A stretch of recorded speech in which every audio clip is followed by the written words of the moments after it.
to help us decode the data this morning. Kartikeya Batra and Manu Sharma, both with the C Voter polling agency, are with us. Good morning to both of you, and especially to Kartikeya, a very happy birthday. I can think of different ways that someone may choose to spend their birthday, but this is your love for politics and for data, and we hope you have a fruitful birthday.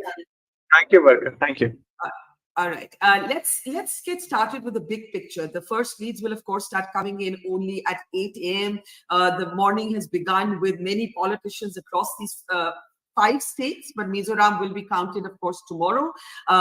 With prayers at temples in the last 2 days, politicians have finally got some little time off, and they've been offering prayers at whatever God that they believe in. The stakes are high, and as we wait for the leads, I want to actually understand why the stakes are so high. Of course, one reason, and the obvious reason, Manu, is that we are, 5 months away from the general elections.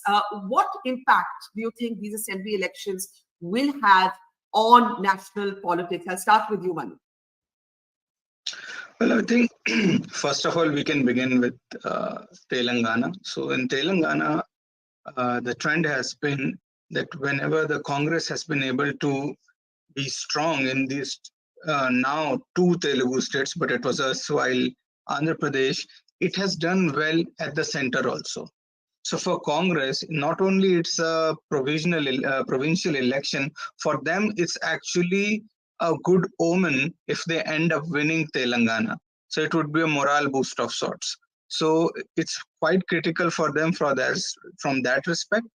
The other bit is about winning seats or states in the Hindi heartland, because to effectively challenge the BJP across the 200 odd seats in the Lok Sabha, where BJP and the Congress come face to face, East has to establish itself and make a mark as a worthy challenger. Otherwise, the same story is likely to repeat in the Lok Sabha, that the message on the ground is that the BJP and Congress, when they're locked in a 2-party contest, Congress is unable to best the BJP. Interesting. But Karthik, here's my big question to you. Let's assume, and right now we're still in the realm of speculation, we can afford the speculation for a few more minutes. If I could take this to Kartikeya Batra and bring him in now, let's assume for a moment that the Congress is able to stop KCR's hat trick in Telangana, but it loses Madhya Pradesh, as some of the exit polls are suggesting. The exit polls have been very divided this time. Politically, what might that be? So I think that's a lot of, that's probably one of the least likely permutation that one would have thought getting into the election, that the Congress wins Telangana plus 1 Hindi heartland state and loses 2 Hindi heartland states. The idea always was the Congress would win 2 Hindi heartland states, probably Rajasthan would go to the BJP and Telangana would go to the BRS. But if the Congress wins, say, Chhattisgarh and Telangana, it's a different combination altogether. So now what do you take away from that? Well, the good news for the Congress is Telangana is a state that, as Manu was saying, has implications for the Lok Sabha. It is a state where the Gandhi family has enough goodwill. The Congress party probably has enough goodwill that the state elections might correlate with the parliamentary elections, which is unlike the case in the northern Indian states. The other important factor is that a state like Telangana opens avenues to resource mobilization. It's an underappreciated fact in Indian politics, but it's true. You need resource-rich states to, fight elections. If Karnataka wouldn't have happened, Telangana wouldn't have happened for the Congress, for instance. Now, what does it imply that, they lose, say, Madhya Pradesh? If after 23 years of one government, barring the 1.5 years in between where Mr. Kamalnath was CM, the Congress still can't come to power, it speaks volumes about how they have managed the campaign and what the weaknesses are. And that is something that they need to look into very deeply from a Lok Sabha perspective. Chhattisgarh also is becoming closer, as exit polls are saying. Rajasthan, on the other hand, if they're able to manage a tough fight, then that means that they have a formula which can work even in the most adverse scenarios for the Congress. So there are multiple takeaways, but I must say that if Congress wins Telangana plus 1 North Indian state, that is the sort of combination that very few people would have guessed at the beginning of this round of elections. Conventional wisdom told us that Congress gets two of the North Indian states, does well in Telangana and loses one state. But if the composition changes, the other one other important thing, Barkha, before you sort of step in, is that if the Congress does win Telangana, does that pave way for a sharp polarization along north-south lines in Indian politics? That, you know, Congress is the preferred national party south of the Vindhyas, and the BJP is the preferred national party north of the Vindhyas. And as I myself say, there might be some swing states then. Some are the saffron states, some are the Congress's blue states, and then you have some swing states like Maharashtra, Bihar, Haryana, which might swing, you know. Whereas the Uttarakhand and the Uttar Pradeshes of the world, the Gujarats of the world, probably will turn saffron, whereas the Telanganas, the Karnatakas, are they turning Congress blue? So we don't know, but I'm just saying that's another way of perceiving these things if the Congress wins Telangana. Okay, talking about Telangana, and somehow it's become, a state where politicians are already preparing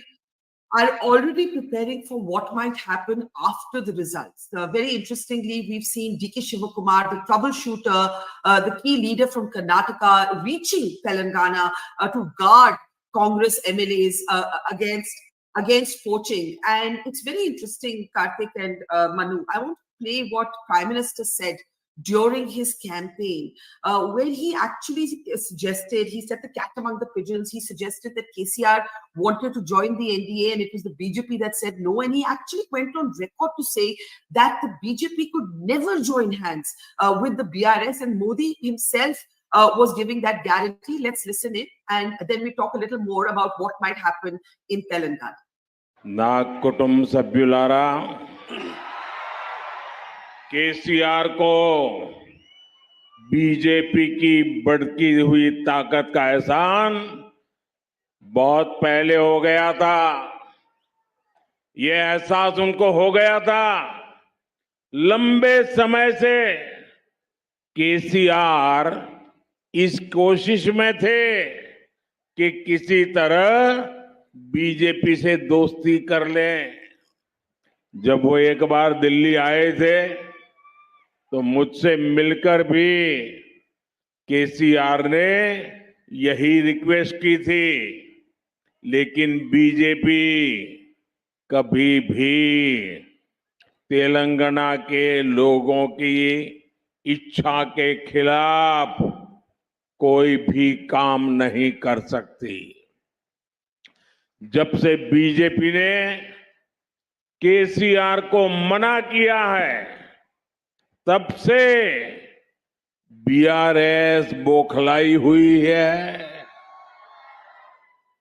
BRS अब मुझे गाली देने का कोई मौका नहीं छोड़ती। BRS जानती है कि मोदी कभी बीआरएस को बीजेपी के आसपास भी फटकने नहीं देंगे, और ये गारंटी भी मोदी की गारंटी है। और मोदी की गारंटी यानी गारंटी पूरी होने की गारंटी। मोदी गारी गारंटी अंटे గ్యారంటీగా పూర్తి అయ్యే గ్యారంటీ। నా కుటుంబ సభ్యులారా, కేసీఆర్ కి బీజేపీ యొక్క పెరుగుతున్నటువంటి శక్తి సత్తా గురించి ముందే అనుభవంలోకి వచ్చింది. అందుకే ఆయన Okay, so the Prime Minister himself is giving a guarantee, and yet, I'm going to play one more comment.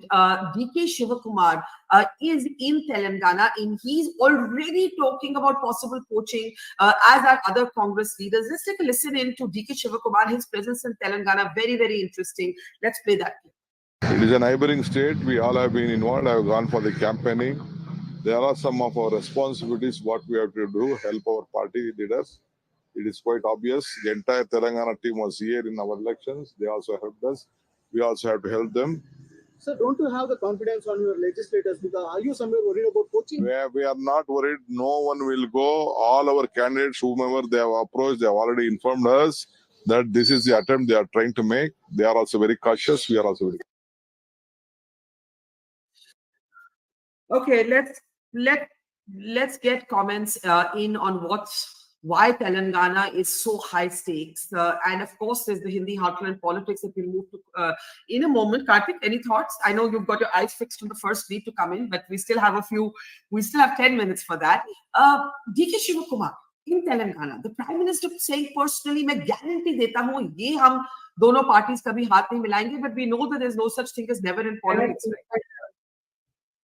That's true. And a lot of people have been arguing with me that, if KCR loses his election, BJP, BRS will align after the assembly elections. I have my doubts, but then never say never in politics. But, Barkha, you have to understand the anatomy of this Telangana election, right? As I said, if Karnataka hadn't happened for the Congress, Telangana would not have happened the way it's going. Even if the Congress just pulls up a very good performance, they don't form the government, but the upswing that they have seen has been to a very large extent been facilitated by the morale of the cadre after the Karnataka victory, the Bharat Jodo Yatra, and plus the resources that have come from Karnataka. Let's not hide behind, convenient truths. It is true, your resources are important. And Mr. DK Shivkumar has played an important role in facilitating this.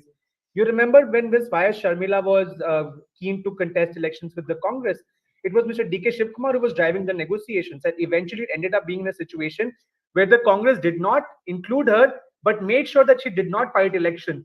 It's as Machiavellian as it gets, because involving her in the election would have meant carrying that anti-Telangana tag that the YSR Reddy family carries with itself. So I think that the umbilical cord of this Telangana performance somehow starts with Bharat Jodo Yatra, but also traverses through the Karnataka victory. So I think that the involvement of the Karnataka sort of unit in this election is, for me, no surprise at all. Mr. Revant Reddy, in fact, is said to share very good relations with Mr. DK Shivkumar. So I am not at all surprised by this, but I think it will mean a lot for the Congress if they end up pulling this off, because after a long time, the last time I remember Congress winning against a regional party, you can say 2017 Akali Dal, but going into the southern part of the country and winning against a regional party, we know how entrenched regional parties are in Dravidian politics, in southern Indian politics, let's just say, right? That will be, I think, a big fillip to the Congress morale, and I think that is something that they will take away if they win Telangana. But let's see. I mean, as you said, it's 8 minutes to go, and we'll know very soon. We can indulge ourselves. Barkha, by the way, we must also add for our viewers, Mizoram's counting is not happening today. One has to take note of that. It has been pushed to tomorrow because Sunday is an important day in Mizoram. So the Election Commission has announced that. So today, in fact, we'll be only counting for 4 states. Doesn't mean we're ignoring Mizoram, but it's not happening today. So Mizoram is happening tomorrow, and probably we'll be back tomorrow. Yes, absolutely. We are not in this instance guilty of ignoring the Northeast, as we've often been in the past. Mizoram is simply not counting today. Manu, very quickly, before we turn our attention to the other states, I want to play out something that Revant Reddy said to me. He actually said that he believes that even during the campaign, there was a strategic alliance between the BRS and the BJP. And both parties went red in the face, blue in the face, denying this. But voters seem to believe it. And this really helped the Congress fortunes, as it were, or it seems to. We'll find out in a couple of hours whether it did or not. This is Revant Reddy, the face of the Congress in Telangana, talking about what he called a strategic alliance between the BJP and the BRS. Listen. Are you worried though कि BJP और BRS, you all keep saying in your campaign, ये एक दूसरे की B team है.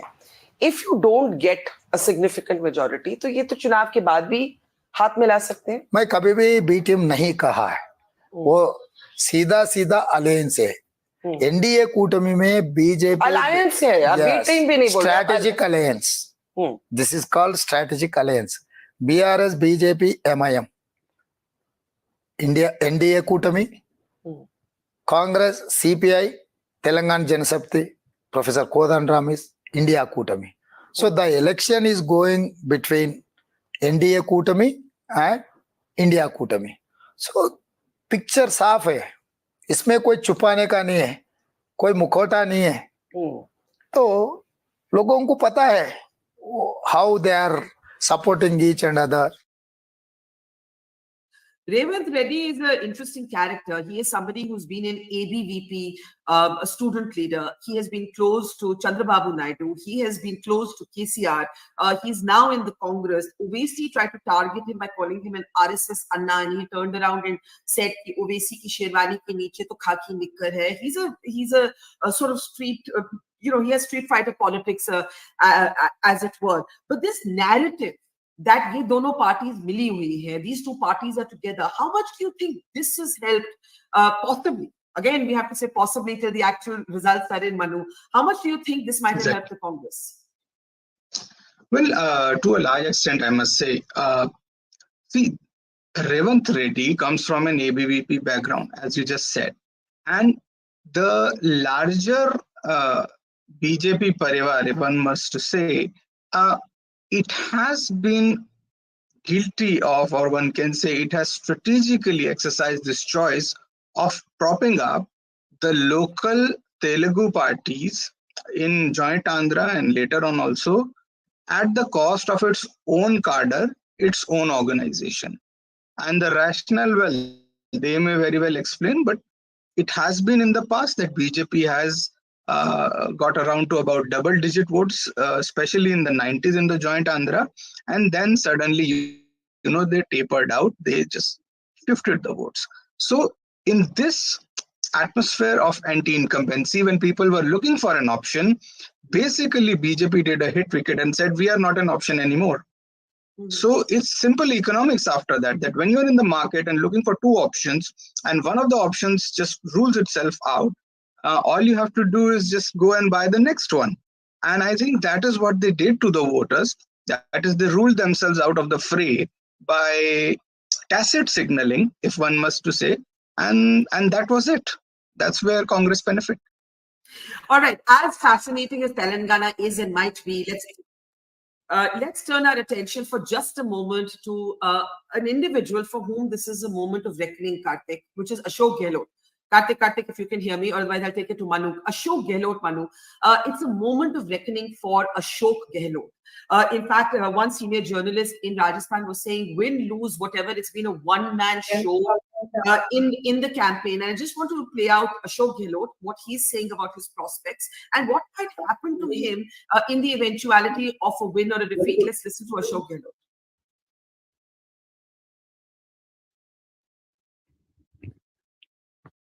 कल counting है, पूरी तैयारी चल रही है. तमाम कैंडिडेट से बातचीत करी, बहुत उत्साह उन लोगों में. सब लोग पहुंच जाएंगे चुनाव जीतते ही, और चुनाव जीत रही है कांग्रेस. भारी बहुमत से स्पष्ट बहुमत मिलेगा. ये बात क्या सभी को बुलाया गया है सर? क्या चुनाव के बाद में वो तो प्रक्रिया होती है. हमारा ऑब्जर्वर लगे, आज ऑब्जर्वर लगा दिए एआईसीसी ने, कांग्रेस अध्यक्ष खड़गे साहब ने आदेश जारी करवा दिए. वो भी कल तक पहुंच जाएंगे ऑब्जर्वर्स, और परसों में सबको बुला लिया. प्रक्रिया शुरू हो जाती है, मेरा होती नई बात नहीं. तो जीत के लिए कितना, क्योंकि स्पष्ट बहुमत मिलेगा, स्पष्ट बहुमत मिलेगा, स्पष्ट बहुमत मिलेगा. Spasht Bahummat Milega. It's really a moment of a reckoning for him. I can see Banu Chandra Nagarajan, analyst, political analyst with us. Good morning. Good morning. Good morning. You're looking very serious. Are you tense? Is there a particular thing you're looking out for, Banu? I think all the elections are going to go down the wire, including Mizoram for tomorrow. So I think it's going to be a very long day. But yeah, very exciting day. Looking forward to it, in fact. Okay, Banu, we're going to ask you to try and fix your connection to us because we can't really see you. But the moment of reckoning for Ashok Gehlot, I want to talk a little bit about that. Manu, you want to take that first? Yeah, so basically, Ashok Gehlot, how do you make an Ashok Gehlot? So you mix the guile of Ahmed Patel with the electoral nuance of a Sheila Dikshit. So he's a two-in-one kind of a character, and Congress doesn't have many of those around. And with that sort of a leader in the fray, who is really made what was a lost affair, into a pretty decent fight, I think if he manages to have a credible showing today, he would very well replace, Ahmed Patel, I would say, as the political strategist of Congress at the national level.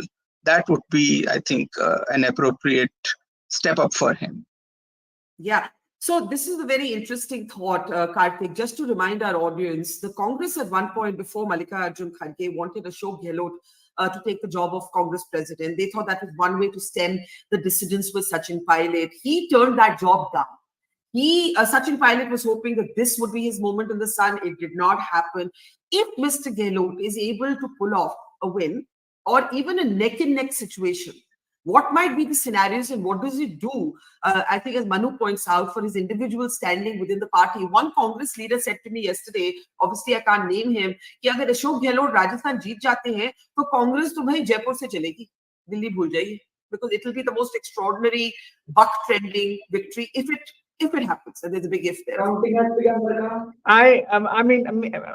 I'm not sure, but of course the Congress knows the Congress better. कि जयपुर से चलेगी या नहीं, but definitely we know who's going to be the chief minister. There's no doubt about it. क्योंकि गहलोत साहब ने खुद कहा मैं छोड़ना चाहता हूँ, कुर्सी मुझे नहीं छोड़ती. So let's see अगर कुर्सी उनको नहीं छोड़ती. But Barkha, I have always held this, and in fact I can remember exactly a year and 3 months back when I was on your show on this topic. Yes. The gentleman knows power politics within the party. I don't think he's a mass leader per se. At least not until this election. I don't think he's that sort of a charismatic mass leader, but he's definitely somebody who knows how power politics functions. And that's the reason why he's such a political survivor, and he's been one over the years. But, well, if he wins this round, probably he could be in the running for, 2024, right? Who knows? So let's see what happens today, but definitely if he wins, it will be a victory for him, and an unprecedented victory at that. But I'll also add, and I'm sure Manu will also second me on this, if Ashok Gehlot wins this election, he will also thank the BJP central leadership for this. Because there's been so much of a botch up in the BJP campaign in Rajasthan, Barkha, that if this were fought properly by the BJP, there would be no confusion at all. I am pretty certain about it. Sorry, I'm cutting you short just to actually agree with you that one of the curious things about the BJP in this campaign, despite the Karnataka defeat, has been its decision to sideline its leaders, regional state leaders in Rajasthan, in Madhya Pradesh, in even Telangana, where Bandi Sanjay was replaced, because of internal dissensions. In election season, in Karnataka, they paid a price for it, and Yediyurappa's son is now back as the Karnataka chief. Banu is back with us. Banu, I'm hoping that you can hear us. But before we come to you, I want to play out Mamaji. Mamaji, who used to be a very consensus-building sort of persona, recast himself as a kind of would-be Yogi Adityanath. He recast himself as a kind of pro-Hindutva, pro-bulldozer as a means of justice, wearing the tag of being a bulldozer, Mamaji, with some pride and some comfort. Let's talk a little bit about Madhya Pradesh in a second. Shivraj Singh Chauhan, will he be? KFC Pizza. यार भाई के साथ share नहीं करेगा? कैसी बात कर दी यार तूने? शेयर किया, खा ले। KFC Pizza, चिकन का बेस, उस पे चीज का क्रेज, सबको दिखाने का, खुद खाने का। केंद्र सरकार की योजनाएं और मध्य प्रदेश सरकार की योजनाओं का कमाल, विकास मध्य प्रदेश में जो हुआ है वो अद्भुत और अभूतपूर्व हुआ है। उसके कारण जनता का विश्वास और चारों तरफ समाज के हर वर्ग से स्नेह, प्रेम और आशीर्वाद की वर्षा हुई है। लाडली बहनों ने तो आशीर्वाद दिया ही है, भांजे भी पीछे नहीं है। कुल मिला के समाज के हर वर्ग में भारतीय जनता पार्टी को अभूतपूर्व समर्थन मिला है और हम भारी बहुमत से। Okay, the leads have started. The leads have started. Karthik, I know, you're itching to turn your mic on and say the counting has begun. Okay. I have literally come from the airport to the studio just for this, Barkha. So that too on your birthday. And that too on your birthday. I will not at all be apologetic about this excitement. Okay, go ahead. Firstly, Madhya Pradesh 6 leads out, 3 BJP, 3 Congress. Rajasthan 3 leads out, all 3 to the BJP. Telangana, I can see one. Chhattisgarh, I can see 1 lead out, Congress leading 1. So we have started the counting day for all.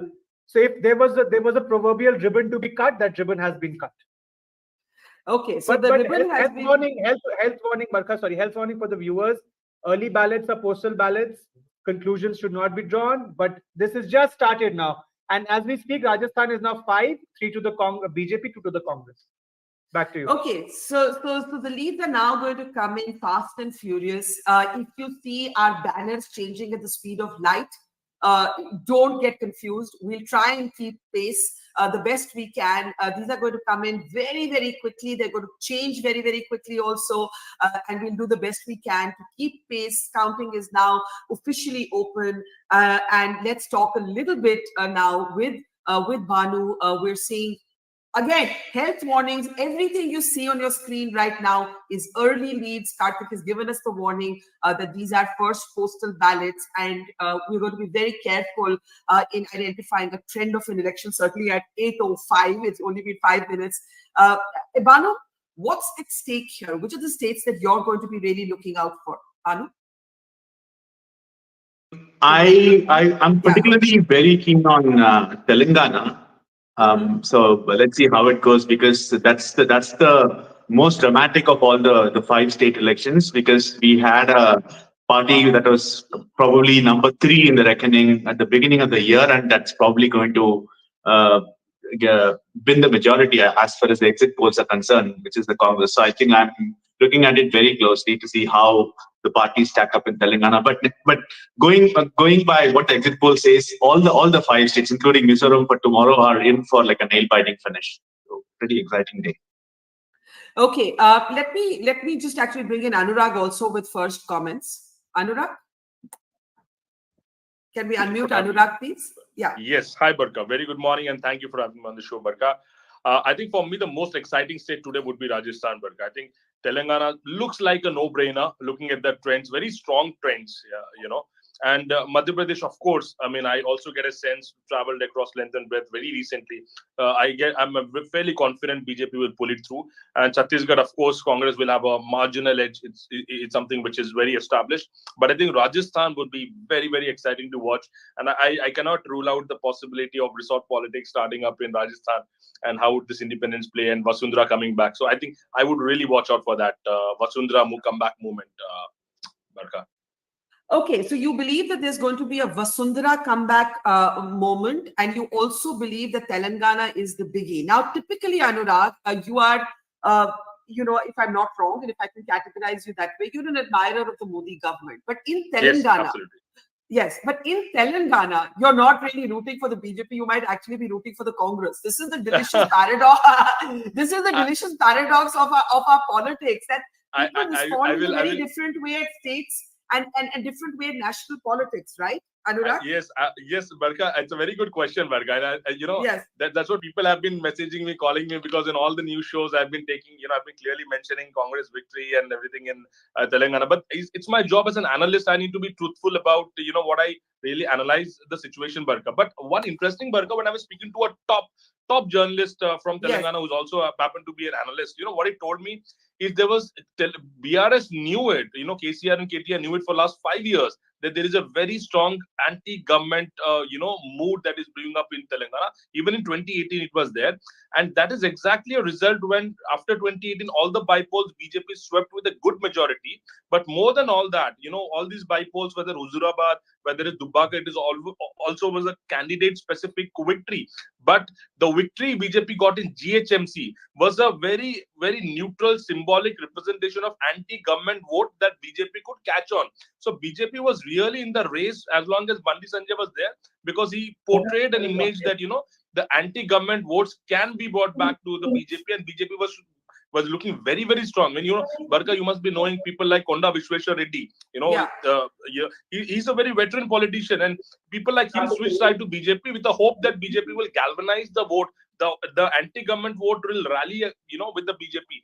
But I think the moment they did a self-goal and they literally gave up the election with Kishan Reddy coming in, and that perhaps I felt very, very disheartening to see the situation and the plight of BJP. And the top BJP leader was telling me, Barkha, that the top management of BJP is very, very annoyed by the fact that the people from the south are probably not giving them the right feedback. It happened in Karnataka. Nobody gave the right feedback. That's a sweeping Congress victory, and Modi ji went on doing huge rallies in the last leg of the election, and he was not aware about it. So the input really is not going, or maybe not being taken seriously. What is the situation? I don't know. But I think BJP's understanding of the South is still a bit of misplaced, question. And I think they need to figure it out. It's very clear with the Telangana thing that they have really given it up in a basket to the Congress. Okay, I know Karthik is coming in with some more leads. Karthik, go ahead. What's the latest numbers? Barkha, I think just echoing what Anurag was saying, Rajasthan is dead heat, 17 to the BJP, 16 to the Congress out of 33. Madhya Pradesh, dead heat of the 49, BJP 25, Congress 24. Chhattisgarh, Congress pulling ahead, 14 to BJP's 8. Telangana, Congress 3, BRS 2. Health warning, postal ballots, still very early days, but it's a little difficult to keep track. So Rajasthan now is 20-20 each, 40 seats, initial trends have come in. But so that's what it looks like right now. Rajasthan, Madhya Pradesh, very close. In fact, there's no daylight between the two parties. Chhattisgarh, Congress pulling ahead. Telangana still very early days, so 3-2. Back to you, Barkha. Okay, when we're looking at this dead heat in Rajasthan, again, it's just a few minutes past 8. Does it surprise anybody? Does anyone want to come in, Manu, on what we're seeing in Rajasthan? Yeah, Manu? It's not surprising, and if we were to look at the regional composition of the seats, I'm sure that they would largely be coming from the Dhundhar and Marwar belt, whereas we were getting a dead heat in terms of vote share. So this kind of a trend was to be expected. It may tilt finally, when the marginal seats begin to get called. But again, this is no surprise. And for the viewers, I would like to suggest that they might see a lot of these score lines until the very end. Okay, so Barkha, go ahead. Chhattisgarh has just turned 15 to 14 of the 29, 15 to 14 now. So dead heat continues. But I'll also add, a lot of these postal ballots come from government officials, let's say, right? So how does an OPS, for example, factor into this? That's another thing that one needs to consider as to which side the bureaucracy is swinging. And they seem to be big influencers. But of course, still early days, Rajasthan right now, 28 BJP, 23 Congress. Madhya Pradesh still very close, BJP 30, Congress 27. Chhattisgarh, BJP 15, Congress 14. BRS, Congress, Telangana 12, Congress, BRS 11. So really there's nothing to suggest anything right now except for that counting is underway. We are as uneducated about the election as we were 15 minutes back. Okay, so I'm just looking at these numbers, and we're of course trying to keep pace here. We have a statement from Pawan Khera, the Congress leader, saying the results are going to exceed expectations. But the question is, whose expectations are they going to sort of exceed? We've spoken about these elections being a moment of reckoning for Ashok Gehlot. What about Kamalnath? Let's talk for a moment about Kamalnath. Kamalnath has tried. A BJP supporter was telling me that Kamalnath has tried to be a pale version of the BJP. So, agar original hai, to hum imitation ko kyun vote denge?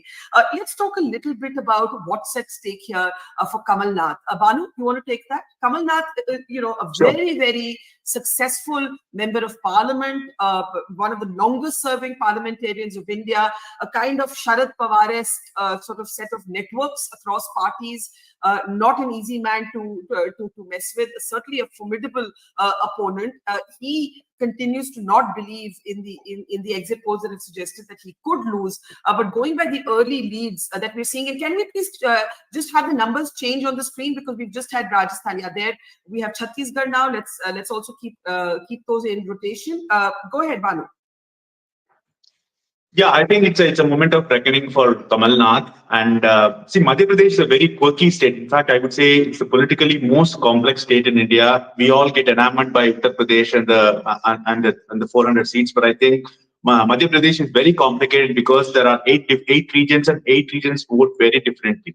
So that's why, it's very hard to get Madhya Pradesh correct. And coming to Kamal Nath, his 1.5 years or nearly that of tenure during post 2018 has been very uneventful, and he overdoing the Hindutva card when you already have BJP has sort of confused people. So I think he has not been able to differentiate himself or differentiate his party for the voters. I mean, BJP seems to be coming for the fourth time, which should say something about the way Kamalnath has run his campaign and how the Congress has run its campaign. Okay, we've got a sizable set of leads now from different states, and I want either Manu or Karthik to just jump in. Karthik, I'll give that to you. Let's do an overview of where we are at 50 minutes past 8. We have quite a lot of leads on our screen. We have Rajasthan, where the BJP is in the lead. We have Madhya Pradesh on our screen. Can we go through these states one by one? Karthik, go ahead. Yeah. So again, Barkha, the quantity might look big, but the quality of these leads is still very poor because these are very, very early days. But still, for what it's worth, Rajasthan, BJP 50, Congress 35. Madhya Pradesh, BJP 45, Congress 39. Chhattisgarh, BJP 18, Congress 20. Telangana, Congress 15, BRS 12. So 2 states going the Congress way so far, and 2 states going the BJP way. Except for Rajasthan, where the lead seems sizable, which is 15 seats. In all other cases, the lead is really small, slender, and these numbers are changing by the second. And once again, I'll say, and Manu will second me on this, that these are mostly postal ballots yet, still. And I think the actual game will probably begin in half an hour from now. Yes. That's when probably you'll start seeing the EVMs. And any early comments? What is funny? Yeah. What is funny, Barkha, is that the Election Commission website has still not started releasing its official numbers. Yes. So it tells you that still very early days. The information we are getting from other sources is what we are telling you, right? So look at Madhya Pradesh, Manu, if you want to comment on that. Again, I think Karthik's health warnings are very well taken. The EC has not even officially opened the counting right now to talk about leads. But you do have the BJP in the lead right now in Madhya Pradesh in 45 seats. This is not a surprise at this early stage. We're beginning to see some of the key candidates and their performances, from Sachin Pilot to Vasundhara Raje. Any early comments, Manu, on Madhya Pradesh? Well, to understand Madhya Pradesh and this score line, one has to see that in Madhya Pradesh, there is a 4-time anti-incumbency against the BJP. Yet, we are seeing that BJP is a very, very competitive outfit as of now. So what does that tell us? BJP, so for example, if Gujarat is the Mount Everest of, let's say, the BJP politics or the saffron states, then Madhya Pradesh is also the K2. It's the second most saffron state. So Kamalnath any day will be facing an uphill battle in trying to wrest that state away. So Madhya Pradesh, I'm pretty sure it will be a very competitive election as of now. And once most of the regions roll in, the score lines may become closer. Okay. Barkha, can I quickly step in, Barkha? This is important, Barkha. Sorry, I'm stepping in. Rajasthan now is showing you, so don't ignore the BJP Congress. Others is 7. At the end of the day, that might become very important. I can tell you, Yes. Barkha, at Freevoter, we know of at least 44 seats in Rajasthan where third-party candidates are spoiling the game for either the Congress or the BJP. And these third-party candidates include the rebels, the independents, and smaller parties like the RLP, like your BSP. So when the final results come out, that others chunk, not only will the others have cut into the votes, but they will have also won certain number of seats. But it is also possible that the leads that you see right now for the others may not turn into wins, but these leads will be sufficient to make or break the game for one party or the other. And in fact, even the tribal areas, you had the BTP and the BAP that sort of were playing spoiler for the Congress. So that's an important number to note. Even as we speak, for the first time, I think Congress is pulling ahead in Madhya Pradesh. Congress now 46 to BJP's 44. But Rajasthan, BJP is maintaining its lead of 46 to 37. Congress also pulling ahead in Chhattisgarh 23 to 17. And Congress pulling ahead in Telangana 16 to 30. Right. So these are changing very quickly, and we should have political representation soon on our program.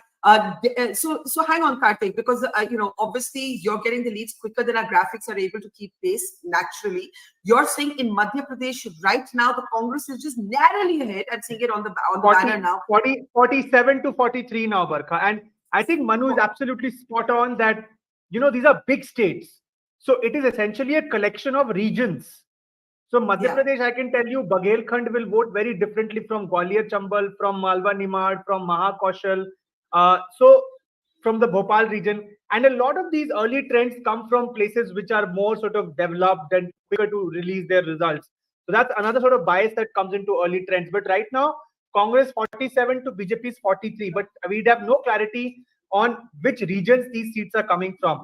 If, say, a lot of these seats are coming from Mahakaushal region, where Kamalnath ji comes from, this is not surprising.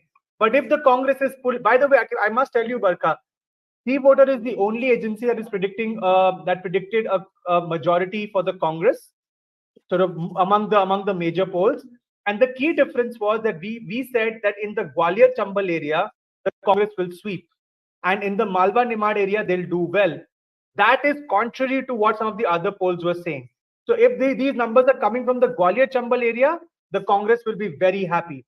But if they are still coming from Mahakaushal, from Baghelkhand, then as Manu said, this is K2 organizationally for the BJP. So it's important. But at this point, Congress leading in MP, in Chhattisgarh, in Telangana, and Rajasthan, BJP is leading. Okay, Anurag, your thoughts at the leads we're seeing thus far?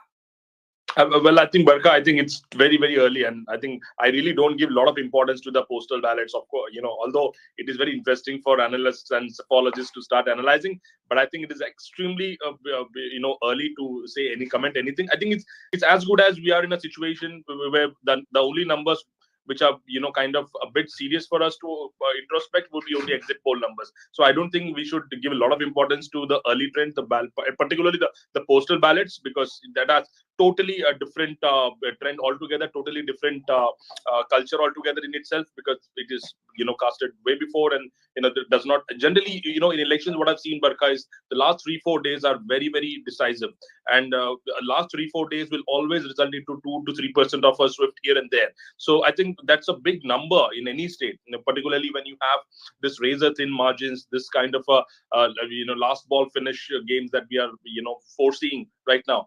I think we still have to wait some more time, but clearly one thing is very clear. Is Rajasthan, of course. Yes, somebody was mentioning about Madhya Pradesh and Gujarat, Barkha. I mean, I have a personal view that Gujarat is typically is not a BJP state as such. I mean, although I'm a big supporter, but I can tell you that Gujarat has been strong only because of Mr. Modi's influence and what he has done organizationally, bringing in all the Congress leaders. There's literally no opposition in Gujarat. But I would agree that Uttar Pradesh and Madhya Pradesh, these two states are typically now a strong BJP bastions, and there is no doubt about it that the RSS organization skills and BJP's organization skills, they are deep rooted in these two states, and I would have draw a lot of parallel with these two states. But Gujarat, I think, you have seen the last election. You leave about this election where Congress never even bothered to campaign, but last election they were almost there. So I think Gujarat Congress has a pretty decent base, but I would say it's because of Mr. Modi's charisma. Mr. Modi is on the top. He is also the Chief Minister of Gujarat and the Prime Minister of India. So that is playing a major role. But otherwise, Madhya Pradesh has very, very strong, BJP flavor. I mean, you can actually go walk down the streets of Madhya Pradesh anywhere. You will fairly find Congress supporters, but BJP supporters are very traditional in Madhya Pradesh and Uttar Pradesh. So I think that is something which will be very difficult for Congress to come over. And that's why I said, that only Kamalnath will not be in a position to do that. It would have been more of an inclusive leaders to take on the entire might of BJP, which I believe Congress has not done this time. They've actually, Barkha, one very interesting analogy is this time I feel Congress has worked in an outsourcing model where you see Mr. Gehlot in Rajasthan, Mr. Kamalnath here, and even there are talks that Mr. Revant is also had some kind of an understanding. We don't know, I can't comment for sure, but there is some transactional relationship with Mr. Revant, and it appears very strongly in his confidence. I've not seen a leader coming out to the evening of an exit poll saying let's start celebrations. Generally Congress culture is you to take a permission from high command in even speaking anything after the polls. So that's a very, I'm sorry I'm interrupting you.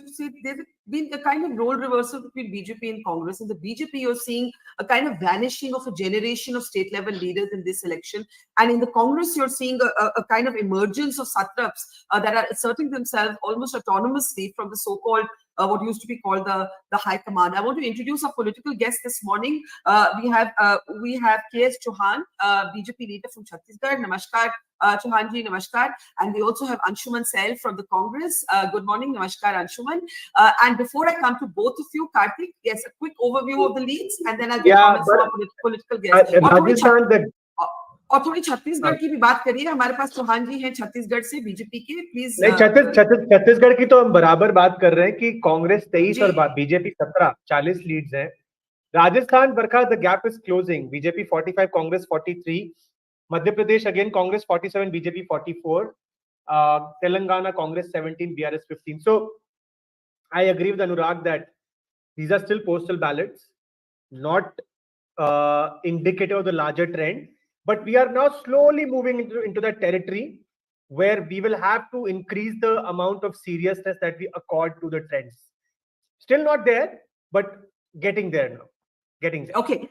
On that note, Chauhan ji आपसे सबसे पहले पूछूंगी, छत्तीसगढ़ के आंकड़े हमारे screen पे हैं, ये लीड्स हैं, ये सुबह का टाइम है, कुछ भी हो सकता है, लेकिन सारे एग्जिट पोल्स ने कांग्रेस की एक विक्ट्री फोरकास्ट की है. In fact Bhupesh Baghel might end up being, we don't know, मध्य प्रदेश में क्या होगा, the only incumbent chief minister to win. अभी के आंकड़ों के मुताबिक कांग्रेस 23 सीट्स में आगे है, बीजेपी 17 में. BJP has improved its performance even according to the exit polls. ये आंकड़े देख के आप क्या कहेंगे चौहान जी? देखिए बरखा जी, सबसे मेन बात तो ये है कि जो बैलेट पेपर के जो रहते हैं वो बाहर के जो कर्मचारी हैं और सरकारी कर्मचारी हैं, तो वो सरकारी कर्मचारियों के जो बैलेट पेपर आते हैं, मुझे बोलने में हिचकिचाहट नहीं होगी और किसी को बुरा भी नहीं मानना चाहिए, तो वो सरकार के पक्ष में जाते हैं. ये मेन देखा गया है. अभी तक यही देखा गया है कि बैलेट पेपर जो रहते हैं वो सरकार के पक्ष में ज्यादा जाते हैं. दूसरी बात यह है कि जितने भी एग्जिट पोल आए हैं, 8 से 10 पोल आए हैं, उसमें भारतीय जनता पार्टी को भी जीतते हुए दिखाया है और कांग्रेस को भी हारते हुए दिखाया है. ये हमें नहीं भूलना चाहिए. और सत्तारूढ़ जो पार्टी रहती है मेन, तो वो उसके बाद जो एग्जिट पोल आते हैं, तो वो एग्जैक्ट पोल जो रहते हैं वो एग्जिट पोल से हमेशा कम होते हैं. हम 2018 को निकाल के देख लें या 2003 को भी निकाल के देख लें, जब वो कांग्रेस पार्टी थी तो 62 जो एग्जिट पोल में दिखा रहा था तो आए थे 37, और हमारा जो 2018 का जो बता रहा था कि 45 से 50 सीट आएंगी, तो हमारे को बहुत कम सीट मिली थी.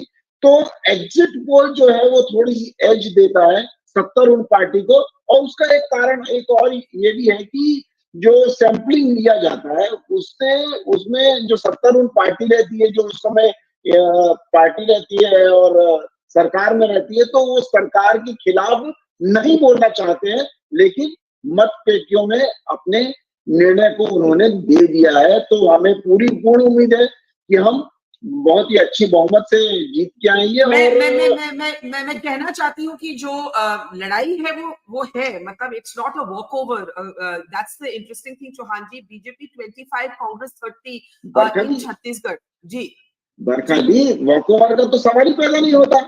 आप जो जितने भी ये एग्जिट पोल के सैंपलिंग जो दिए गए हैं, 15 से 20 हजार सैंपलिंग दिए गए हैं, उसमें से महिलाओं का सैंपलिंग कम लिया गया है और महिलाएं 4% ज्यादा वोट डाली है इस बार. तो महिलाएं का जो वोट परसेंटेज रहेगा वो बहुत ज्यादा रहेगा. और पहले भी हम एग्जिट पोल का तो ये है 4% हमारे को बढ़त दिखा रहा है वोट ऑफ परसेंटेज में. 4% लगभग कांग्रेस को नीचे दिखा रहा है वोट ऑफ परसेंटेज में।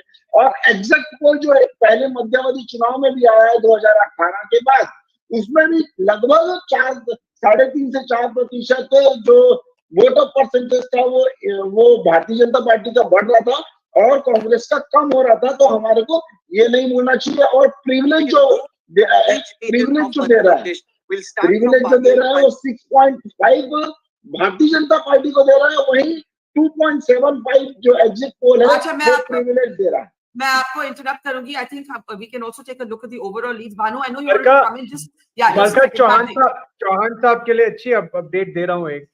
तो इस समय छत्तीसगढ़ की leads BJP 30, Congress 27। BJP Congress से आगे निकलती और बढ़ेगी सर, और बढ़ेगी।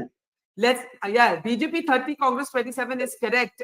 चौहान जी आप कह रही हैं और बढ़ेगी, लेकिन मेरा एक सवाल था। सॉरी कार्तिक, पहले आप सारे नंबर्स हमें अगर दिखा दें। Madhya Pradesh 58-51 BJP leading, Rajasthan 57-46 BJP is leading, Telangana Congress 27, BRS 25, Congress leading. So this is, I mean, one thing is clear: nobody is pulling ahead like drastically in any of the states so far. So I was just going to say that. Sorry, can I interrupt? Because Anshuman Sail of the Congress is with us, and before his connection goes again, I want to bring him in at least for one comment. Anshuman, when we look at these numbers, जो उभर के आता है, टक्कर की लड़ाई है. Telangana, we're still waiting for a clear picture, but at the moment, Rajasthan, Madhya Pradesh, Chhattisgarh, these are early leads, health warning, health warning, health warning. But there are fierce fights on, even in Chhattisgarh, where the polls have given your party the advantage. Your thoughts this early morning, early Sunday morning, Anshuman. Good morning, Barkha, and all the guests. So I'll tell you that Congress party is going to win all these 4 states, and these are really early trends. Not even postal ballots must be counted as of now. So it's just 25 minutes since we started. And you can see that there is a fierce fight. We accept that. There is a fierce fight in Chhattisgarh. There is a fierce fight in Madhya Pradesh, Rajasthan.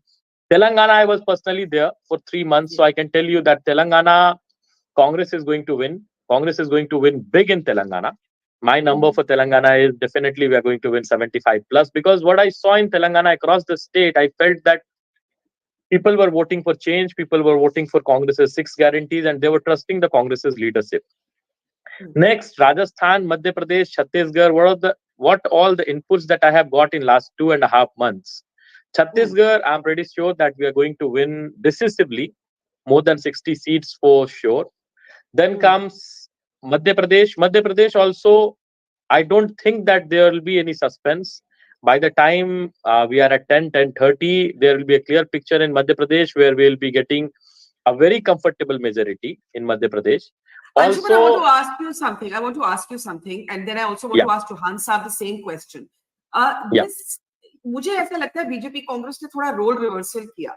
We are seeing in the Congress strategy after Karnataka a kind of localization of politics. आप अपने local leaders, ground level leaders, whether it's Siddaramaiah in Karnataka, Revant Reddy, Kamalnath, Ashok Gehlot, you have to some degree set them free. Would you say, Bhupesh Baghel, would you say that's been a key part of the Congress's new strategy? See, I won't agree to this in totality, because there was no time when state leadership in Congress was not given a free hand, right? They were not tied anywhere. So it all started with the Bharat Jodo. Bharat Jodo went through Karnataka, Bharat Jodo went through Telangana, Rajasthan, Madhya Pradesh, all these states. So you just can't say that this was all local leadership, number one. Number two, I would say that the local leaders in Congress were always empowered. So you can't forget the days of Asila Dikshit ji. You can't forget the days of Mr. Bhupendra Hooda. You can't forget the days of earlier days of Mr. Digvijay Singh. So it's like Congress always has given a free hand. Congress always has empowered its regional leaders, and it has never bulldozed its regional leaders. And while I'm talking to you, I can see that Madhya Pradesh Congress is now at 57 and BJP is at 53. So the numbers are here. Rajasthan is 60-50, but Rajasthan is 60-50. But I hope that we are going to get. We are going to be the single largest party in Rajasthan. In fact, Anshuman, in fact, now it's 54 to 50.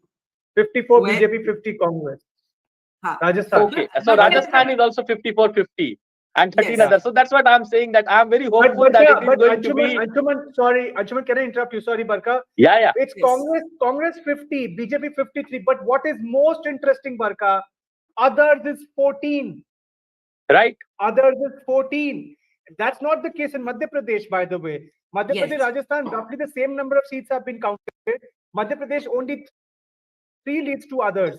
This others factor in Rajasthan is probably going to ensure that you and I will have to do many more shows on Rajasthan in the coming week or so. Well, again, with the health warning that these are early leads, Karthik, and let's see where the These numbers are early leads. And by Yes. the way, Karthike and Barkha, so if I may add, last time around 26 of these independents, BSP, BTP, CPM, RLD, every one of them supported Congress. So I don't think that you guys have to do more shows, because by the end of the evening, you might see all these MLAs lining up in Jaipur to one person. I was just going to remind our audience that even in the last election, Karthik, Ashok Gehlot actually managed a group of so-called independents as basically his own proxy. So what's very important is who are these others in Rajasthan. But before I come back to Rajasthan में क्या बोला जा रहा है पता है आपको? जी राजस्थान में ये कहा जा रहा है, कुछ गहलोत जी के बागी हैं, कुछ वसुंधरा जी के बागी हैं. अब कौन सा बागी किसकी सीट खराब कर रहा है, ये किसी को नहीं मालूम अंततः क्या होगा. But all I'm saying is, of course, these are early trends, but we're having some fun as well, right? No, and as we are talking, you should also update your audience. Yeah, that Chhattisgarh is 50-50 in Rajasthan now. Okay. And Madhya Pradesh Congress is 60 to BJP is 50, Barkha. Madhya Pradesh Congress in the lead of 10. Can I have the latest numbers? Can I have the latest numbers from Chhattisgarh? एक minute. It's 31-30 in Chhattisgarh as of now. 31-30. So Chauhan जी, ये अच्छा हमारे थोड़े से 31-29 पे चल रहे हैं, क्योंकि हर राउंड पे थोड़े बदल रहे हैं. चौहान जी, this is the latest Chhattisgarh. मुझे एक सवाल पूछ लीजिए चौहान जी से.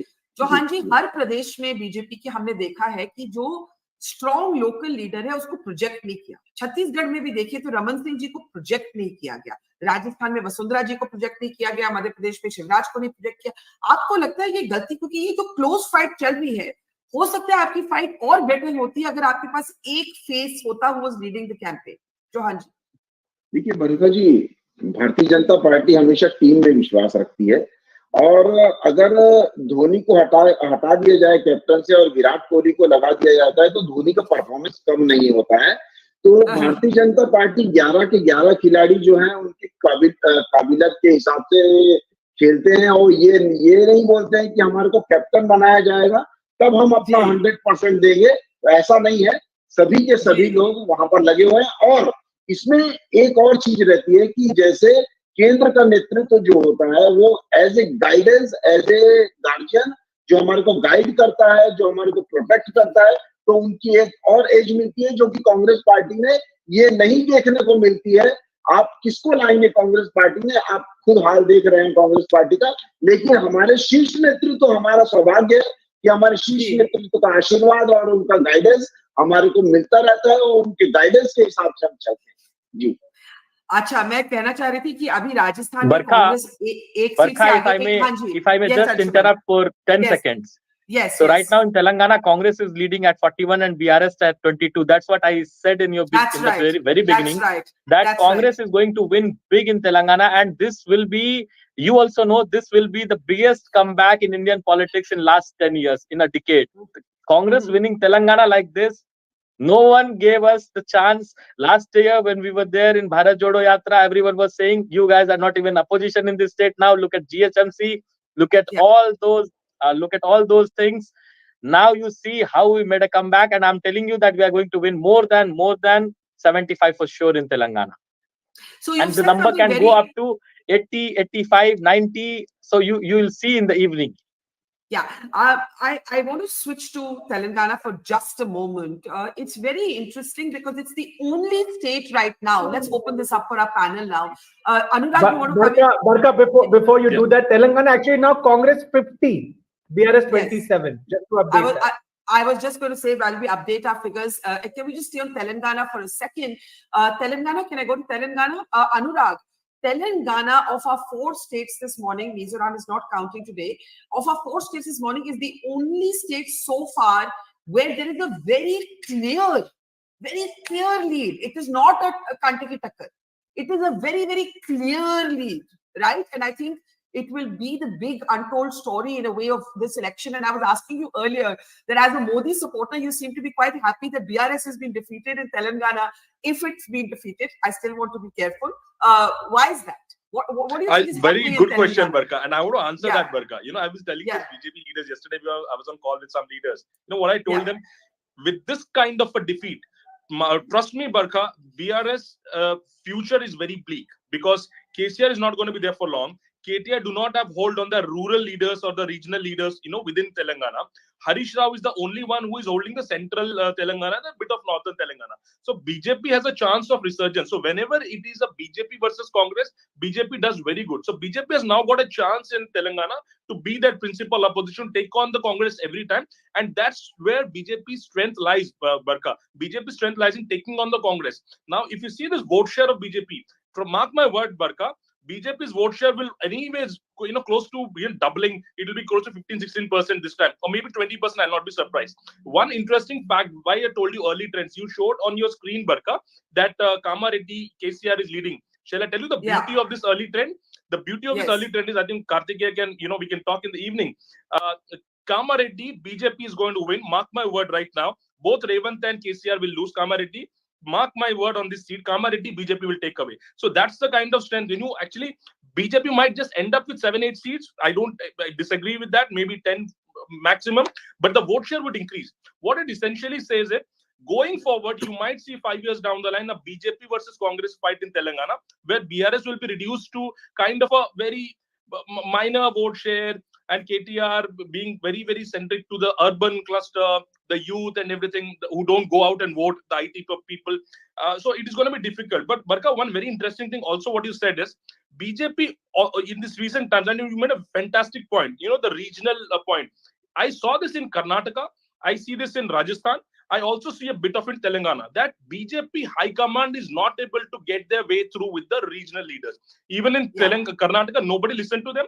Rajasthan, mark my word, even if it is say Gehlot, and you know it very well, much better than me, Barkha, Gehlot and Vasundhara are very good friends in the back door, and they are extremely close friends, right? Let's not rule away. If there is a position of hung, either if it is Vasundhara or Gehlot will end up ending up in smiling. Even if it is Gehlot, Vasundhara will end up smiling. And Telangana, Barkha, very interesting. Telangana, you know why Bandi Sanjay was removed?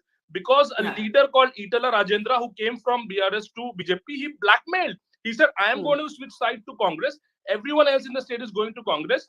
And, BJP central leadership went into this kind of huddle. They even met Chandrababu Naidu. They met other people. They were just a little confused what to do. And there was so much of pressure that Itala is leaving. If Itala leaves, we are going to be completely having a very worst dropping. And BJP fall into that trap. And they replaced Bandi Sanjay with Kishan Reddy. That was a blunder. And it is only because of Itala Rajendra. Yes, the Bandi Sanjay replacement is a very curious replacement. He was a very strident Hindutva leader, but he had following. The local elections for the BJP. The BJP did very well in the Greater Hyderabad local elections. Now, MIM leads are in 5. Normally, they take all 7 in Hyderabad. Let's see if 2 of those seats actually go to the Congress. But at the moment, Anshuman, and then I want to go back to Banu, Manu, Karthik. Anshuman, Telangana is going to be your big win, it looks like. I don't want to call it yet. I'm going to be careful. But the only state right now where there's a clear sort of gap, a very clear and big and dramatic and distinct gap between the two parties in the early leads. Anshuman, is this going to lead to a completely different north-south politics? No, I don't think so, because Congress is going to register a big victory in Chhattisgarh also, as well as I'm very hopeful of Madhya Pradesh as well as Rajasthan of forming government with full majority. So I don't think that this will create a north-south gap, because Congress just won Himachal Pradesh last year, and then it won Karnataka, and now if it wins Telangana along with 3 other Hindi heartland states, I don't think it will create a north-south divide. One thing is pretty clear. See, Congress's resurgence is there for everyone to see. See, public has come back to the Congress. People have come back to the Congress. You saw it in Karnataka election. You can see it in Telangana.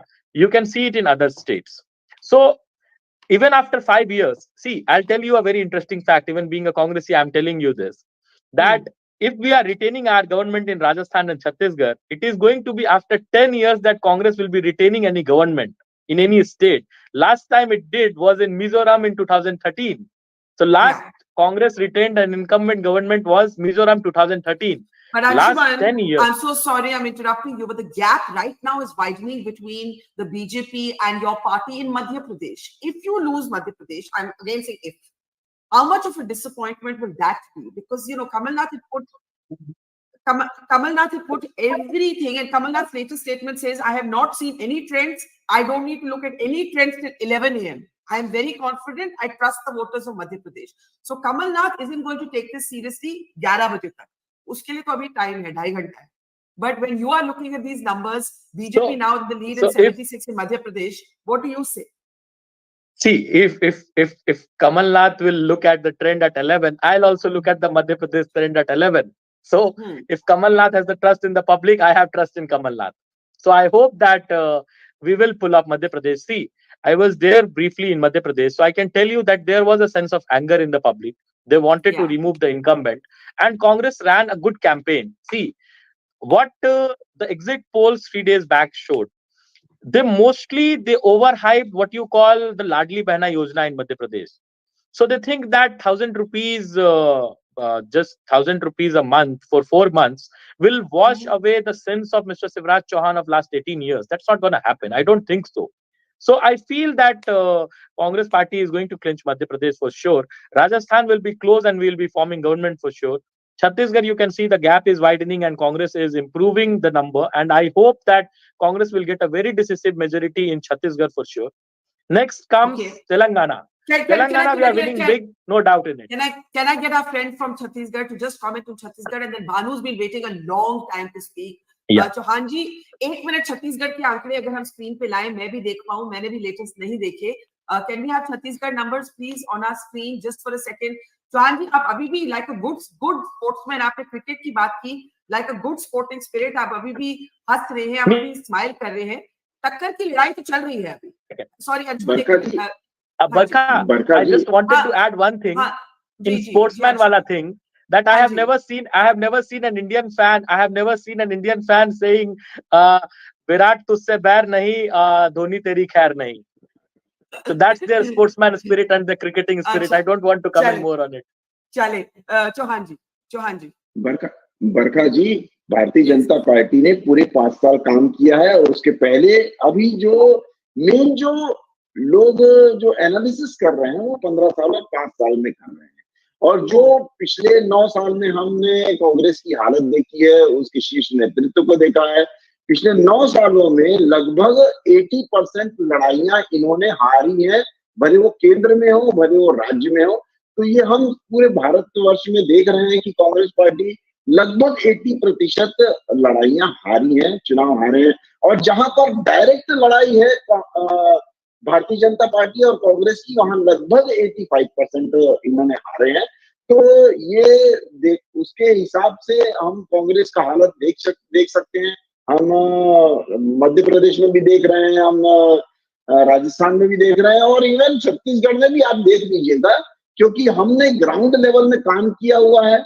और ground level में जो महिलाएं बहुत ज्यादा enthusiastic होके इस बार उन्होंने vote डाला हुआ है. और जिस हिसाब से वोट ऑफ परसेंटेज हमारा बढ़ा है और उनका कम हुआ है, और एग्जिट पोल ने भी प्रिविलेज दिया हुआ है. और एग्जिट पोल जो अभी थोड़ा सा ज्यादा दिखा रहा है कांग्रेस को, वो एग्जैक्ट पोल में थोड़ा कम दिखाएगा. सर एग्जिट पोल से तो कहीं आगे हम बढ़ गए ना, अब तो ये रिजल्ट्स आ रहे हैं. एग्जिट पोल अभी तो एग्जिट पोल तो पुरानी खबर, ओल्ड न्यूज हो चुकी. ओके चौहान जी, अच्छी बात ये है कि आप अभी भी स्माइल कर रहे हैं। विक्ट्री डिफीट में हंसी रहनी चाहिए। That is the beauty of democracy. Madhya Pradesh में से नरोत्तम मिश्रा की एक खबर आ रही है, लेकिन मैं अभी इसको कॉल नहीं करूंगी। We have to wait and see. He is one of the high profile, often contentious ministers in the Shivraj Singh government. But let's, Banu, you've been wanting to come in for a while. Now here's the big picture. For anybody who has just joined us, the Congress is leading big in Telangana. The BJP is giving a tough fight to the Congress in Chhattisgarh, where the Congress is still ahead. In Madhya Pradesh, the BJP has increased its lead to about 80. It's leading in 80. And that leaves Rajasthan, where I need to see the slides to be able to give you the update. That's Madhya Pradesh, 81 to 64. In Madhya Pradesh, can we go to the next state, please? Let's just go through all the states once, if we can. Telangana, it's 60 for the Congress to 33 for the BRS. There it is. Oh, well, it's changed now. 57 of the Congress to 35, but a very distinct gap. Can we go to Chhattisgarh and Rajasthan now? Rajasthan, BJP really increasing its lead there, 76 to 61. And Chhattisgarh, finally, if we can look at Chhattisgarh, please. If we can just get Chhattisgarh on our screen there. 30 to 40, ये gap, Chauhan जी, बढ़ गया है, sir. बरखा जी, ये smile के पीछे हमने पूरे 5 साल और जो ग्राउंड लेवल में काम किया हुआ है, और जो हमने 15 से 20 हजार सैंपलिंग या ये जो अभी जो रुझान आ रहे हैं, ये शुरुआती रुझान है, जबकि 5% या 7% भी अभी पोलिंग कंप्लीट नहीं हुई होगी। तो ये एक रुझान है, और आगे हम बहुत ज्यादा आश्वस्त हैं कि हम पूर्ण बहुमत में सरकार बनाएंगे। 52 से 55 सीटें हमारी आएंगी, in any doubt. Okay, stay with us. Let's look at the big picture. Banu, the big picture is this: that other than Telangana, we have a takkar ki ladai, जिसको हिंदी में कहते हैं टक्कर की लड़ाई, an actual fair contest in all the other 3 states. Telangana at the moment. Okay, Banu, I'm hoping you can hear me. If you Banu, we just lost them. Manu, you want to come in with an overall take on what we're seeing so far? Manu Sharma. Yeah. So, I'll begin with Rajasthan. Now, in Rajasthan, BJP is leading 76 to Congress is 61. We have about 140. No, okay, that's changed. 165 leads out of 199 in Rajasthan. BJP 90 and Congress 7.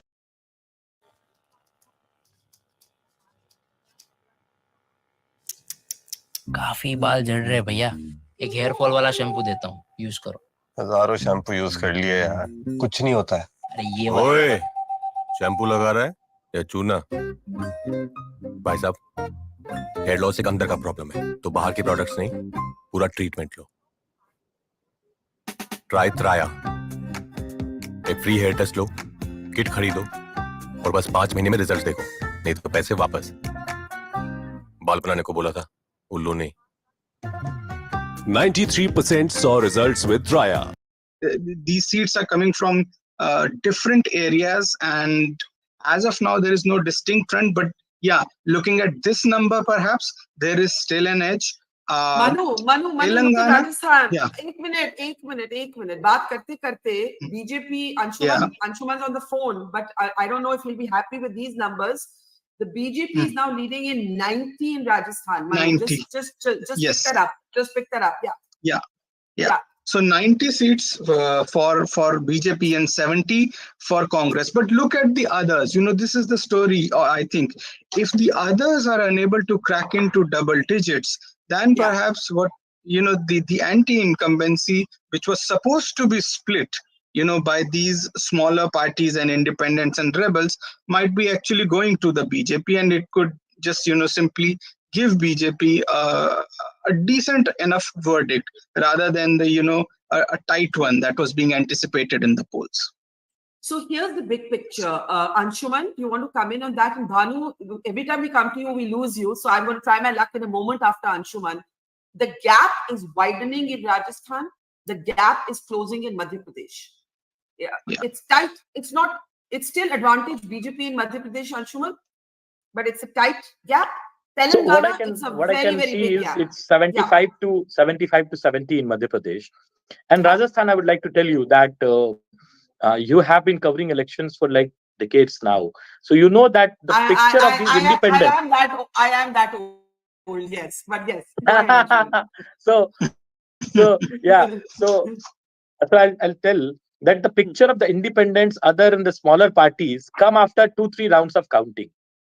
So they might be like 5-7 in the beginning, but as you will go ahead, so now Madhya Pradesh it's 73-73, Congress and BJP with 2 others, and Rajasthan Oh also. my God, Madhya Pradesh is at a tie right now, 73-73.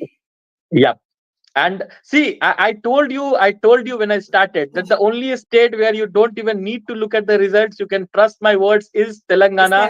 Telangana, yes. Congress is going to win big, any number above 75, for sure.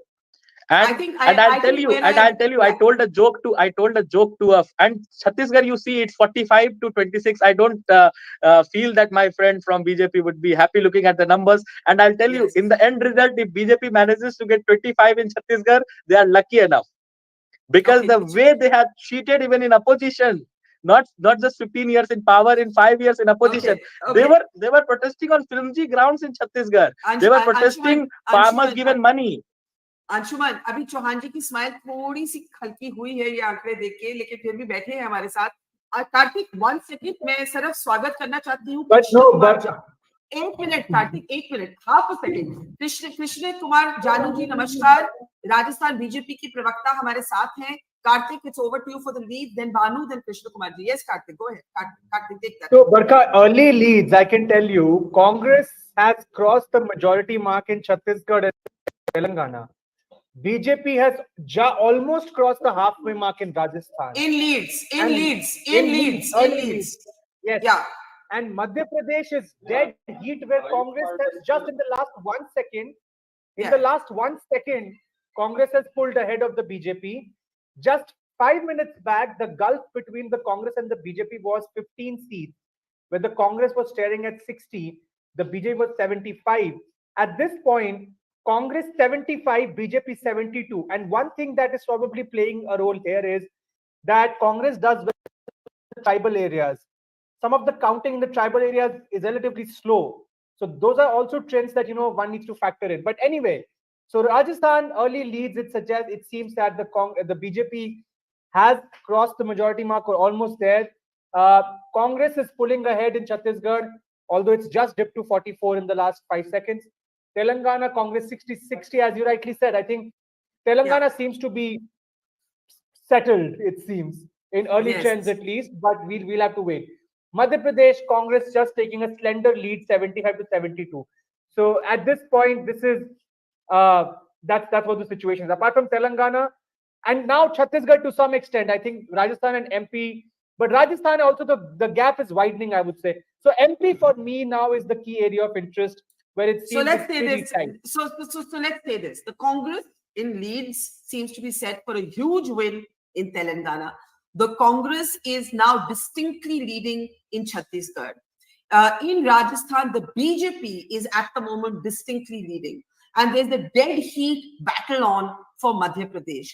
Krishna Kumar Janu ji, BJP के नेता हैं राजस्थान से, आंकड़े देख के आप खुश हो रहे होंगे। राजस्थान के आंकड़ों पे एक बार चले जाते हैं प्लीज। बीजेपी आगे है। राजस्थान की स्लाइड पे अगर हम जाएं तो प्लीज मुझे राजस्थान की स्लाइड चाहिए। अगर हमें राजस्थान के आंकड़े, जी आप 100 सीट में आगे हैं, कांग्रेस 70 सीट में आगे है अभी, लेकिन चुनाव बंद नहीं है। आप कितने कॉन्फिडेंट हैं, और अगर आप जीतते हैं तो मुख्यमंत्री कौन बनेगा? चुनाव तो अगर मगर नहीं, हम जीत रहे हैं। और मुख्यमंत्री की जहां तक बात है, भारतीय जनता पार्टी के पार्लियामेंट्री बोर्ड ने पहले ही तय कर दिया था कि जो जीते हुए विधायक जीत कर आएंगे, उनकी चर्चा के बाद पार्लियामेंट्री बोर्ड इस विषय का निर्णय करेगा कि कौन मुख्यमंत्री पार्टी के लिए और कार्यकर्ताओं के लिए सूट करता है, वही मुख्यमंत्री हो।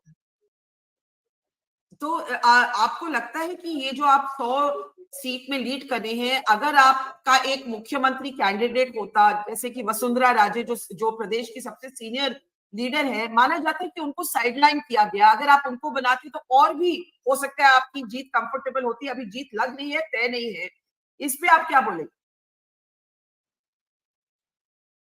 नेता आधारित संगठन नहीं, जी बोले। भारतीय जनता पार्टी कार्यकर्ता आधारित संगठन है, नेता आधारित संगठन नहीं है। हाँ, नेता महत्वपूर्ण है लेकिन सब कुछ नेता नहीं है। और यही कारण है कि वसुंधरा जी भी एक कार्यकर्ता के भाव के साथ, जैसे मोदी जी ने कहा मैं प्रधान सेवक हूं, वैसे ही वसुंधरा जी ने प्रमुख कार्यकर्ता बनने की कोशिश की है। और इस चुनाव में कांग्रेस ने और मीडिया के एक वर्ग ने कोशिश की थी कि वसुंधरा जी और केंद्रीय नेतृत्व के बीच गैप दिखाया जाए, मतभेद बढ़ाए जाए, लेकिन पूरे इलेक्शन कैंपेनिंग में वसुंधरा जी ने एक वरिष्ठ कार्यकर्ता की भूमिका निर्वहन की है।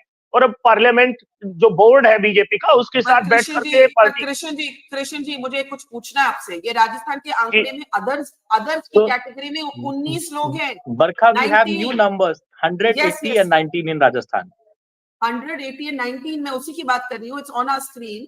अदर्स ये जो 19 है, कृष्ण जी आप जानते हैं कि गहलोत जी पिछली बारी भी जितने भी अदर्स थे, इंडिपेंडेंट्स थे, उनको संभाल पाए। आपको क्या वरी है कि ये जो अदर्स हैं ये अभी भी हो सकते हैं थियोरेटिकली कांग्रेस के साथ भी जा सकते हैं, बीजेपी के साथ भी जा सकते हैं? देखो, जो जिस विचारधारा से बगावत करके चुनाव लड़ा है उसके उधर जाने की संभावना ज्यादा होती है। घर वापसी निर्दलियों की, बागी लोगों की निश्चित होती है। हाँ, इतना जरूर है कि अभी तात्कालिक आक्रोश में उनको आप और हम अनुमान के आधार पर किधर भी गिने, लेकिन उनकी घर वापसी होनी है। कांग्रेस विचारधारा से बगावत करके लड़े लोग उधर जाएंगे जैसे पिछली बार गए थे, और भाजपा से नाराज होकर चुनाव लड़े और जीते लोग भाजपा की तरफ आएंगे। आने वाले समय में हम देखेंगे। Okay, Zainab Sikandar is with us. Good morning. And Karthik, I know you have your hand up, but Banu has been trying forever to speak. Banu, quick comment. Squeeze your comment in, Banu. See, actually, like only now we are starting to get numbers that are closer to the whole of the whole number of constituencies. For example, even in Madhya Pradesh, we just have like 150. I mean, the total adds up to 150. So, which means that like 80 odd seats, we are awaiting any sort of information. Similarly, even for Telangana, we got like 95. Out of we got only numbers for 95 seats. So I think we have to keep that in mind as we speak.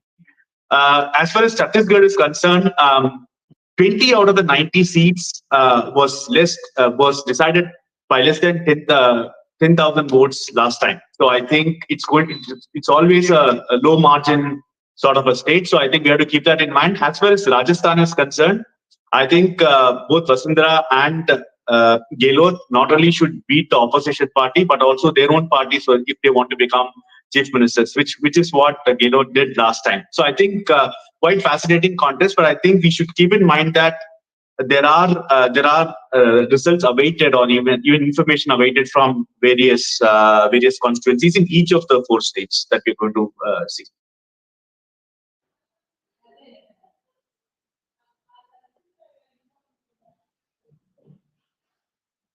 I can't hear. Sorry. I muted myself by mistake. Krishna Kumar ji Rajasthan के BJP के प्रवक्ता, senior leader हमारे साथ हैं।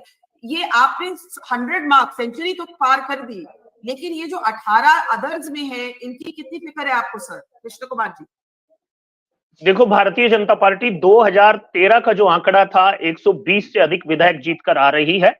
अभी जो आंकड़ा है ये शुरुआती रुझान है। अंतिम निर्णय आने के बाद भारतीय जनता पार्टी को किसी की तरफ ताक झांक करने की जरूरत नहीं पड़ेगी। स्पष्ट जनादेश, पूर्ण बहुमत की सरकार भारतीय जनता पार्टी को मिलने जा रहा है। अतीत का राजस्थान का उदाहरण भी यही है और अभी भी यही होने जा रहा है।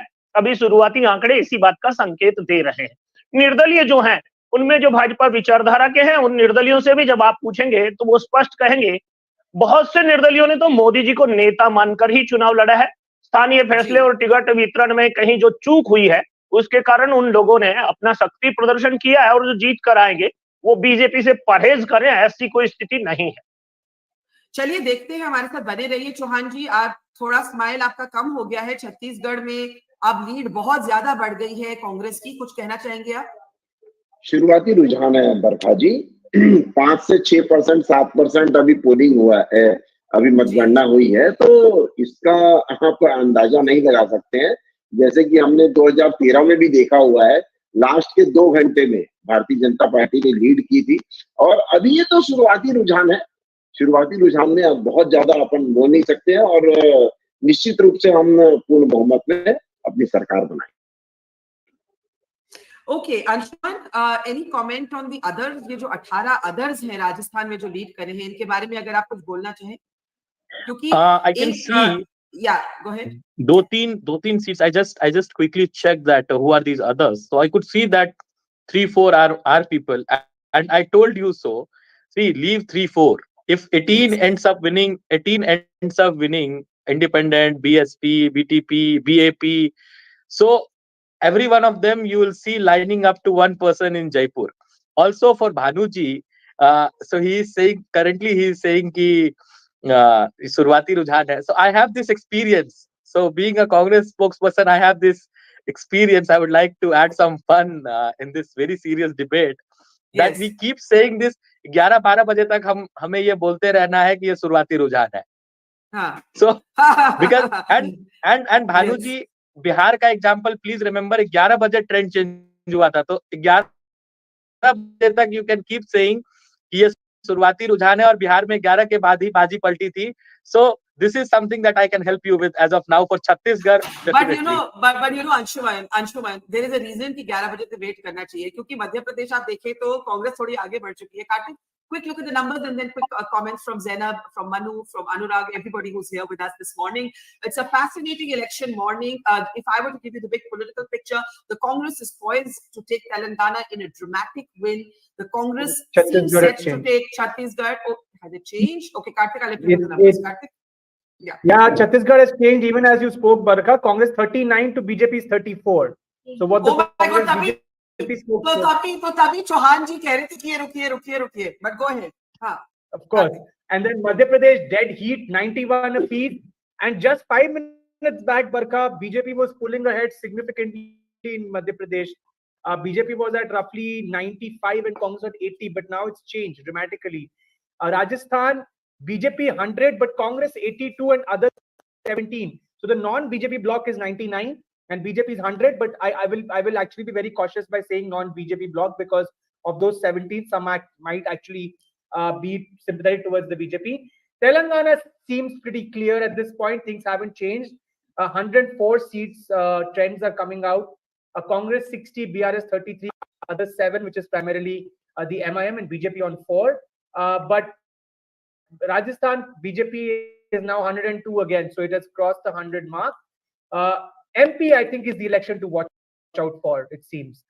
This will go down to the wire. And Chhattisgarh, which was looking sort of conclusive, or not conclusive, but heading in one direction, say 10 minutes back, is no longer, because Congress 38. Anshuman's wanted to jump in. Anshuman, go ahead. Anshuman.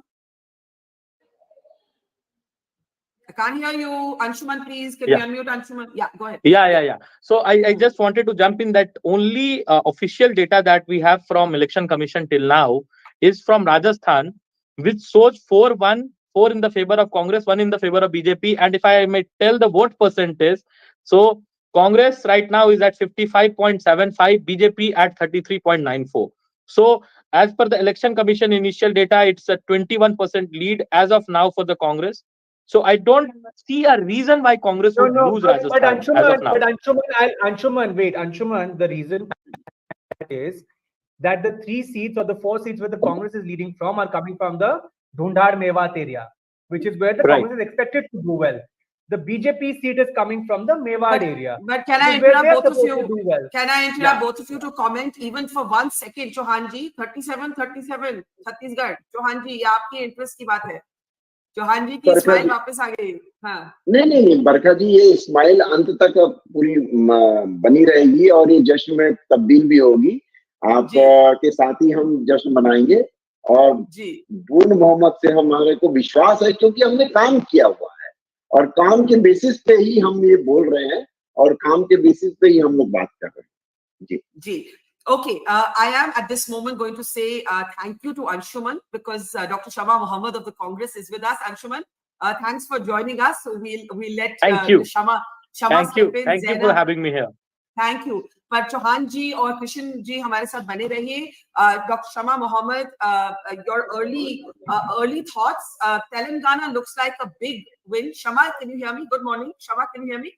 1 second. Let me just. I can hear you, Barkha. I can hear you. Good morning. Good morning. Here's what it's looking like. It's dead heat in Madhya Pradesh. The BJP is ahead. The BJP is ahead in Rajasthan. Can we keep rotating the slides so we can keep looking at this? The BJP is ahead. in Rajasthan, but the others have significant numbers. The BJP has crossed the 100 mark in leads in Rajasthan. In Chhattisgarh, surprisingly, right now it's neck and neck. And Telangana, your party looks headed for a dramatic win. Let's go to the Telangana slide.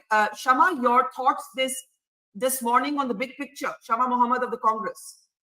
Yeah, Barkha, good morning to everybody. I knew Telangana before coming here, before the exit polls came in, I knew it would be a sweep. There were murmurs, BRS is doing well, but when you go around Telangana, you go to the villages, it's just Hyderabad, but you know that there's going to be a sweep. People, promises made, not kept, corruption issues, unreachable family. So all of that. So I was quite sure about it. I'm very happy that it's coming out very good, the Telangana story. And I expected more than 70. So let's see where we reach by then, because we didn't want to have a 62 or a 65 with the BRS and, over there. We wanted to have a landslide. Now, looking at the other states, we all understand that it's very early. It's 9 o'clock in the morning. By 12:01, the picture changes completely. We all know that, you know that, who have seen elections for years. So I believe Chhattisgarh, it looks now like this, but Chhattisgarh will be winning. Madhya Pradesh too. And I believe even Rajasthan. So let's see, let us wait for the day to come in. Let's go down. I mean, let's see by around 12, 11:30, 12, 1, we'll kind of get the picture. And I must say, can I just one more? I think in all these, Rahul Gandhi's, let's not forget Bharat Jodo also. I want to always add that there are the local leaders. They have done fantastically well there, but also Bharat Jodo, because when I was in Telangana, when you go to rural areas, also the city, they tell me that, we love Rahul Gandhi because they feel now he's a people's person. He's interacting with the public. They don't see any other leaders being what Rahul Gandhi is doing these days, the last couple of years. So he speaks for the people and he's a man for the people. So there is a huge change that way, I must tell you, being there and talking to people. Can I ask you though, in some ways, since Karnataka, the Congress strategy has been to localize the election. We've been talking about this all morning, that where the BJP is actually in these elections sidelined many of its tallest state leaders, the Congress has in a way set them free. So they've kind of reversed roles. But you have talked about Rahul Gandhi before you've talked about Revanth Reddy in Telangana. Why is that? Can we unmute Shama? Yeah. Rahul Gandhi and the local leadership. I put it together. Remember that. So then I would take in, because there are many local leaders. So each state has it.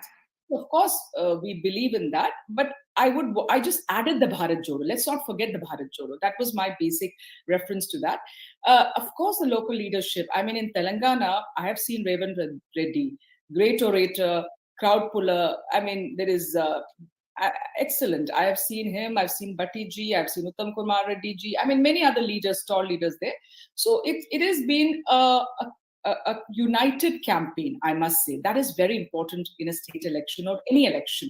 And I think the 6 guarantees have worked because they have seen the adjacent state, Karnataka, 5 guarantees, we have spelled it out in May, and by now almost all guarantees except one is not done. That is because of the student thing that will happen in December. And you must understand, Karnataka leaders, the chief minister, the deputy chief minister, they all came there to campaign and tell the people that we have done it. So, and one more thing, when I was campaigning there, I noticed that when you speak in a crowd there, I would say that हमने guarantees डाला हुआ है यहाँ, घोषणा किया है. आप लोग सुना है 5 guarantees के बाद जो कर्नाटका में, and there would be one lady or 10 or 12 in the crowd who had somebody in Karnataka getting a free bus ride, or who had somebody getting the 2,000 rupees in the account. So that has transferred here. The Karnataka effect, I must say, has come on to here because of the guarantees given to the people, and people believe that the Congress, when they say something, when Himachal, old pension scheme in 1 week's time. So when we say something, we're keeping our promises. I think that's what the people have understood, unlike other parties. Okay, I need to open this up for all our commentators this morning, Shama, but one quick question from you and then to Manu, Zainab and Varun. Varun, good morning. We also have leaders of the BJP, Rajasthan and the BJP Chhattisgarh with us. But one comment from you, Shama. the larger political takeaway? Because let's remember that in 2018 also, your party won these 3 states, Rajasthan, Madhya Pradesh and Chhattisgarh. And the Lok Sabha elections played out in a very different way. What for you is the biggest takeaway? We don't know some of the results. We know Telangana is going your way. We don't know. Barkha, I apologize. Something very dramatic has happened. Something very dramatic has happened. BRS has Oh my God. 63. Oh, Yeah. I just saw that. Okay. Yeah. Oh my God. This was worthy of interrupting you. Sorry. Yeah. Well, I should ask Shama about that, because I was just about to say, Shama, that Telangana is going to Congress. And then now look at this completely unexpected reversal. Dr. Shama Mohammed, BJP has crossed the halfway mark in these early leads in Madhya Pradesh. Okay, No, it Shama, changes. It's not yet time. It will change. You know, it is. I've seen 104 coming down. You know, they're still counting. It's not yet over. Even a single seat is not over. The counting is still happening. The picture comes out at around 11:30, 12. 12, we kind of know what it is, and I'm not going to comment right now. So, what the takeaway you asked me is that the price, the people are fed up of price rise and unemployment. You know, there's a huge issue out there. You can say that, you know, I ask every time a BJP person whenever I travel, what has Mr. Modi done in the last 9.5 years? I said, just tell me one thing. They say Article 370. I said, in terms of Vikas, what is it? They don't have anything to say. So I think during our time, the price rise was not this much. And the other thing was the employment was there. Now in unemployment, you know, the national average is around 10%. So we must understand all these things. So I feel, and also there's a united opposition this time against Mr. Narendra Modi or the Bharatiya Janata Party. Is there? Because Akhilesh Yadav and others have been cribbing. In fact, people say the India Alliance didn't even apply to these states. Can we please change the slides? We've been on Madhya Pradesh for a while. We need to look at this. Okay, I don't understand, Karthik. You gave us a turnaround. Is it our banners that are behind the numbers? Or I need to see what the latest Telangana numbers is, because there's some confusion here. Karthik, do you want to update us? It's back to what would make Shama feel happy again. Congress 66, BRS 40. Just can't change like that, my dear. That's what I'm trying to tell you. I think Shama, I think what happened there was, I think there was an error in the publication from which we are sourcing the information. Yeah, so because otherwise, it can't flip like that. Yeah, it can't flip like that. That just seems absolutely wrong. Yeah, no, that's true. But I must just add 2 more things, Barkha. Chhattisgarh Congress is again in the lead, 42, BJP is 35. Rajasthan is the proverbial Fatawa election. You might see the BJP leading at this point, 105 to Congress's 80. But this could change, you know. This could change. Madhya Pradesh, on the other hand, BJP is now pulling ahead. There seems to be a pretty significant gap, 27 seats. BJP 117 to Congress is 90, but Shama is right. Still early days, but I would say this is now the end of early days. Okay. Can I bring in Manu? Can I bring in Manu, Zainab, Varun, everybody who's been waiting to speak, also our BJP leaders? Again, I don't know why that blip occurred, but Congress seems poised to take Telangana. I am going to say that they, short of something dramatically strange happening in the numbers. All right, the Congress. Oh my God, KCR at the moment is trailing from both the seats that he contested elections in, from Kamareddy and Gajrail. The Congress seems poised to win in Telangana and win big. That is the only state where the gap is actually decisive between the two parties. Let's look at the other states now. Chhattisgarh. Okay, I need the slides to change, but I'll read them off the banners. Even Madhya Pradesh, Barkha, the gap is significant now. 120 to 95. Now one can say that this could flip because of tribal areas in Madhya Pradesh. But if a gap of 20 is a significant gap in Telangana, then so is a gap in Rajasthan and Madhya Pradesh. Can I bring in Manu on Chhattisgarh? An unexpectedly fierce fight in Chhattisgarh. Chauhan जी कह रहे थे हम मान नहीं रहे थे हमें लगा नेतागिरी कर रहे हैं छत्तीसगढ़ के आंकड़े अगर हम स्क्रीन पे दिखाएं please Manu please go ahead Manu Yeah, you see, with Chhattisgarh, if you look at the seat headline, which is 35 to BJP, currently the leads, Congress 40 and other 1. What's happening in Chhattisgarh, and we have observed this phenomena over the past 3 to 4 cycles of elections, that the vote share differential between the two parties has often been very less. Now, what that does is that till the very end, one is unsure of, how many seats will go which way. So currently, the Congress was polling a lead in terms of vote share through the tracker through the entire year. So that meant that, they should ideally be winning by a healthy majority. But the politics of Chhattisgarh is like that a lot of seats will be marginal and a lot of seats will be flipping this way or that way right till the end of the election. But as of now, we can see that the Congress is in the lead.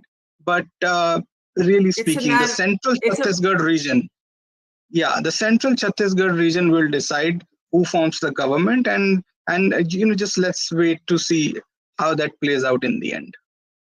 Okay, let's open this up for quick comments from Zainab and Varun. Zainab, the big takeaway for you at the moment, there's a lot we don't know. What we do know is Telangana, unless there's a dramatic twist in the tail, is going the Congress way. And you're looking at people were talking about the Congress fighting for number 2. The Congress is going to take another, let's say, cash-rich, resource-rich state. There's going to be possibly a north-south divide in politics. Zainab, early thoughts? Yeah, Telangana is actually amazing for Congress. It's almost a tsunami. And to be honest, I was not expecting these numbers because up until some time ago, KCR was very, very confident that he's going to hit the 70 mark. And the worst case scenario, he said, was 50. And if 50 was the number that they were going for, then if he brings in the independents and a little help from the BJP, they could have come back to power and it would have been a hat trick for BRS. But Congress, with its numbers, it seems they will be very easily in majority, and and nobody can pose any threat for them.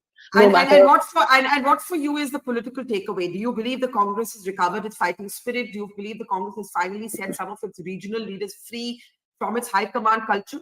Absolutely. Look, Rahul Gandhi is a very sweet leader. The reason I'm saying a sweet leader is because, this is my personal opinion, I don't think he's cut from the same cloth that other very iron-fisted politicians are made of. And I don't want to take any names because then it seems like I'm comparing. But he's very gentle and sweet, and till up until recently, it wasn't accepted very well by the public. But of course, there's a segment now in India's population that thinks that this is a very different take on politics. So that's why the Bharat Jodo Yatra, maybe on ground level did have an effect. But for me, in Telangana, I think Revanth Reddy is the star.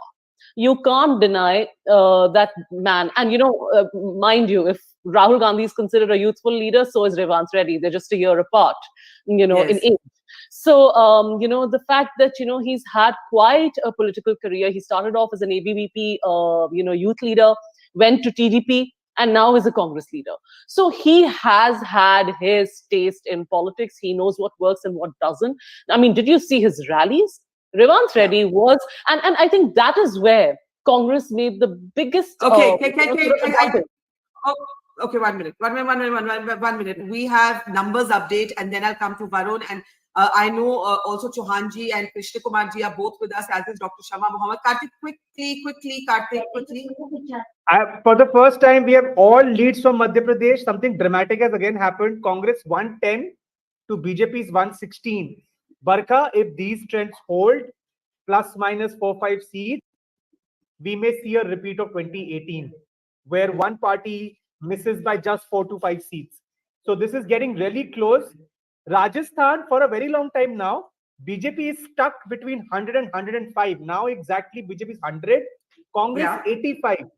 Let's change the slides, guys. Yeah. Mr. Gehlot's election of a lifetime seems to be yielding results, because we were all saying until a year back, Congress will be like 20, 25, 30. But they're sticking around there at 80, 85 very stubbornly so. And by the way, I must say now, and Manu will second me, these are no longer just postal ballots. Now these are trends. But of course, the ECI is working at a much slower pace. So we are picking it from an agency. Madhya Pradesh right now, BJP 115, Congress 111. So I will summarize it as following. Congress pulling ahead in Telangana, now also pulling ahead in Chhattisgarh, crossing the 45 mark. Madhya Pradesh dead heat. Rajasthan, BJP looks poised for a victory which is not very convincing as of now. So those hang are the hang on. Chhattisgarh के आंकड़े, चौहान जी, 46 to 31. Yeah, sorry. Is 46 for the lead in, मतलब कांग्रेस आगे निकल चुकी है 46 to 31. There it is. बरखा जी, क्या होता है कि 25 से 30% जो है वो हर एक पार्टी के वोट रहते हैं, वो कट्टर वोट रहते हैं, लेकिन जो नतीजे आते हैं, जो मतलब जो सरकारें बनती हैं, वो बैलेंस्ड लोगों से बनती हैं। बैलेंस जो वो ये देखते हैं कि यहाँ पर वादा खिलाफी कितनी हुई है, वो ये देखते हैं कि डबल इंजन की सरकार जब होगी तो हमारा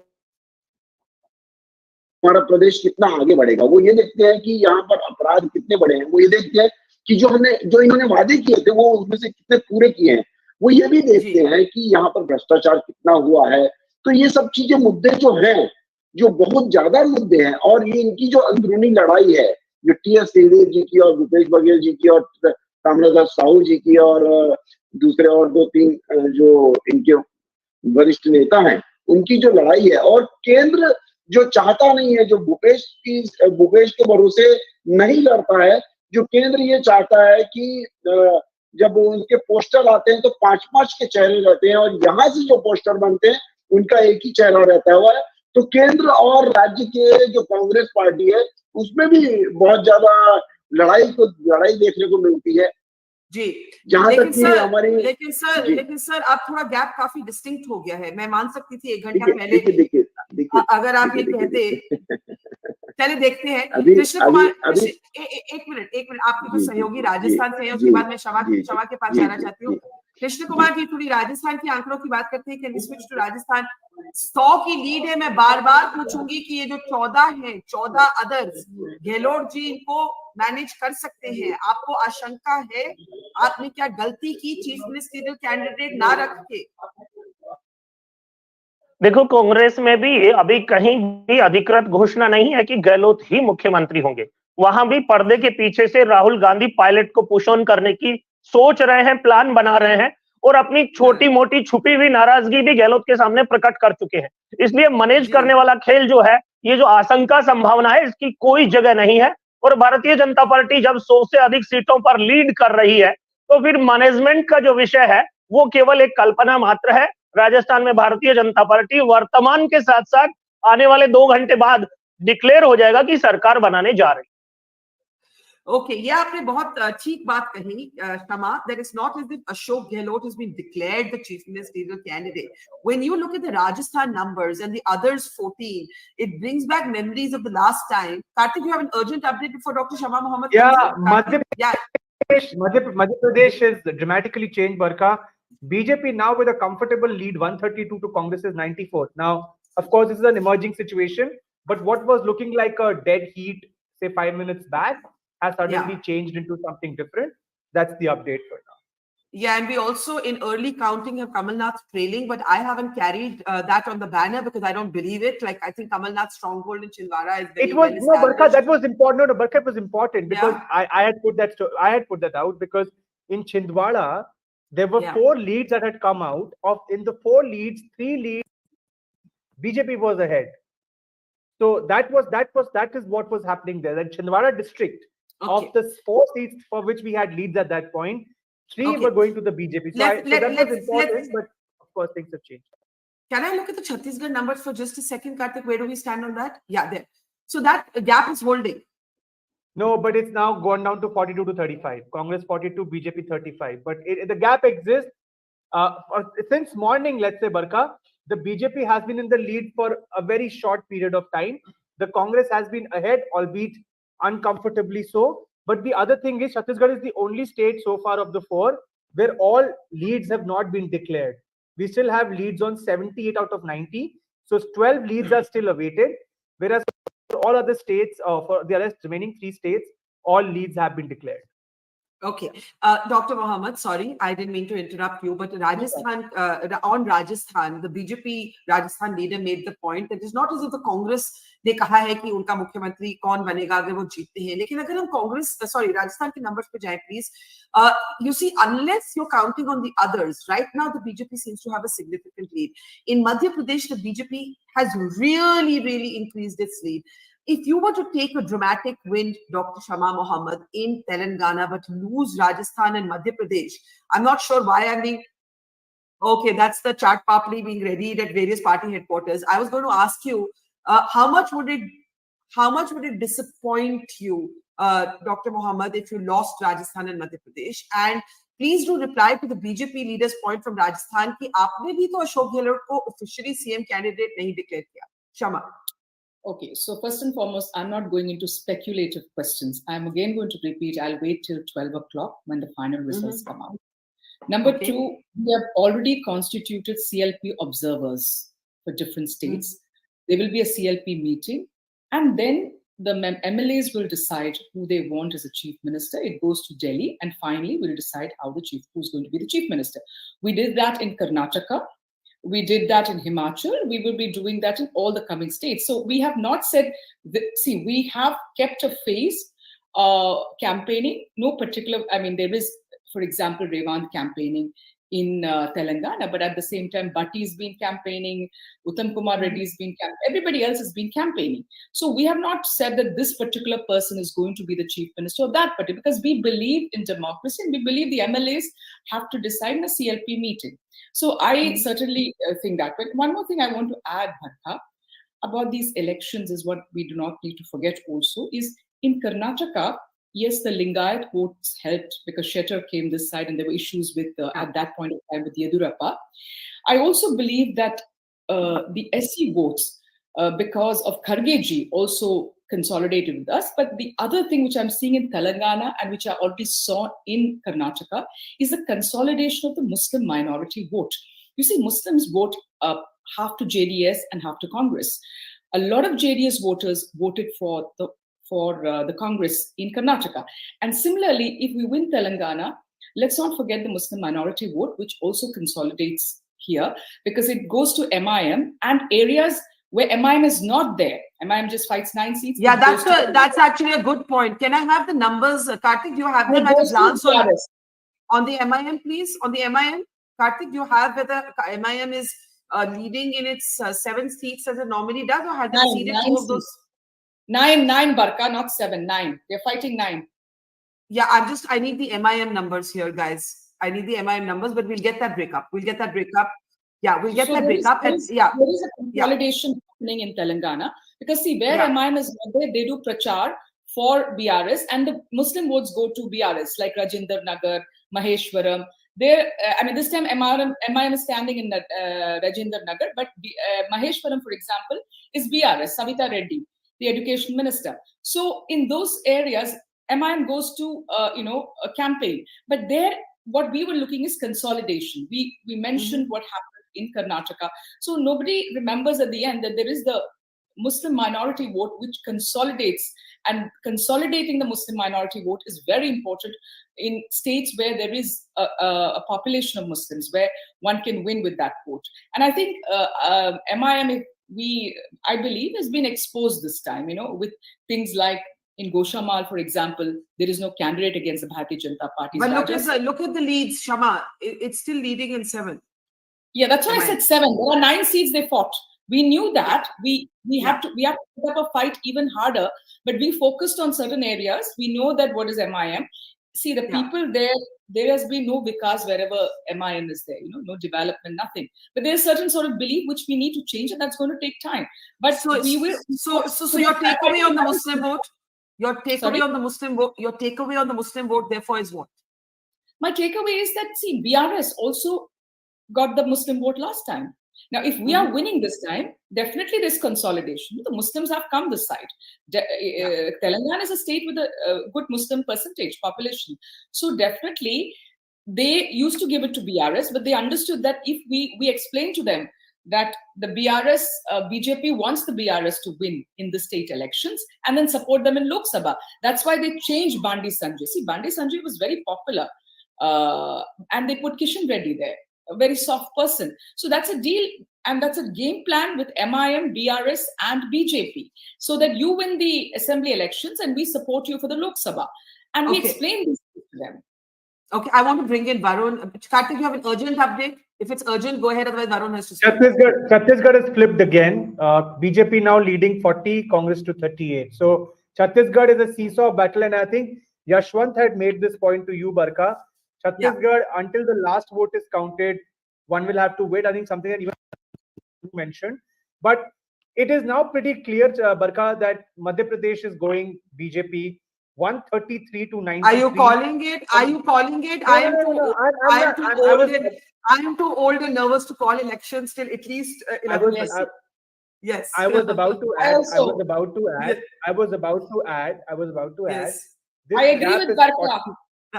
We are the same vintage. Yes. I agree with her because it takes time. I've seen it change. I've seen the Gujarat elections. Barkha, how it has changed. Yeah. But Karthik, go ahead. Complete your point. Yeah. Okay. Now I was just saying there's a gap of 40 seats, and it has now, this gap has been holding now. This BJP has been leading, basically, what I'm saying. Since morning, for a very short time, the Congress was ahead, but Madhya Pradesh BJP has been ahead. So it will now take something special for this to reverse, but it seems the gap is pretty significant, but it could happen. I'm not saying it can't happen. Rajasthan, the lead for the BJP is not as strong. It's still tenuous, 105 to 80. Chhattisgarh, it's neck and neck. Congress 45 to BJP's 44. And Telangana, Congress way ahead of the BRS with 66 to 43. So, of course, this can change. Can I interrupt you to get another guest now, Varun?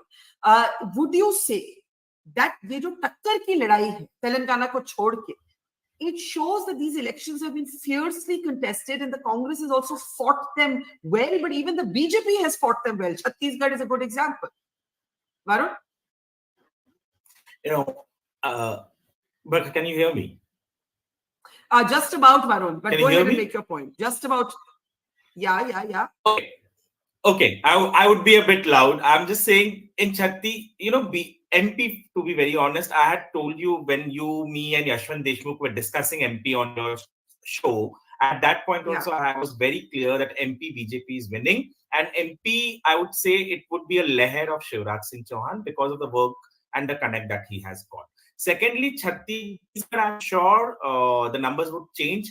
Om Mathur, a veteran from BJP who worked over there, he has changed a lot. He has got a lot of caste consolidation. Those who went to Congress last time, he has managed to get them back to BJP. So we would see a major change in Chhattisgarh too. Rajasthan, BJP se zyada, I would say Ashok Gehlot worked. And to be honest, the BJP couldn't manage those things, those factors. If they couldn't get a Kanhaiya Lal murder to be at, the way it should have been portrayed by BJP, they failed to do it. But I'm sure BJP is winning Rajasthan.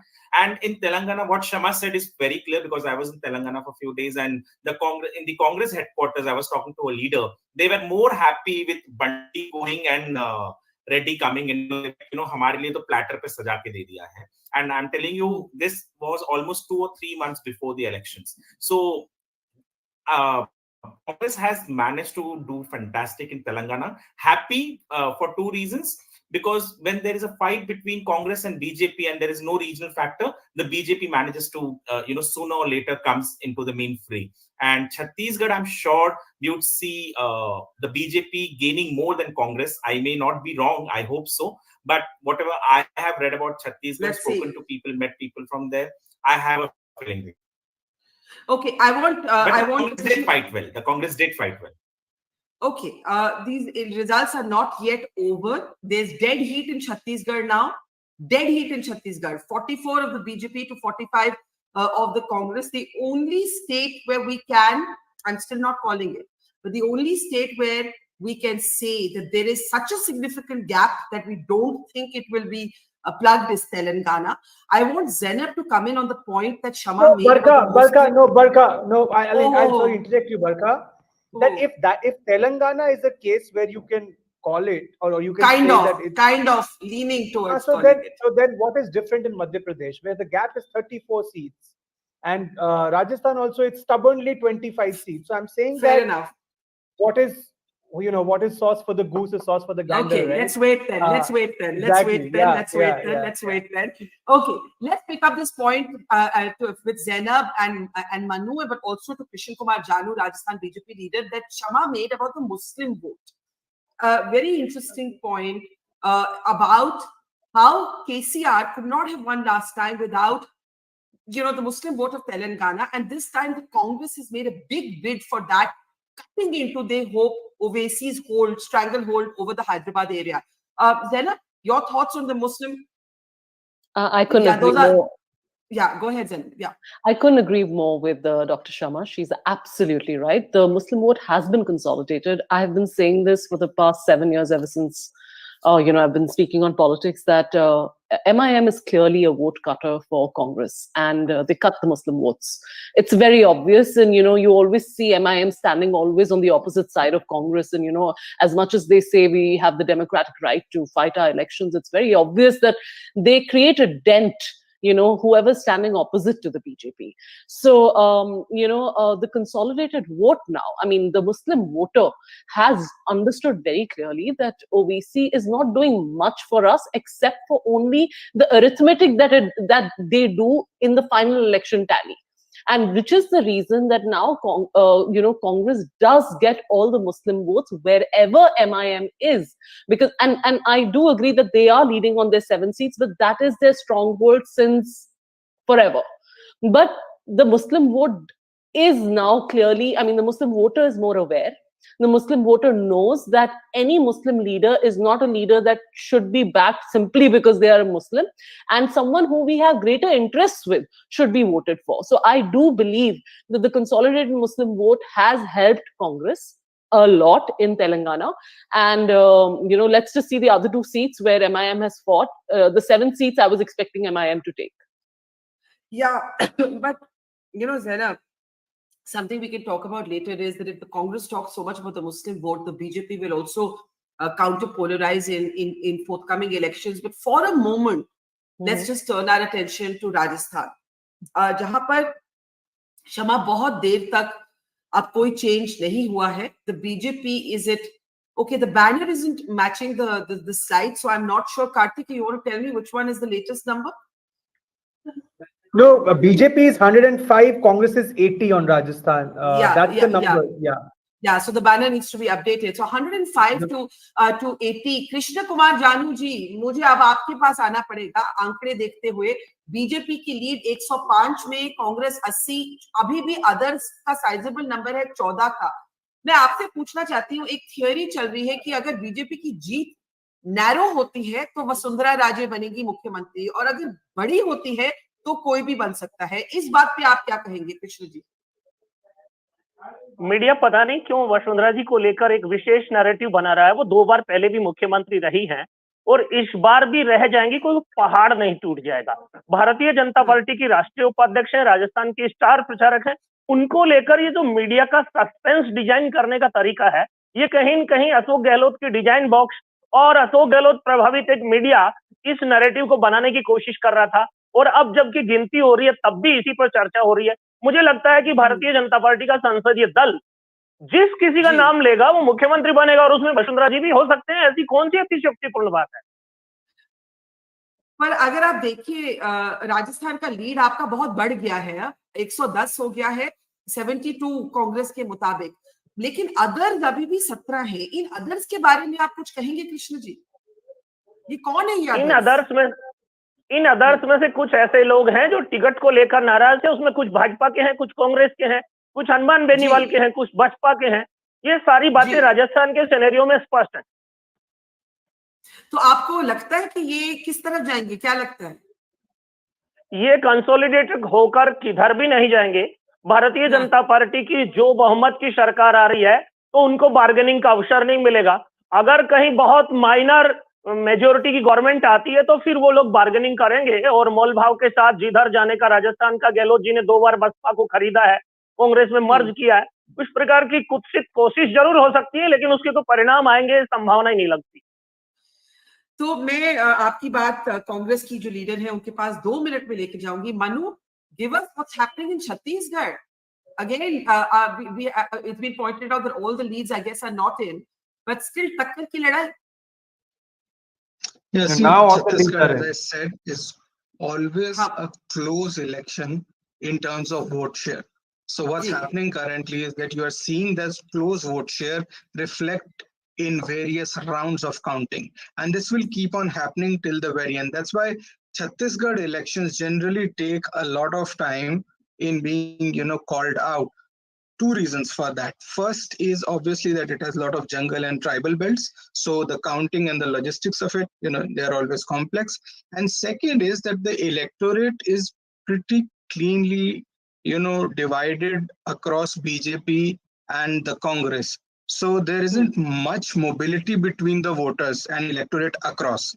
So it's a bit like one of those cliffhangers or decider states in the US, whereby each party has 40 plus vote percentages, and it's down to the final few counties. So something similar happens in Chhattisgarh, and that's why we are observing these seesaws. Okay, let me actually bring in Dr. Mohammed for an overall picture. Right? An overall picture is, I want to show you the posters outside the Congress party headquarters. Do we have those posters? It's very interesting. उन पे क्या लिखा है? राहुल सब पर भारी है, तभी तो भाजपा जारी है. So it's very clear, Dr. Mohammed, that the outcome of these elections is going to be directly connected to, in a way, Rahul Gandhi's pivotal position in the opposition bloc. Can you talk a little bit about these posters outside the Congress headquarters this morning? Hang on, Shama, I can't hear you. Can we unmute Shama, please? Whenever we win, I remember people coming and telling me the last time we won an election, y'all are not doing anything. There is no excitement in the office. Why are you like this? And when we put posters up also, we are questioned. Of course, we want to show, like the Bharatiya Janata Party, like Amit Shah always does. When there's a West Bengal election, he says, "Hum 200 seats se zyada jeet jayenge." So meaning, what does he do? It's a psychological warfare by him. So there are people sitting on the wall. They don't know which side to jump. So when they say that, oh, this party is winning, we don't want a hung assembly. Nobody in a state wants a hung assembly. So they jump to that side. That's what he does. So we also are positive people. We didn't know how to do all these things before. We used to do work and not advertise or do anything. So you started borrowing. You started borrowing from the BJP playbook. We are not borrowing from them, but we have decided ourselves that we do a lot of work. We did in the last 10 years. Barkha, everybody forgets what we did. Now 80 crores. Mr. Narendra Modi is extending his food to the ration to the poor people, 80 crore. Now, where does that come from? This Food Security Act of 2013. Who got it? The Congress party. I can proudly say that. And when he says there are 80 crore people out of 140, means we have a lot of poverty in this country. So what has he done in the last 9.5 years or almost 10 years? So Food Security Act, RTI, right to education, Manrega, Indo-US nuclear deal. I can go on about the 10 years we were in power. But when you ask them, there's nothing. So we decided that, yes, we will put posters up. What is wrong in that? It's an election. We will win, we lose, and we want to win. And I don't see there is anything wrong in us celebrating a victory. They might, as I said, it's still what, 9:45? 9:45 the results. Are you worried though about the dead heat in Chhattisgarh? Can I turn to Chhattisgarh for just a second, because I think that's something that no one really expected. None of the exit polls suggested this kind of dead heat. Nobody. Everybody said that. No. To the contrary, Barkha. All exit polls had overlapping ranges in Chhattisgarh. Let's not debate the exit polls anyway. Okay, point taken. Let's move on. I didn't get the sense, looking at the exit poll coverage, Karthik, that a dead heat was expected in Chhattisgarh. I don't remember seeing that kind of forecast. Does anybody remember? It was. In fact, if you look at the C voter numbers, or if you look at any number everybody was calling it Okay. really close. Okay. Now we're in Yeah, the realm of yeah. actual results. Let's talk about that. Can I turn just for a moment? I was asking Shama whether you are anxious. I'm not taking some of the key candidates trailing very seriously. Bhupesh Baghel, Kamalnath was trailing. He's now leading.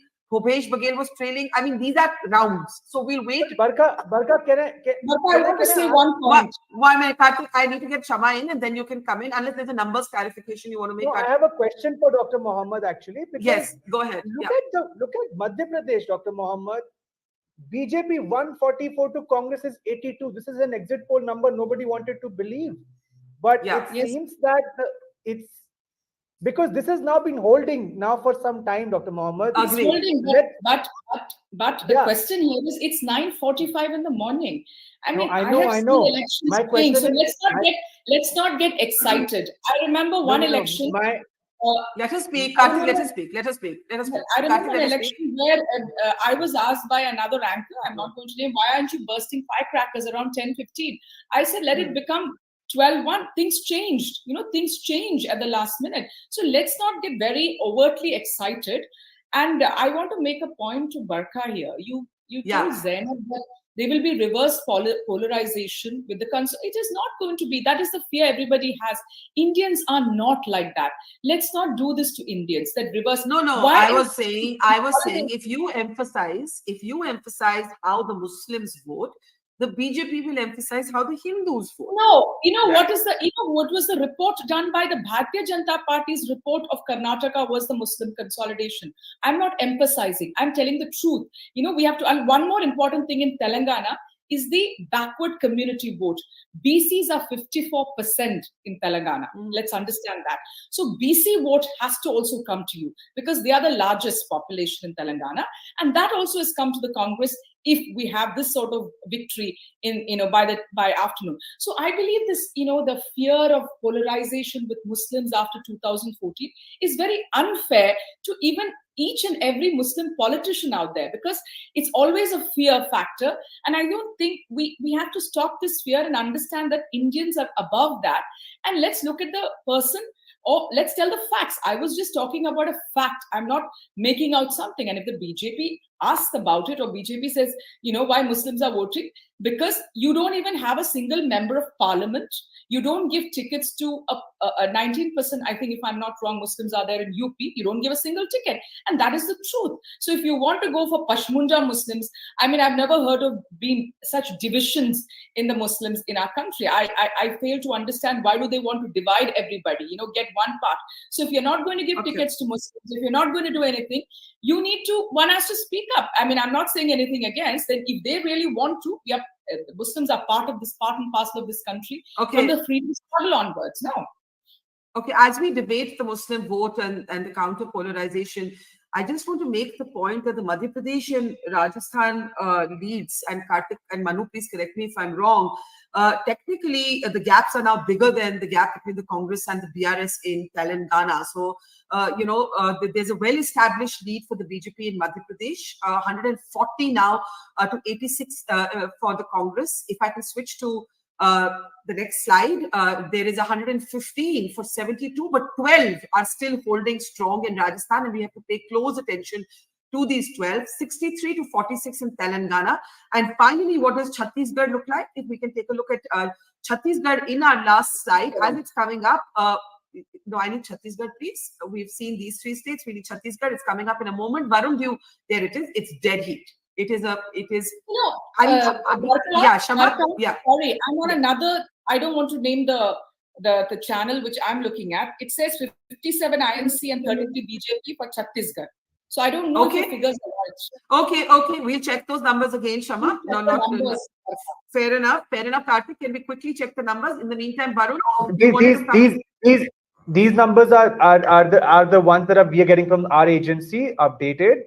But in the last few seconds, Congress in Telangana has gone down to 59. I think for the first time in a long time, it has gone below the majority mark. BRS 49, Chhattisgarh is 44 apiece. Madhya Pradesh, BJP 135, Congress 91. Rajasthan, BJP 115, Congress 72. My limited point was that if the Congress is happy about Telangana and is treating it as a victory, by the same logic, then Madhya Pradesh seems to be a loss. So anyway, I mean, my point was, when I was asking Dr. Mohammed that question, and maybe Varun can answer this from the BJP I did not say, I said, you are asking me, and I said, it's, I should be positive about my stay at the stage where we are. Dr. Mohammed, my question was hypothetical, that if this holds in Madhya Pradesh for the Congress, this is disastrous on so many fronts, because this is a 20-year-old government. Let me add a question to Barkha, two other channels, in two of them, 65 for us in Telangana. So I don't know what your figures are showing.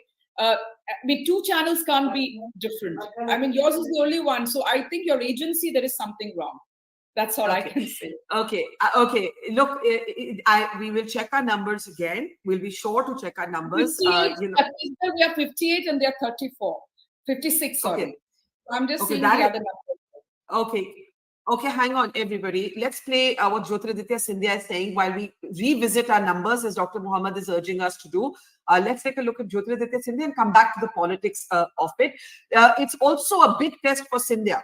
If his area does well or it doesn't do well, it will reflect on how much of a political asset he's been in leaving the Congress and coming into the BJP. We'll talk a little bit about that, but let's listen to Jyotiraditya Scindia. In the meantime, Karthik, I request you, as Dr. Mohammed is saying, to take a fresh eye on the latest numbers, and we'll come back with those.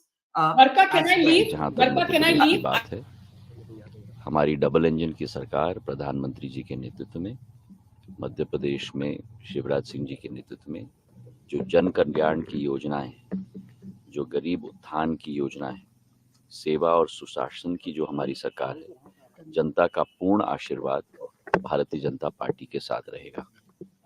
कल कई कहानियां मैंने सुनी कि लड्डू कोई एकत्रित कर रहे थे, कोई शाबाशी की बैनर्स पोस्टर्स लगवा रहे थे, और मैंने सदैव कहा था कि नतीजे का इंतजार करो।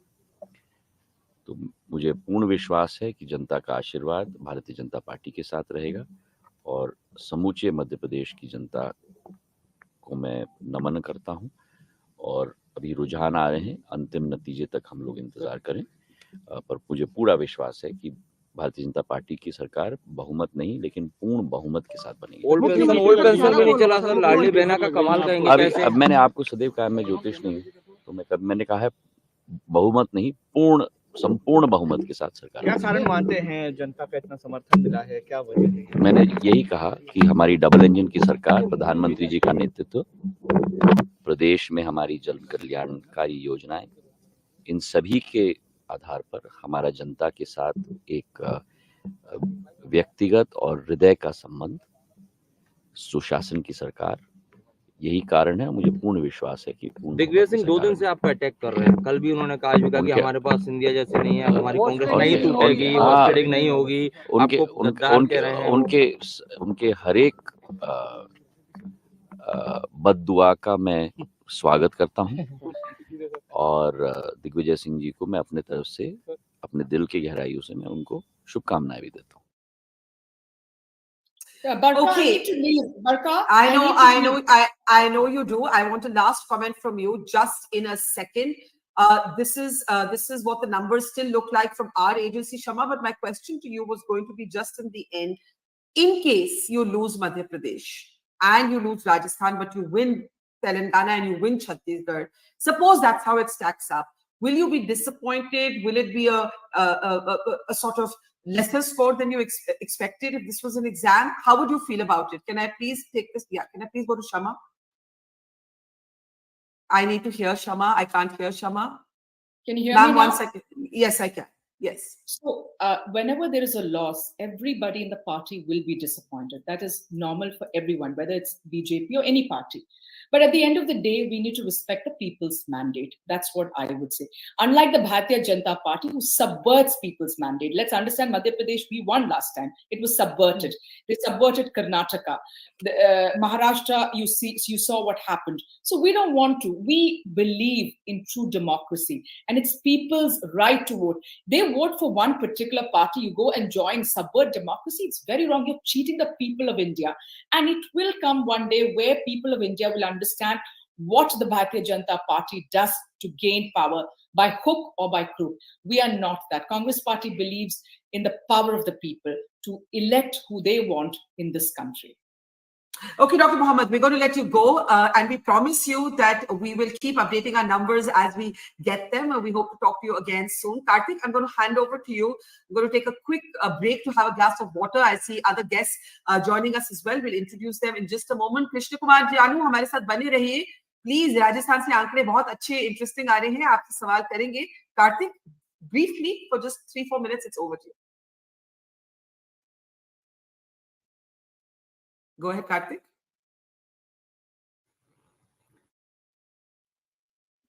Yeah, thank you, Barkha. Yeah. Thank you, Barkha. So just before I start, just recapping the numbers for everybody. Madhya Pradesh, BJP currently 148, Congress 80, others 2. Chhattisgarh, BJP in fact pulling ahead now, 46 to Congress's 42. Telangana, Congress right at the majority mark, 59, but not there. They have to get 60 for that majority. BRS 49, others 5, BJP 6. Rajasthan 125, BJP 62, Congress and others is 12. That's how the numbers look like at this point. This is an evolving situation, but some of these leads have now stuck for some time. But let's wait. Of course, let's wait. So I guess Varun, I wanted to actually get you in, Varun. Varun, Madhya Pradesh, what has happened? I mean, conventional wisdom would have suggested 3 to 4 months back that this is like a 20-year anti-incumbency. It is the Congress's turn. They got the mandate last time. It was taken away from them. They have strong organizational person in Kamalnath who also has the resources.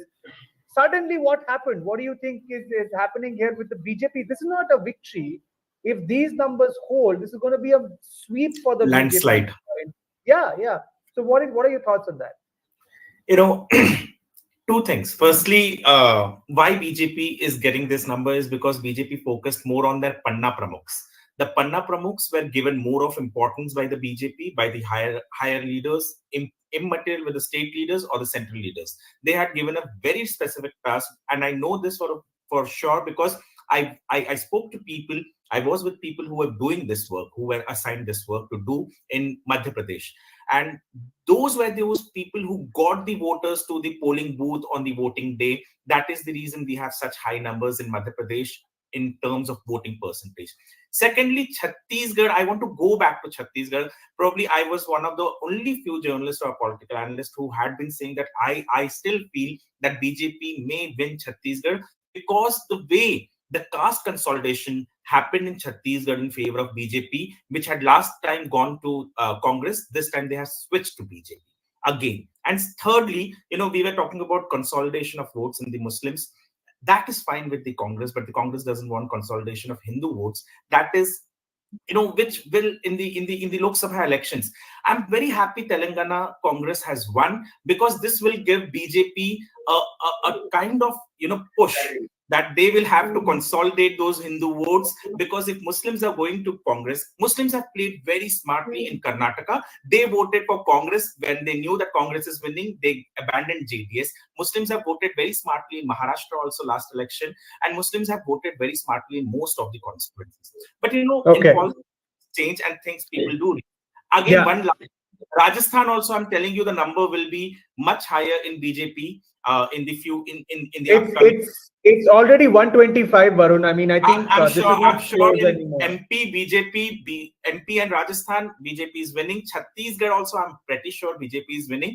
MP, but I'm saying it is a leher. In Hindi, we call it okay. leher. Let me get in Madhavan. Kamalnath failed miserably. That was going to be my next question to Madhavan. Actually, Madhavan, welcome to the show. And what's the biggest surprise? Good morning, sir. What's the biggest surprise for you this morning of the 4 results? And I especially want your take on Madhya Pradesh, because this was one state for the taking for the Congress. They should have ideally won this pretty comfortably. But this seems to be going the exact opposite. And tie that into your triangle theory that is pretty popular on the Mojo story. So over to you, sir. Yeah, I'm sorry. Please remind me on the triangle theory. I sometimes come up with metaphors. Wasn't it something like Delhi, Gandhinagar, Kanpur. Oh yeah, that one. Yeah. It's I call it the Ayodhya Gandhinagar axis. That the further you go away from these two centers, there is a receding of the BJP's popularity. I still hold that to true, but I have other things to say this time. First of all, the biggest failure, if you ask me, is Kamalnath, because failing to convert the anti-incumbency mood, which was very evident, and we heard Varun talk about Panna Pramukh, but I think no Panna Pramukh can convert something that is not campaign worthy in terms of storytelling, in terms of what others have done and what you are doing. And what is remarkable about the BJP's victory in Madhya Pradesh are three things. One is that it has been able expected, to... Let's be careful with the words expected victory, because these are still trends. Yeah, that's right. Expected. Yeah. But I still will stick my neck out on Madhya Pradesh. I won't stick my neck out on Rajasthan and Chhattisgarh yet. Madhya Pradesh, it's a question of the margin. It's also a question of, once you've used a word like wave, which I think is a fair one, it can be a small wave or a big wave, but certainly a wave. But to have a wave at a time when you had a so-called slightly wobbly chief minister face in Shivraj Singh Chauhan. Please remember, double engine Sarkar was not used by the BJP at all. Not only that, they put central ministers and other MP BJP stalwarts in that area just to give a broad signal that this is not about Shivraj Singh Chauhan. Third thing is, I often like to mention, based on my triangle theory, that Madhya Pradesh is not fitting into a Hindutva narrative easily. So what made things possible for the BJP very clearly is Kamalnath's inability and lack of charisma to convert an anti-incumbency move and consolidate it. Second thing is BJP's amazing ability to shift the agenda from cultural issues to economic issues. The Ladli Behna scheme, and in fact, this election, irrespective of who wins in the end, has been very clearly for me an economic and social election, not that's something. Yeah, let's come. That's a very good point. We'll come to that in a bit. Yeah, but Zainab, but let me just complete. Zainab has to leave. Sorry, Zainab has to leave. Okay. So I have to give her the last word. Zainab, parting thoughts. Has been great having you on the show. But parting thoughts as you see the trends. Well, let me just repeat the trends for you. Madhya Pradesh, the gap has narrowed, but not really. BJP 137 to Congress's 92. Chhattisgarh still dead heat, 44 apiece. Telangana Congress pulling ahead, 61 to BRS's 50. It's still a narrow margin, but they're crossing the halfway mark. Rajasthan BJP is exactly the double of the Congress, 125 to 62. So your key takeaways. See, my take on Madhya Pradesh is actually very different from Sir. I personally feel that it was the RSS's mobilization on ground in Madhya Pradesh that has led to the last leg of the race, which, went to the BJP, because the RSS was so active on ground. And the reason, you have to realize in MP, there was a very early ticket distribution. So BJP was very, very strategic in, how it's going to win MP, because it had a very good, it had very good reports of how Congress is doing well in Madhya Pradesh. So I think it was RSS that has actually made, the difference for BJP. And it is a bit of polarization, because if you see in Madhya Pradesh, BJP is leading in all the urban areas, and that is where the RSS is most active. When it comes to Rajasthan, it was pretty clear from the beginning, although most of the exit polls were saying it's going to be neck and neck. But what I saw and what I heard and what I spoke to people there, I knew that it was going to be BJP who's going to pretty much take over in Rajasthan, because of the various issues that Congress has always been riddled with, number one being the infighting. And again, BJP was very organized ground level in Rajasthan. So I'm expecting Rajasthan and Madhya Pradesh to be, BJP taking the win. Chhattisgarh has been a real surprise, in my opinion.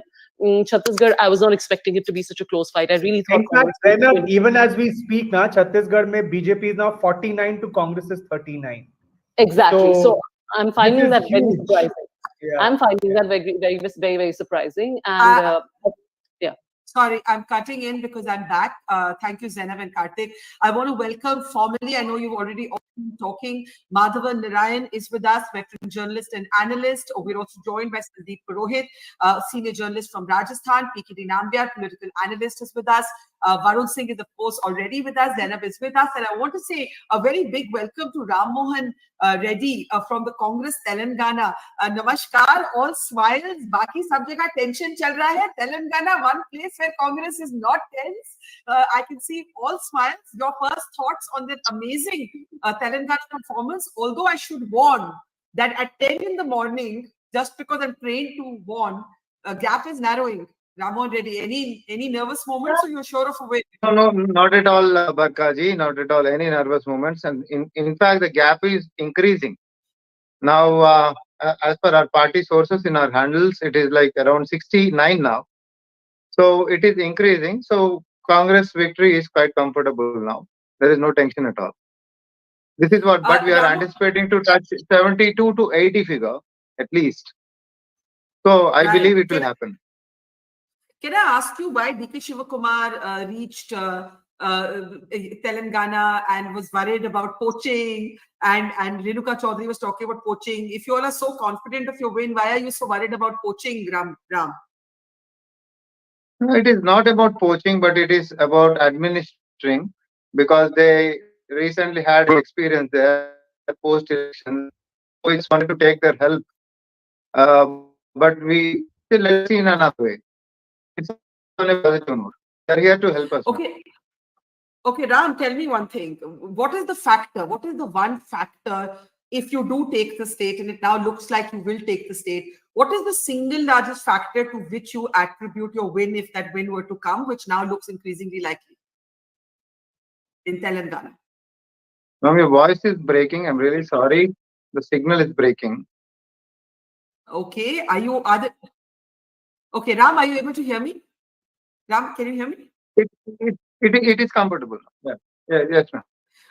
I was just saying, what's the one big factor that you think swung Telangana in the Congress favor? Which, yeah, I'm not sure if it's my signal or yours, but if you can hear me, go ahead. Sorry. Can't hear you, Ram. Let's reconnect with Ram. Let me welcome the other guest in.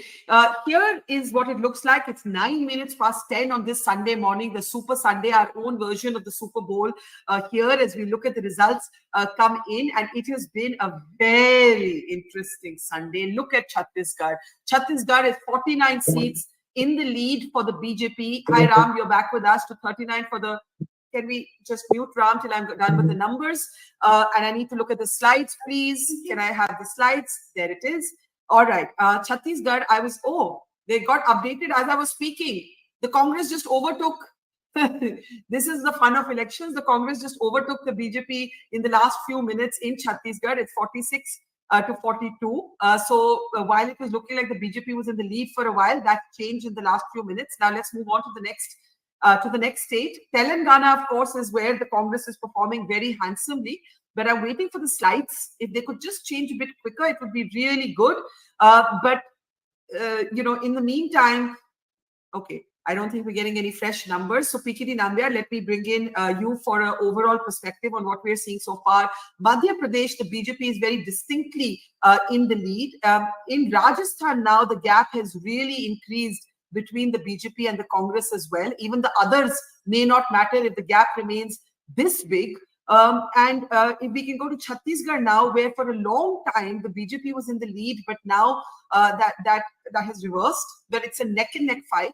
So Telangana is really the one place where there's a very distinct gap in terms of in favor of the Congress, and in Madhya Pradesh there's a very distinct gap in favor of the BJP.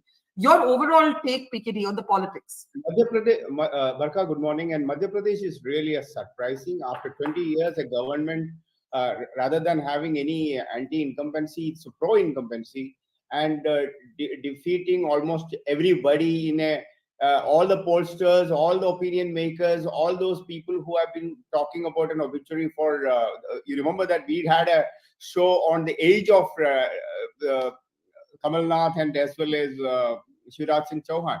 So I think it's going to be a case study for the times to come for all those people like us to read through. The elections are not done on the television panels, but on the ground with the people, and the governance needs to be experienced by every electorate. And I think the some of these schemes which of late the government has launched has really benefited the people. That is the result which we are seeing. Rajasthan, I am not at all surprised, and I think it has always been this is a kind of trend. And one thing I can tell you, there is no Ashok Gehlot, oh, is tarah mahan neta hai. There is Vasundhara is the ultimate in BJP.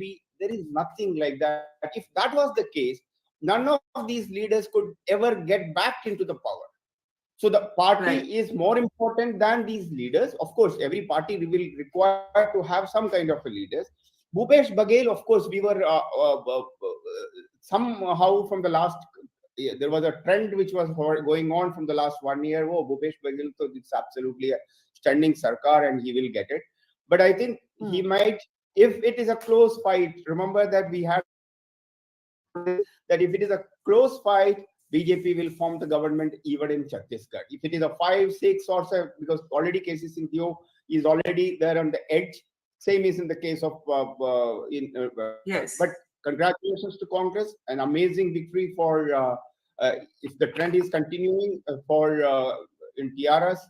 In Telangana, and this will also give another narration, Barkha, that family-driven parties are not the ultimate, and maybe the time for those people to pack up. It's not only there; it's also in the case of many other states, even the neighboring states like. Can we go, Pikidi, can we go state by state? Since we have Sandeep here, he's an expert from Rajasthan. Sandeep ji, namaskar. Rajasthan की बात शुरू करते हैं. राजस्थान में कुछ हद तक लग रहा था कि अदर्स एक फैक्टर प्ले कर सकते हैं, लेकिन अभी के आंकड़ों के मुताबिक 130 में बीजेपी आगे है. 100 in the leads available, the BJP is leading in 130, the Congress in 61 and the others only 8. अगर ये गैप बना रहा तो एक तो बीजेपी की सरकार तय है, दूसरा शायद वसुंधरा राजे को मुख्यमंत्री बनाने की जरूरत ना पड़े. ये आंकड़े बदल सकते हैं. We are not calling the election क्योंकि मिनट बाय मिनट सब कुछ बदल रहा है, लेकिन इन आंकड़ों देखते हुए संदीप जी आप क्या बोलेंगे? मैं संदीप जी को सुन नहीं पा रही हूँ. संदीप जी मैं आपको सुन नहीं पा रही हूँ. आप मेरी आवाज सुन रहे हैं? मैं आपको सुन, ठीक है, मैं आपको सुन नहीं पा रही हूँ, लेकिन मैं माधवन को अब Madhavan lean forward, lean in as Sheryl Sandberg would say, lean into the results and tell us what you see. Yeah, well, the good news, Barkha, is that I'm leaning only forward and not left or right. That's a message for, that's a good thing for journalists, I suspect. Yes, quickly because our friend from Telangana is here for only a few minutes. So give a brief comment and I want to go to Ram then. Quick comment, Madhvan. A quick comment.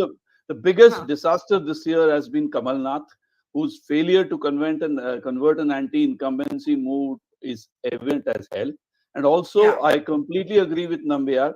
And I eat crow because day before I tweeted 5 points takeaways after the exit poll. In one, I've got egg on the face. On the others, I'm looking good. Egg on the face, mea culpa is I said that Ashok Gehlot is a consummate leader. It turns out that it's a lot of fluff from if the current data is any indication because the margin is too wide. I'm absolutely bang on the other aspects, one of which said that BJP's organization and organizational capacity is incredible, something to that effect.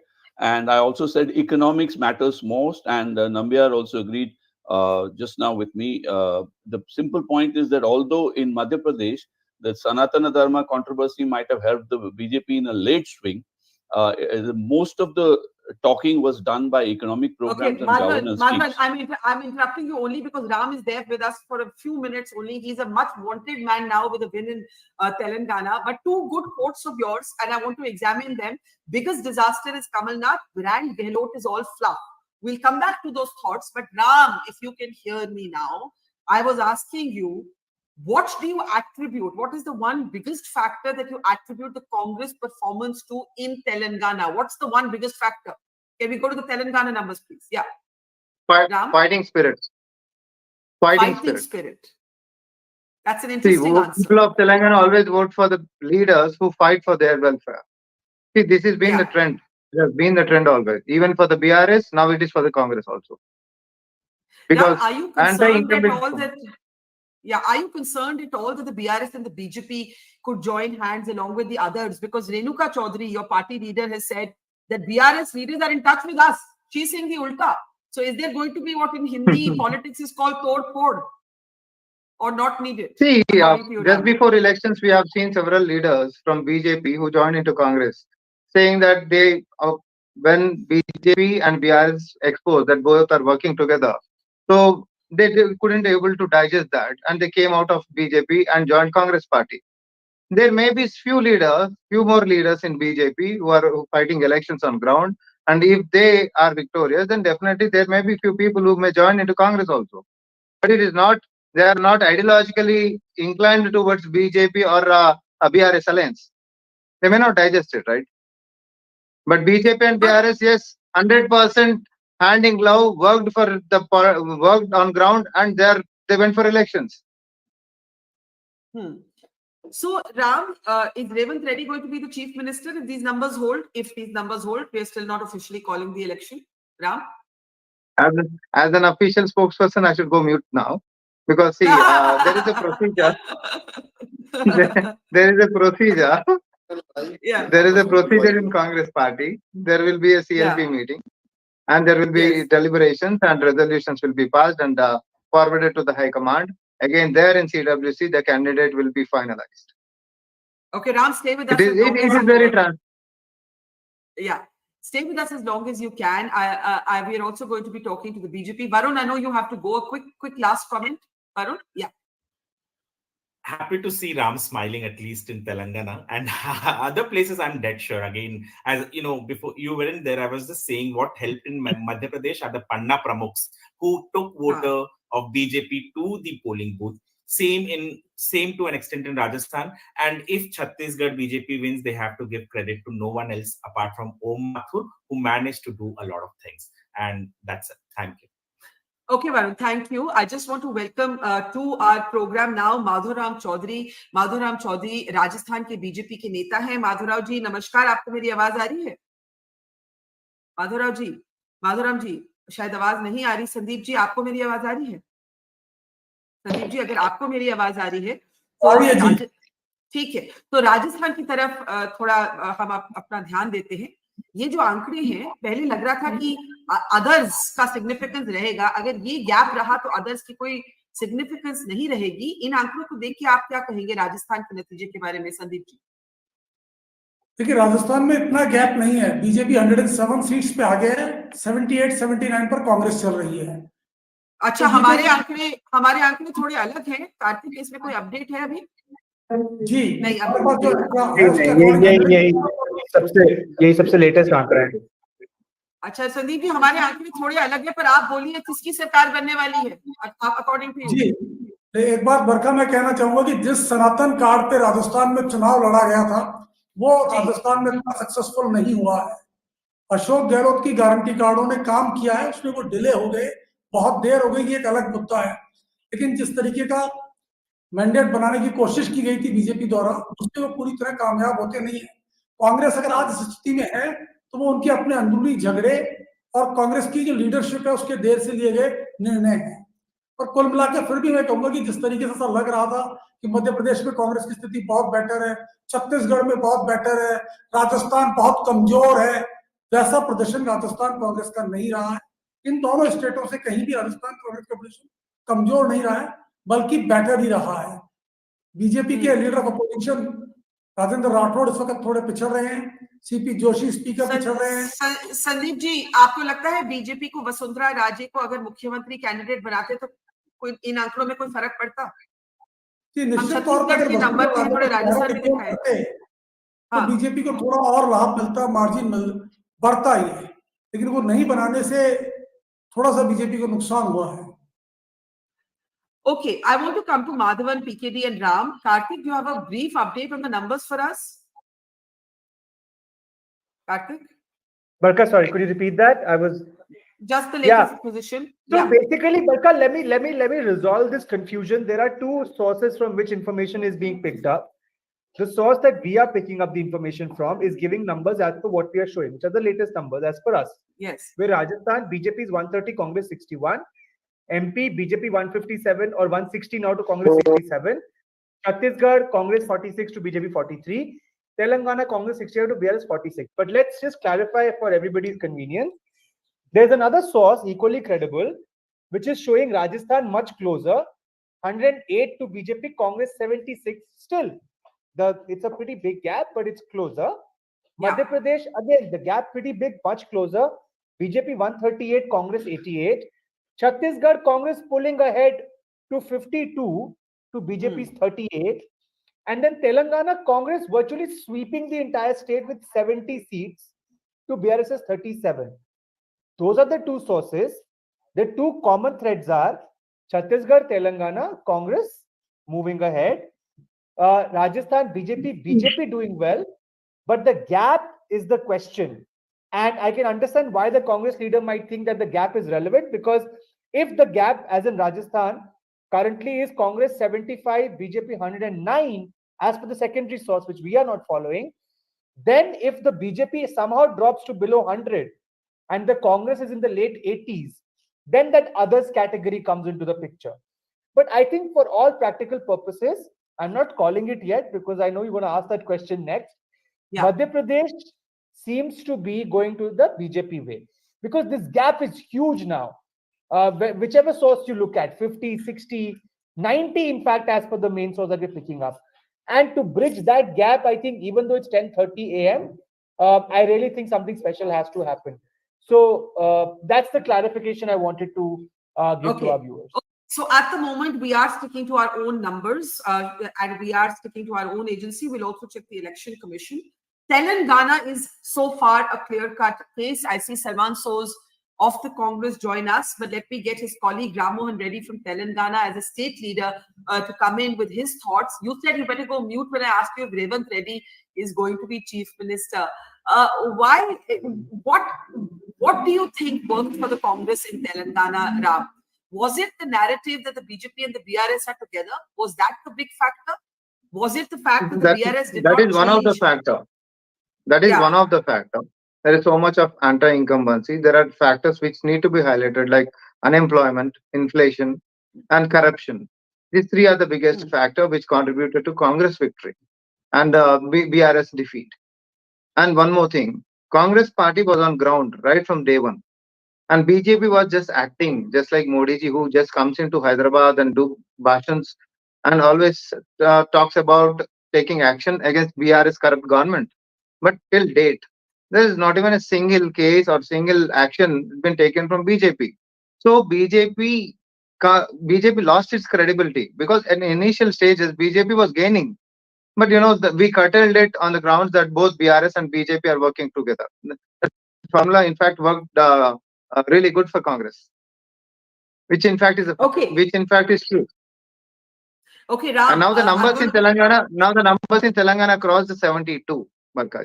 Our sources. Okay, your sources. We'll try and keep pace with your sources. Ram, before you go, is this Revanth Reddy's win or Rahul Gandhi's win? It's Congress party's win. Very politically correct. Collective effort. That's a sign of a true politician. He knows when to go mute and he knows when to give a diplomatic answer. So congratulations on that. Okay, Thank Ram. you so much. Thank you, Barkha. I think what I meant was, is this an election that has been fought on local factors or has it been fought on national factors?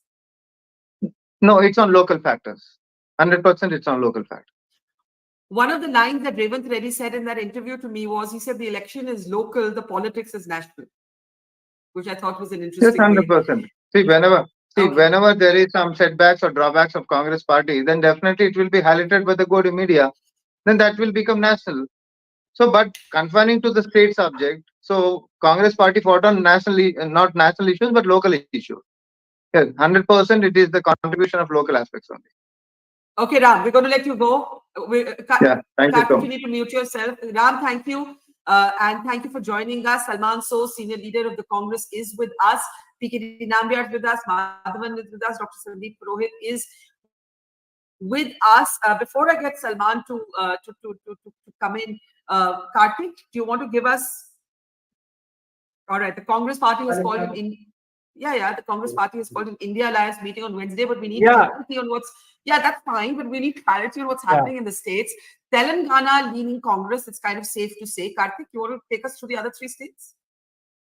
Yeah, Chhattisgarh, as per one source, dead heat. As per the other source, Congress pulling ahead beyond 50, really comfortable. Rajasthan, one source 120 to 66, the other one saying 112 to 71. So BJP leading. The question is that of margin. Madhya Pradesh, I think Barkha is the, if I may say so, is I think the bigger embarrassment for the Congress. It now seems that the Congress is going to not cross the 100 mark. That's what it seems like. And these leads have been holding now for some time. And if that really happens, I think the Congress will have to do very deep introspection, because then this is the state where they would have hoped to pick up 5 to 7 Lok Sabha seats. But if they lose to Shivraj Singh Chauhan now, what does that mean to those prospects? So I think that's that would be the biggest worrying point for the Congress. I think the fight in Rajasthan was a commendable one. Now, if they cross the 70-75 mark in Rajasthan, they will have lost with pride, I would say. If they pull ahead in Chhattisgarh and Telangana, those are 2 victories. But Madhya Pradesh, I think, will be the biggest sore point for the Congress today. Okay, I want to bring in Salman. So, Salman, mixed bag, mixed morning so far. Still awaiting clarity. And again, before we argue over the numbers, I think Karthik just explained here that there are 2 different sources that are giving numbers at a different pace. So we're just going by ours. So let's assume for the moment that Telangana is yours. Chhattisgarh, you managed to take the state. I'm going to assume that for a moment, even though our numbers are still showing a dead heat, but I'm going to assume that going by the sources. Madhya Pradesh, you lose, which is what it looks like right now.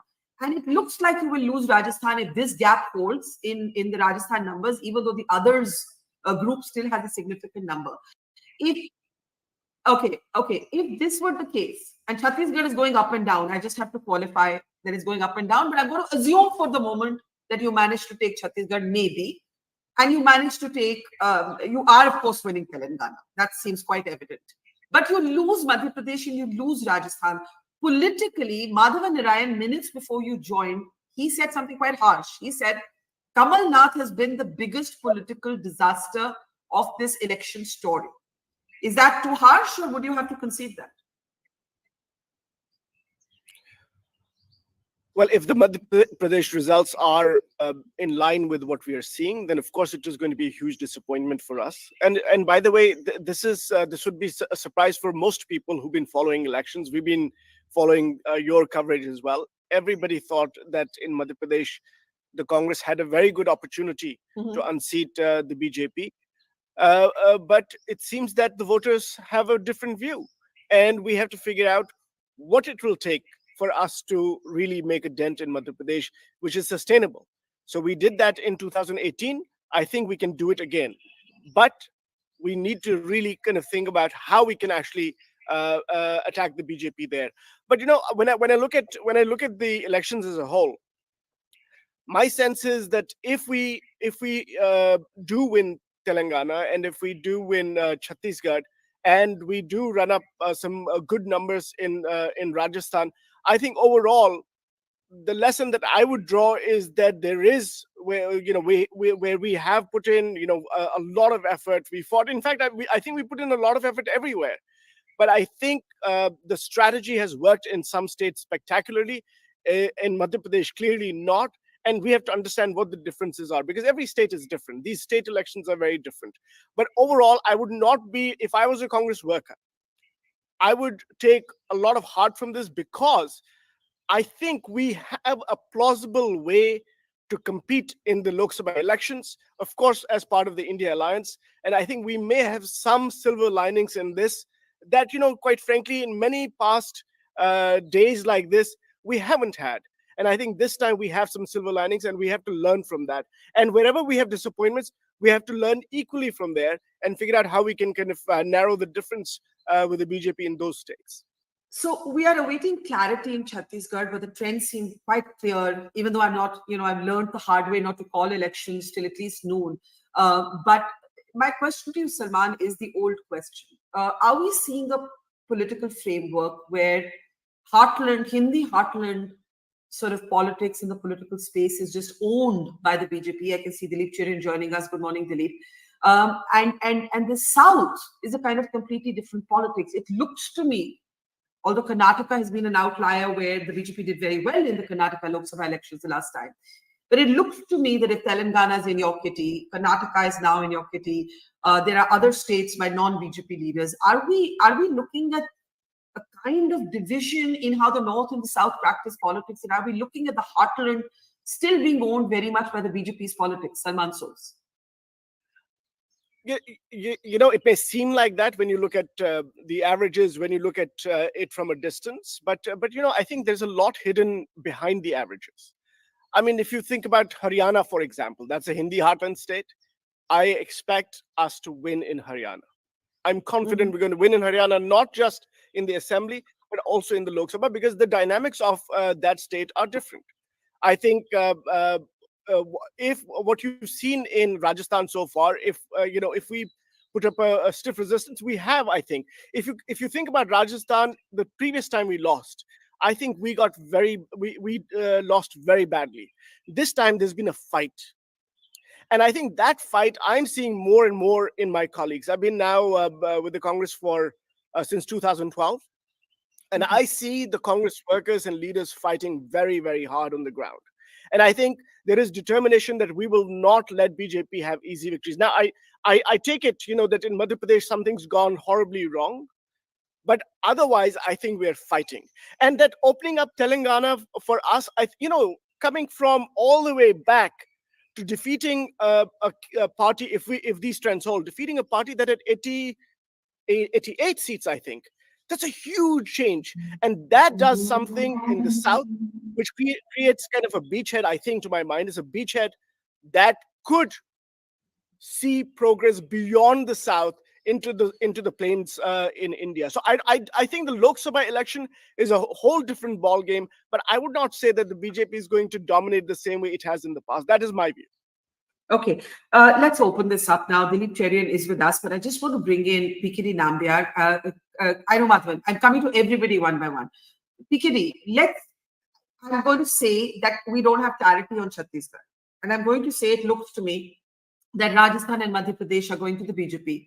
Telangana is a sweep for the Congress. This is how it looks like right now, with all the caveats that these are not fully finished results. We're not officially calling this. Politically, you're from the south of India, PKD. Telangana celebration shots, that's the Congress distributing the proverbial laddus that are a must for every counting day. How do you think this is going to shape politics in the run-up to 2024, Mr. Nambiar?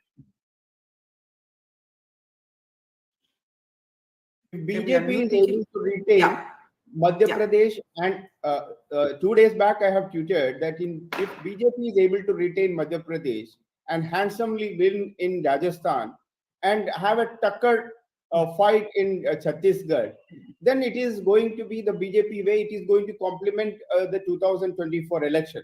But I also said that the BRS winning, Congress winning the Telangana election may have a political divide between South and the North. The South predominantly going by the Congress way, because we know that in the next election, Congress might win in Kerala, and Congress is in power, if not directly, indirectly in Tamil Nadu, because their ally is ruling. And except the Andhra, so all the other places, Congress has got something or the other to do with the power, or either ruling or allied. So the question is that, will it have a big impact on socio-political situation across because we also know that in the next 2-3 years, there is a delimitation is going to happen. There is already a worry in the south of India that yes, we will lose a lot of seats as compared to the north because of good education, good healthcare, and etc.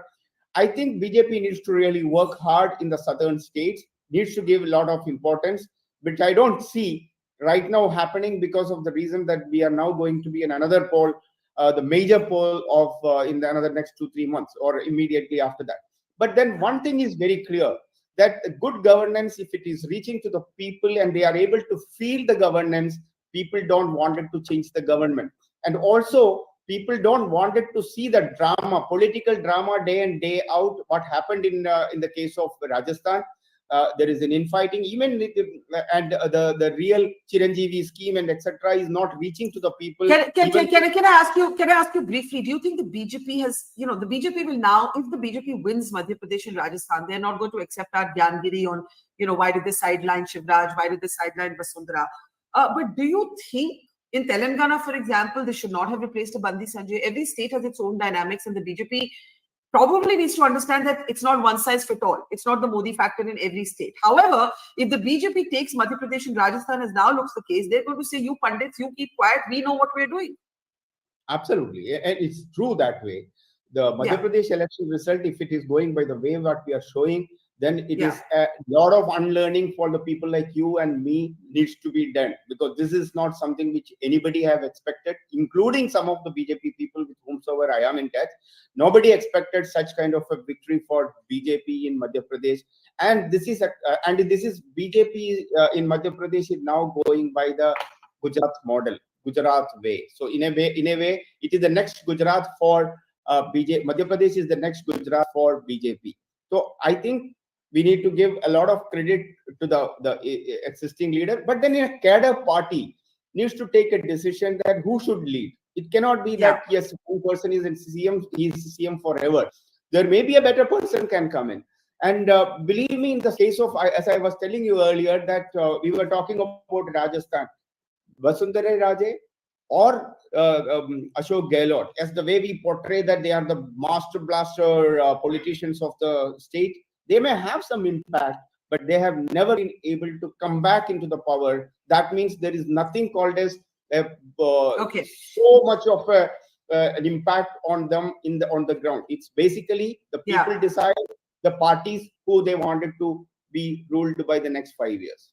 Okay, PKD, stay as long as you can, though I'm told you have to go. Salman Soos is with us, Sandeep Purohit is with us, Madhavan Narayan is with us. I want to come to Dilip Karthik. I know you're furiously looking at the numbers. Can you quickly give us a broad update?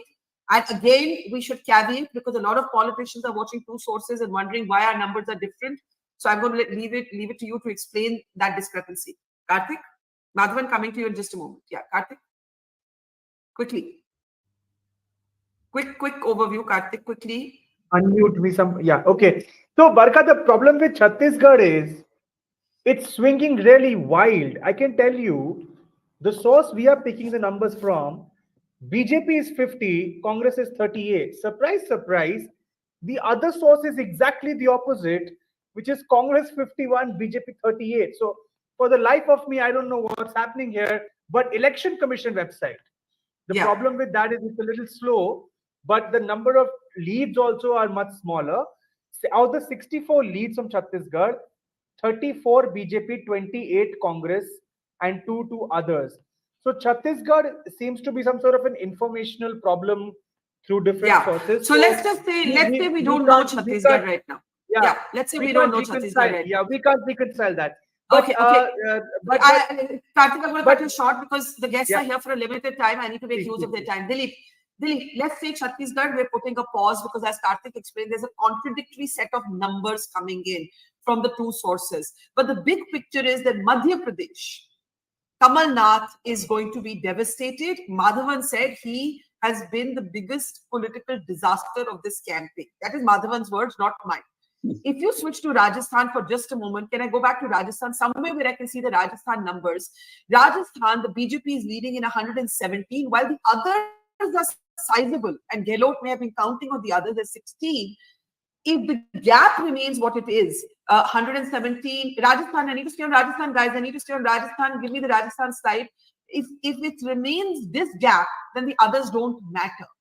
Politically, as Salman said, joyous news out of Telangana, but pretty devastating news out of Madhya Pradesh. Rajasthan, I think they knew that they were going to not make it. Dilip, what's the big take? And then Madhavan. Yeah. No. Hang on, Dilip. I can't hear you. Yeah.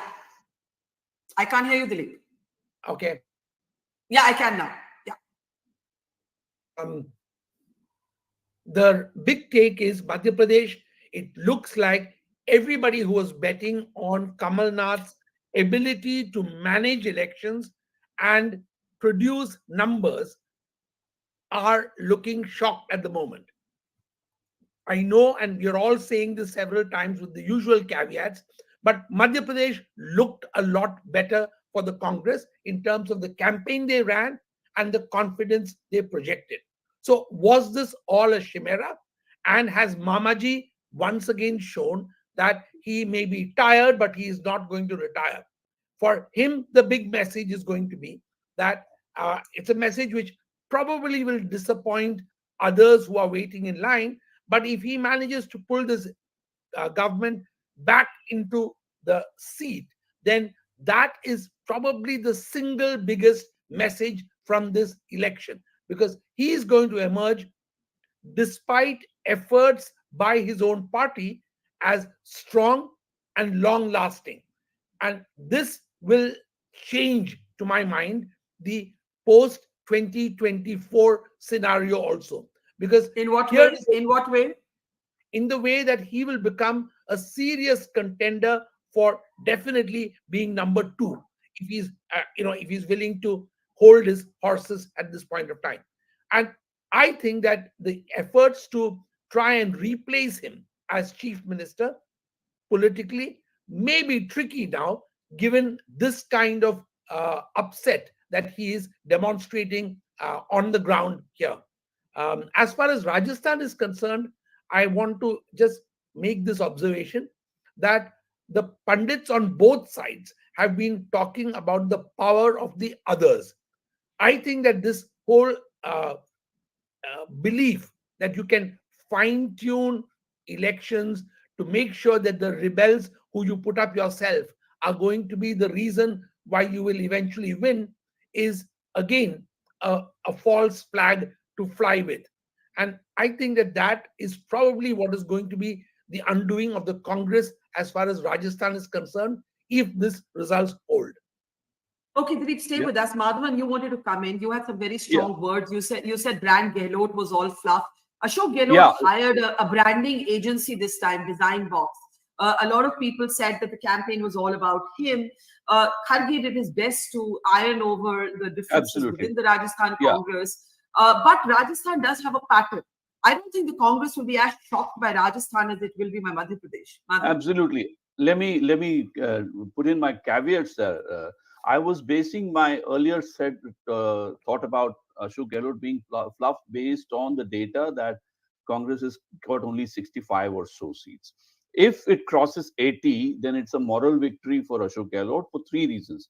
He has withstood a BJP RSS organizational muscle.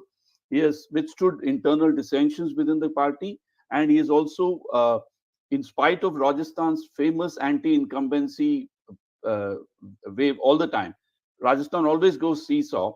If he can get 80 seats in spite of these three factors, then it's a moral victory for Ashok Gehlot. But if your data earlier was correct, because as Winston Churchill famously said, if facts change, you have to change your opinion. How about you? So I'm only a journalist or an analyst, not, I have not been traveling in Rajasthan, which would have given me perhaps a small additional advantage. So that way, Gehlot is still to call. But most important, the big picture that before I go, I want to say is that Congress has had a minor, or I would say major moral victory in this election. It is successful. Let me put two things together. One is that Congress has successfully, after Karnataka, shifted the agenda from Hindutva to socio-economic issues, forcing the BJP to play ball. But to use a memorable Silicon Valley expression, BJP has learned the art of pivoting. They have pivoted from a Hindutva-oriented cultural agenda into a socio-economic agenda, and that late swing using Ladli Behan, branded schemes. And so this, coupled with the RSS BJP organizational capability, which I have already said day before, together give the BJP an advantage, and that's a very striking fact for the India Alliance if it goes into 2024 together, which is that BJP is not going to just stick to its agenda and style. But let me assert that Modi's leadership is still under stress. So this is not, they have been Why would made you to say work. that? Why would you say that? Because- Okay, there's some confusion about Chhattisgarh, but imagine for a moment that, and Karthik, I don't know, do we have any greater clarity of Chhattisgarh? No. Do we? No. Okay, but imagine for a moment that this, they've taken Rajasthan. Okay, that's the historical trend. They've taken Madhya Pradesh, where only one exit poll actually said so conclusively that they would take it, right? And Telangana, they were not a contender. So why is Modi's leadership under stress? And I want to actually take that question to all of our guests. Quickly, Madhavan.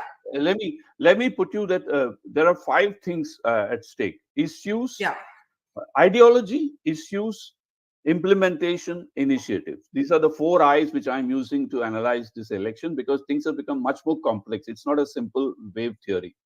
So BJP's ideology is under stress, and Modi is seen essentially as some kind of a Hindutva leader.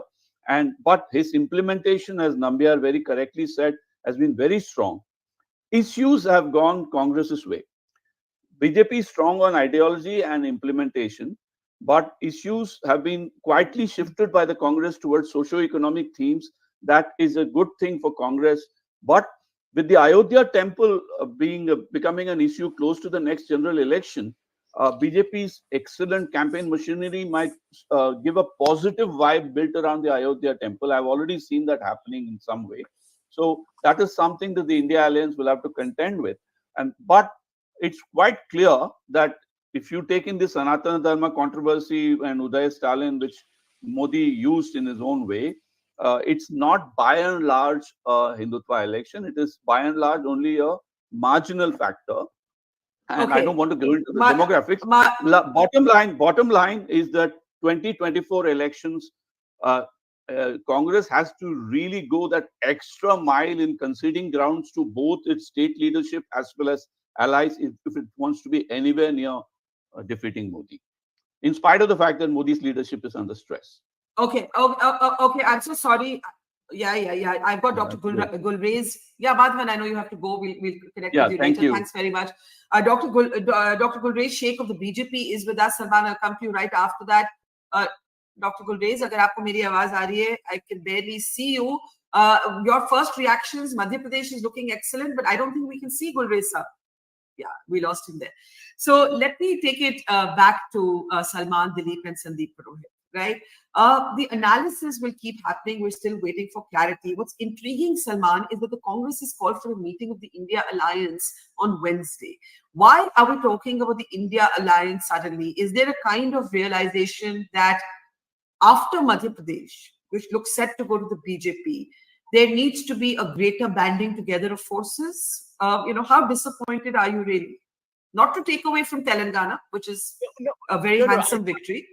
I think calling for a meeting of the India Alliance is a great thing, because the India Alliance, the main reason for creating the India Alliance is to contest the 2024 general election. That's the main reason we are in this together. So I think these elections are now over. Today is results day. Of course, it is disappointing, to see what has happened in Madhya Pradesh against all expectations. And, I know that Rajasthan, we were not expected to win, but still, I think our team put in a lot of effort there. And to some extent, some of the results that you see reflect that. I remain concerned a little bit about Chhattisgarh, of course, but Telangana gives me a little bit of hope. But the meeting of the alliance, I think we now need to start working on the election. We cannot waste any time, and so I'm glad our party has requested a meeting, and now we need to really have a solid program for the people of the country. But I think one thing is clear, that in these elections, the narrative was set by the Congress party, the socio-economic issues that really are at play. By the way, in each election, the central leadership of the BJP did everything it could to undermine Shivraj Singh Chauhan. Did not even announce his name in the first, list. We sometimes forget these things. And if the results hold, nobody can say that this is Prime Minister Modi's victory. Everybody's going to say that this is Shivraj Singh Chauhan basically saying that, look, I'm still, I'm the people of the state. I want to just bring in Dilip while Vinita Hariharan of the BJP is joining us, and Sandeep Purohit, a senior journalist from Rajasthan, hasn't spoken yet. Dilip, when we were talking earlier this week, you said if the Congress wins Telangana but loses Madhya Pradesh, Telangana will not compensate politically for the Congress if it loses Madhya Pradesh. Are you still holding that view? Totally. I feel that the loss in Madhya Pradesh is probably the most significant message for the Congress. And you've very rightly, Barkha, asked the question, why have they called for the India Alliance meeting on Wednesday? The fact is that they have recognized, and they should have recognized earlier, that if you want to treat these elections as a dead heat for 2024, then you have to do the alliances in the states. You cannot allow the traditional arrogance of the Congress party to dominate the narrative in states where you think, sound, and expect to be strong, i.e., both Rajasthan, where they should have allied with the, I know this will shock a lot of political pundits, where they should have allied with the BSP, and in Madhya Pradesh, where they should have allied with Akhilesh's party. I'm not saying that it would have dramatically changed the numbers, but it would have dramatically changed the narrative that going into 2024, the India Alliance is serious work, and this is something that the party needs to send out as a message. Can it send it out on the meeting on the 6th? My feeling is that it is it's a little late to do this, and other leaders will take it for what it is. And does it need to be convened by the Congress? All these are questions that other party leaders will want to ask, given that the Congress hasn't shown the kind of electoral competence if these election results, as seen now, stay. Okay, that's very interesting, and I'm sure there'll be reactions to it. Sandeep ji, there are two Sandeeps here. Sandeep Ghosh, good morning, welcome to the program. But we also have Sandeep Purohit from Rajasthan. मैं पहले संदीप पुरोहित के पास जाना चाहूंगी. संदीप जी, अगर आप कुछ ये राजस्थान के आंकड़ों पे बोलना चाहें. देखिए, राजस्थान में जो इस वक्त आंकड़े आप देख रहे हैं, उसमें कांग्रेस पिछड़ रही है. 67 सीट्स राजस्थान के पास है, लेकिन महत्वपूर्ण बात यह है कि अशोक गहलोत चुनाव कितना अच्छा लड़ा बरखा जी, लेकिन आपको 3 बार मौका मिला और तीनों बार आप गवर्नमेंट रिपीट नहीं कर पाए. आपकी गवर्नेंस बहुत अच्छी है, सब कुछ अच्छा है, लेकिन गवर्नमेंट तो रिपीट नहीं हो पाई तीनों बार. सेम चीज वसुंधरा के साथ है कि वो 2 बार गवर्नमेंट रिपीट नहीं कर पाई. तो ये दोनों लीडर्स के साथ, दोनों लीडर्स बहुत पॉपुलर हैं, लेकिन गवर्नमेंट रिपीट नहीं कर पाते हैं. ये राजस्थान में इन दोनों के लिए सबसे बड़ा चैलेंज रहता है. आपके मुताबिक संदीप जी, मुख्यमंत्री अगर ये गैप रहा तो कौन बनेगा? जी, अगर गैप रहता है तो वसुंधरा को प्रॉब्लम आएगी. फ्रंट रनर्स जी, अगर बीजेपी 120 प्लस होती है, इवन 115 प्लस भी होगी, तो अदर जो कंटेंडर्स है वसुंधरा जी के, वो आगे निकल करके आएंगे. लेकिन अगर बीजेपी 110 के ऊपर रहती है तो विन विन पोजीशन वसुंधरा जी की रहेगी. वेरी इंटरेस्टिंग कि अगर बीजेपी का गैप नैरो है तो वसुंधरा जी का चांस है. अगर बीजेपी का विक्ट्री गैप हैंडसम है तो वसुंधरा जी नहीं बनेंगी मुख्यमंत्री. Karthik, Vinita Hariharan of the BJP is with us, Sandeep Ghosh is with us, but go ahead with a quick update. Yeah, Barkha, the situation with Rajasthan is also very similar to Chhattisgarh in terms of numbers. What do you mean? Although the primary source is telling us the gap is 115 to 68, the other source is putting the BJP at 104 and the Congress at 73. The Election Commission website is giving us BJP at 100, Congress at 78 out of 196. So what the gentleman was saying before me, why I'm adding this is because this is very important. If the BJP is stuck between 100 and 110, then Miss Raje comes into the picture. If the BJP crosses 110, 115, then probably not so much. So I think on that number, the clarity is still awaited because the primary source we are following suggests the BJP is around 115. But the other sources, whether it's Election Commission or this other source that we are following, is telling us that the BJP is this tenuous territory between 100 and 105. And Chhattisgarh, the confusion still persists. Two sources, two opposite stories. So we're still trying to reconcile. But Madhya Pradesh, the gap has narrowed in the last few minutes. BJP 139 to Congress is 90. But still, Congress struggling to cross the double figure mark. And Telangana is probably the only state where we have Can I summarize? We have Mahima G of the Congress joining us as well. But Karthike, please interrupt me if I say this wrongly. Telangana is set to go to the Congress. Madhya Pradesh is set to go to the BJP. In Rajasthan, the BJP is clearly in the lead, though there is some clarity awaited on what that gap is. And Chhattisgarh is the big confusion because the two sources that we're tracking for numbers, our source is putting the BJP in the lead, but the other source is putting the Congress in the lead. So we do not have clarity. Although, but I must say, even our source has been narrowing the gap in favor of the Congress over the last few minutes, with the BJP now 45, Congress 43. The other source is telling us Congress 46, BJP 42. So if the trend continues of our source shrinking that gap, it is possible that the other source has picked up something faster than this primary source of ours. But still, clarity awaited. Clarity definitely awaited. So clarity awaited in Chhattisgarh, where there's a neck-and-neck fight. The BJP seems set to take Madhya Pradesh. The BJP is clearly in the lead in Rajasthan, and the Congress has swept so far Telangana. This is the big picture. I want the conversation to Barkha, start. can I also add something, Barkha? This might be of interest just because of the personality involved.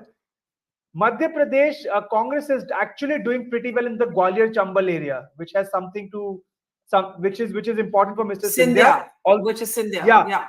The Congress has been swept out of the Malwa Nimad area, of the Bhopal area. The Congress is only saving grace coming from the Mahakaushal area, the Vindh area, where the Congress was supposed to do better this time. Nothing happening. And this if you look at this is all election commission data, by the way, so it's definitely not completely up to the mark, but whatever we have, if you look at the vote share, Barkha, Congress 40%, BJP 48.7%. That's an 8 percentage point gap. That is one of the gaps that when exit polls are predicting, nobody is willing to believe. But it seems that exit poll was correct. And if you go by that, then this is huge, because I'm looking at the map of Madhya Pradesh currently, and it's completely rang de tu mohe gerua at this point.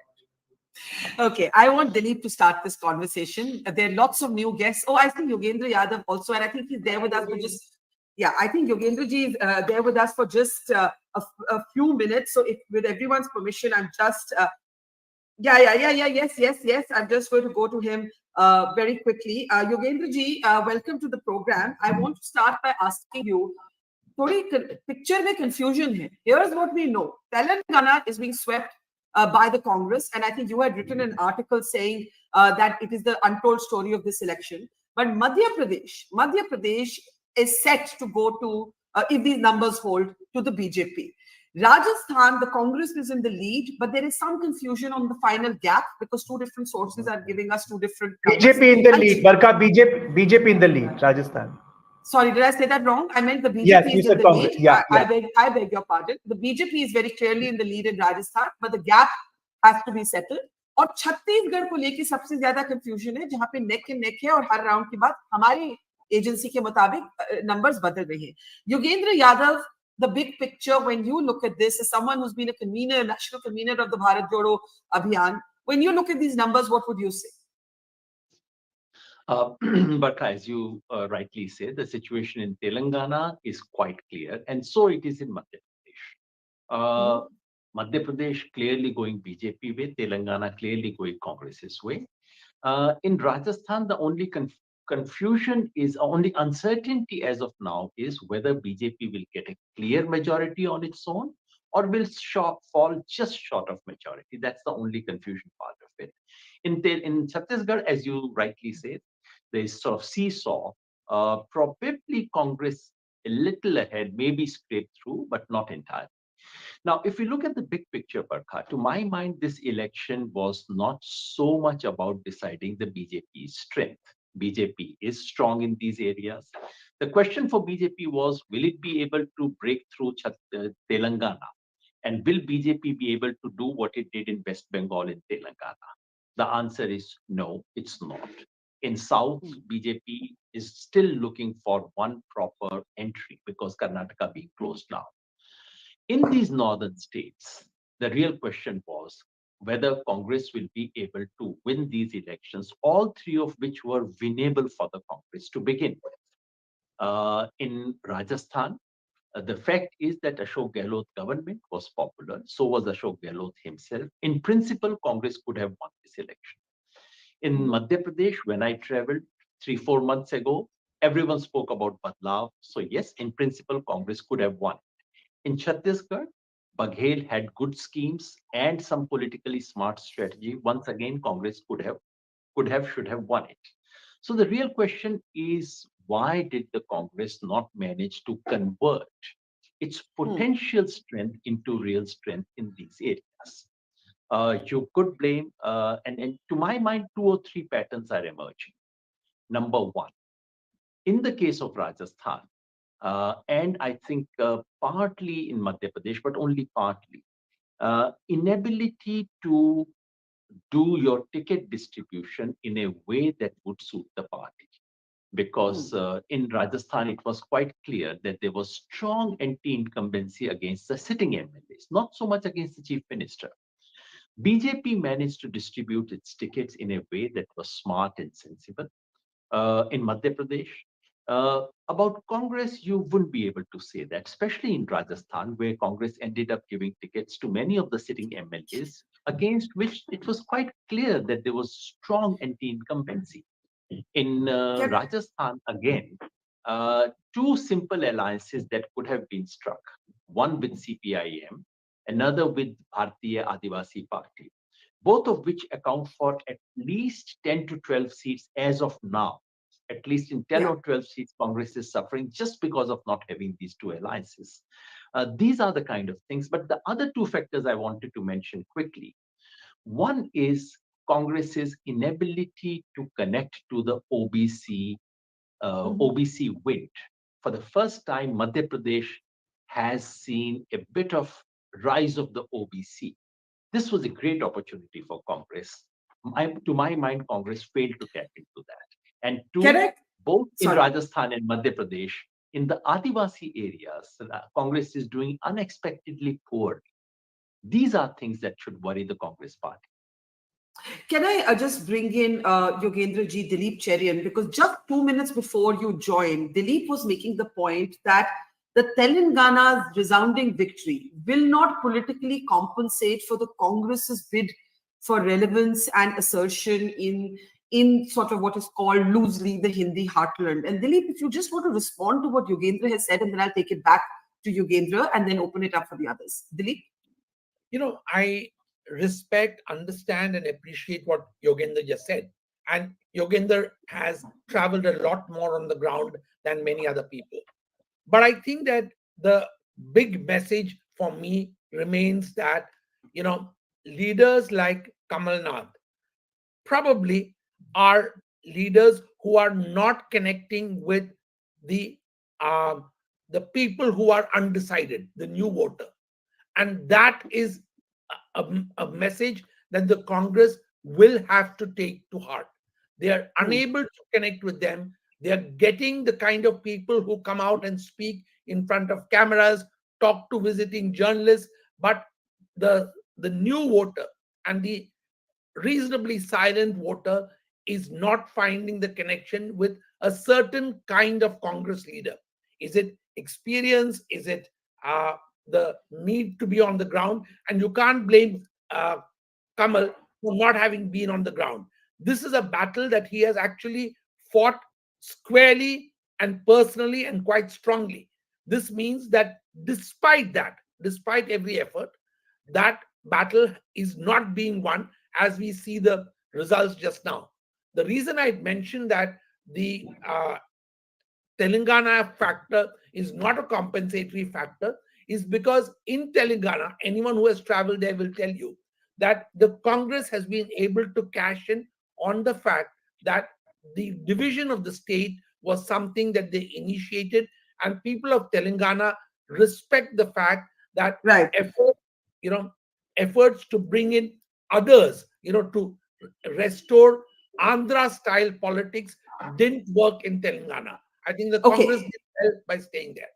Yogendra Yadav, if I could come back to you, you made the point about alliances, that there could have been alliances. You made the point about the OBC vote.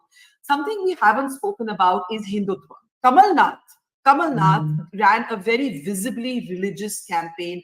The phrase soft Hindutva has now entered our political lexicon. There are those who feel that imitating the BJP may not give the Congress results, but it's confusing because in Telangana, Revant Reddy is a former ABVP guy who's now poised to become the Chief Minister of Telangana. So this debate continues. If you were to look at this, are we now looking at a North-South divide in politics? Are we looking at a familiar ideological debate over whether soft Hindutva works? And how concerned are you at the Congress's inability to score in the Hindi heartland while being able to do relatively better in the southern states? Let's first pick up the southern issue. I have a slight disagreement with Dilip. The disagreement is this, that, if Congress had to cash on the fact that Congress made Telangana, then it should have done 10 years ago. It should have done 5 years ago. The fact is that Congress could not. This time, if the Congress has been able to remind people of that, it is not so much the fact that Congress had given Telangana statehood. The real thing that has clicked is Congress has put in enormous energy. Congress, which was written off. Honestly, a year ago, if you went to Telangana, everyone said BJP was number 2. Congress had been relegated to number 3, that Congress was going to meet the same fate that it had met in Bengal, that it had met in Andhra Pradesh. If Congress could come back from that situation, it speaks about picking a new and energetic leader. It is some credit should go to Bharat Jodo Yatra. Something should be attributed to Karnataka's victory, which has a spillover effect on Telangana, and a lot of energy that Congress put in. So yes, that does have a meaning. And Barkha, responding to what you said, there appears to now be a very clear North-South divide because the gates for South have, in a sense, been closed for the BJP with this last major bid in Telangana not coming the BJP's way.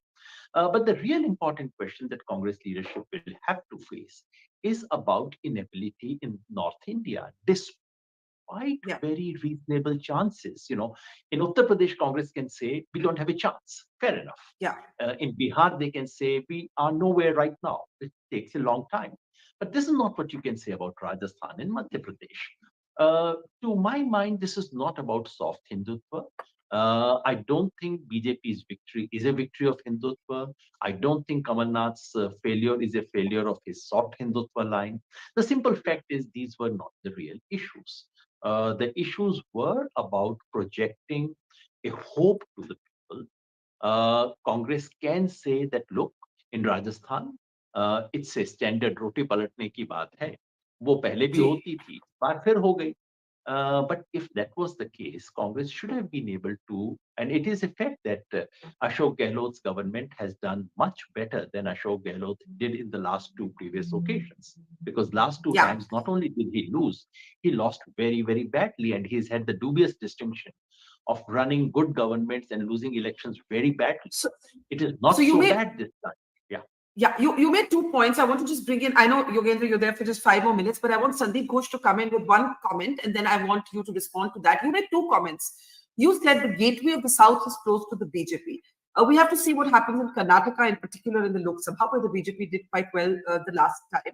And you said the Congress must introspect or think about its inability to score in the North. Sandeep, I bring you in because you, despite being a Modi supporter, were not happy, you were not admiring of how the BJP had run its campaign in Rajasthan. The BJP seems to have managed, nevertheless. Your thought of the big picture that's emerging, Sandeep, before I take it back to Yogendraji. See, Barkha, they say hindsight is 20/20 correct, but it's not so, I think, when you're wearing tinted glasses. So some panelists are wearing tinted glasses even while applying hindsight.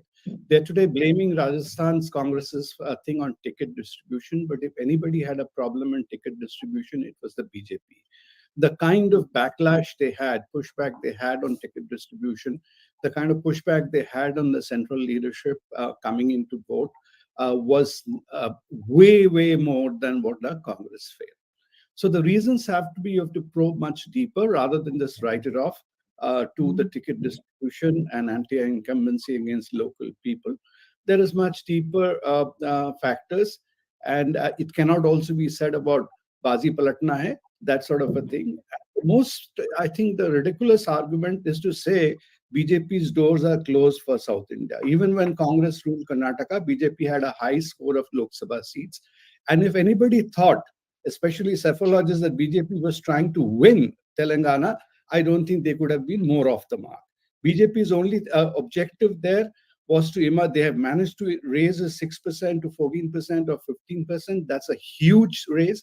And their objective there was to split the anti-incumbency vote from Congress. And they had to raise their salience in Telangana to be able to make something in the Lok Sabha thing. Their objective was certainly not, I think they would not have been unrealistic to think they would form the government, irrespective of what they would be saying. That they went on putting so much energy till the end was, unless they again raise the salience, they will be out of the race in Lok Sabha, and whatever they will strike, BRS, etc., can happen. So last thing, so therefore, to say so categorically BJP's door is shut in south of India would be as naive. The best Congress can now say is, I think Congress's line will be, Rahul Gandhi put his energy in Telangana, so they have done well. Other places, Gehlot and Kamalnath kept him away, so they have done poorly. That's the next one you'll hear. Congress did not put any less energy in Chhattisgarh, Madhya Pradesh, especially, you might say Rajasthan. Money power also. Money power in Chhattisgarh. Congress cannot complain that they didn't have the money. Let me just get a last comment from Yogendra Yadav. We actually have a BJP leader from the south of India while we're talking about this, but I just want Yogendra Yadav to respond to what he's heard from both Sandeep Ghosh and Dilip Cherian. The Modi factor, we haven't spoken about it. Many political pundits thought that the BJP was making a critical mistake, Yogendra Yadav, by sidelining its state-level leadership, whether in Rajasthan or in Madhya Pradesh. If these numbers hold, what it shows is it didn't matter. It just simply didn't matter that the BJP did not declare a chief ministerial candidate. Even more compelling, if Chhattisgarh, and I'm again saying many caveats, Chhattisgarh mein clarity nahi hai, if Chhattisgarh also goes the BJP way, then even more, Raman Singh was such a low-key counter to the high-profile Bhupesh Baghel. So everybody will have to redo their punditry. Do we need to talk about the Modi factor, which we haven't spoken about? Yogendra Yadav. Barkha, just on Telangana, I wouldn't know BJP's intentions as closely as Mr. Ghosh would, so I would bow to him. My own sense was that BJP was trying to do a West Bengal in Telangana. BJP saw that they had done decently in the Lok Sabha election, that this was the one state where they had potentials to go up further. And the whole strategy, from what I could see last year, was to pump Telangana with money, with energy, with propaganda, and aim for number one and end up with a very decent number two, which is what I thought BJP's strategy was till the time they got rid of their president of the state unit, which is where BJP's entire strategy started going wrong. So I probably don't know as well the BJP as well as he would. I'm just speaking from what I saw the signals on the ground, and these look very obvious signals. At some stage, BJP said, all right, now Congress is emerging, maybe best to give BRS a chance. And BJP did step back, and this is not me alleging this. These are BJP own state leaders saying that, why has my party withdrawn? Why is my party not going straight on the BRS? So that's so far. Is it permanently a closure of the BJP in South? No. But is it closing of door for 2024? In significant ways, yes, because BJP's Telangana was the one state where BJP had room to grow in a big way in the Lok Sabha election. That strategy has backfired. Karnataka, BJP, I'm not saying BJP would be wiped out in Karnataka, but BJP now has a much difficult task than it ever did. So despite several attempts for a real breakthrough in the South. It's not working out for BJP, that's a fact. But anyway, that does not take away from the bigger story. The bigger story is Congress's inability to convert winnable elections into victory. Yeah, I think Mr. Ghosh is absolutely right to say that the factional squabble within the Rajasthan BJP was much more than the Congress's factional squabble. So we should not blame the factional bit at all, bit majorly.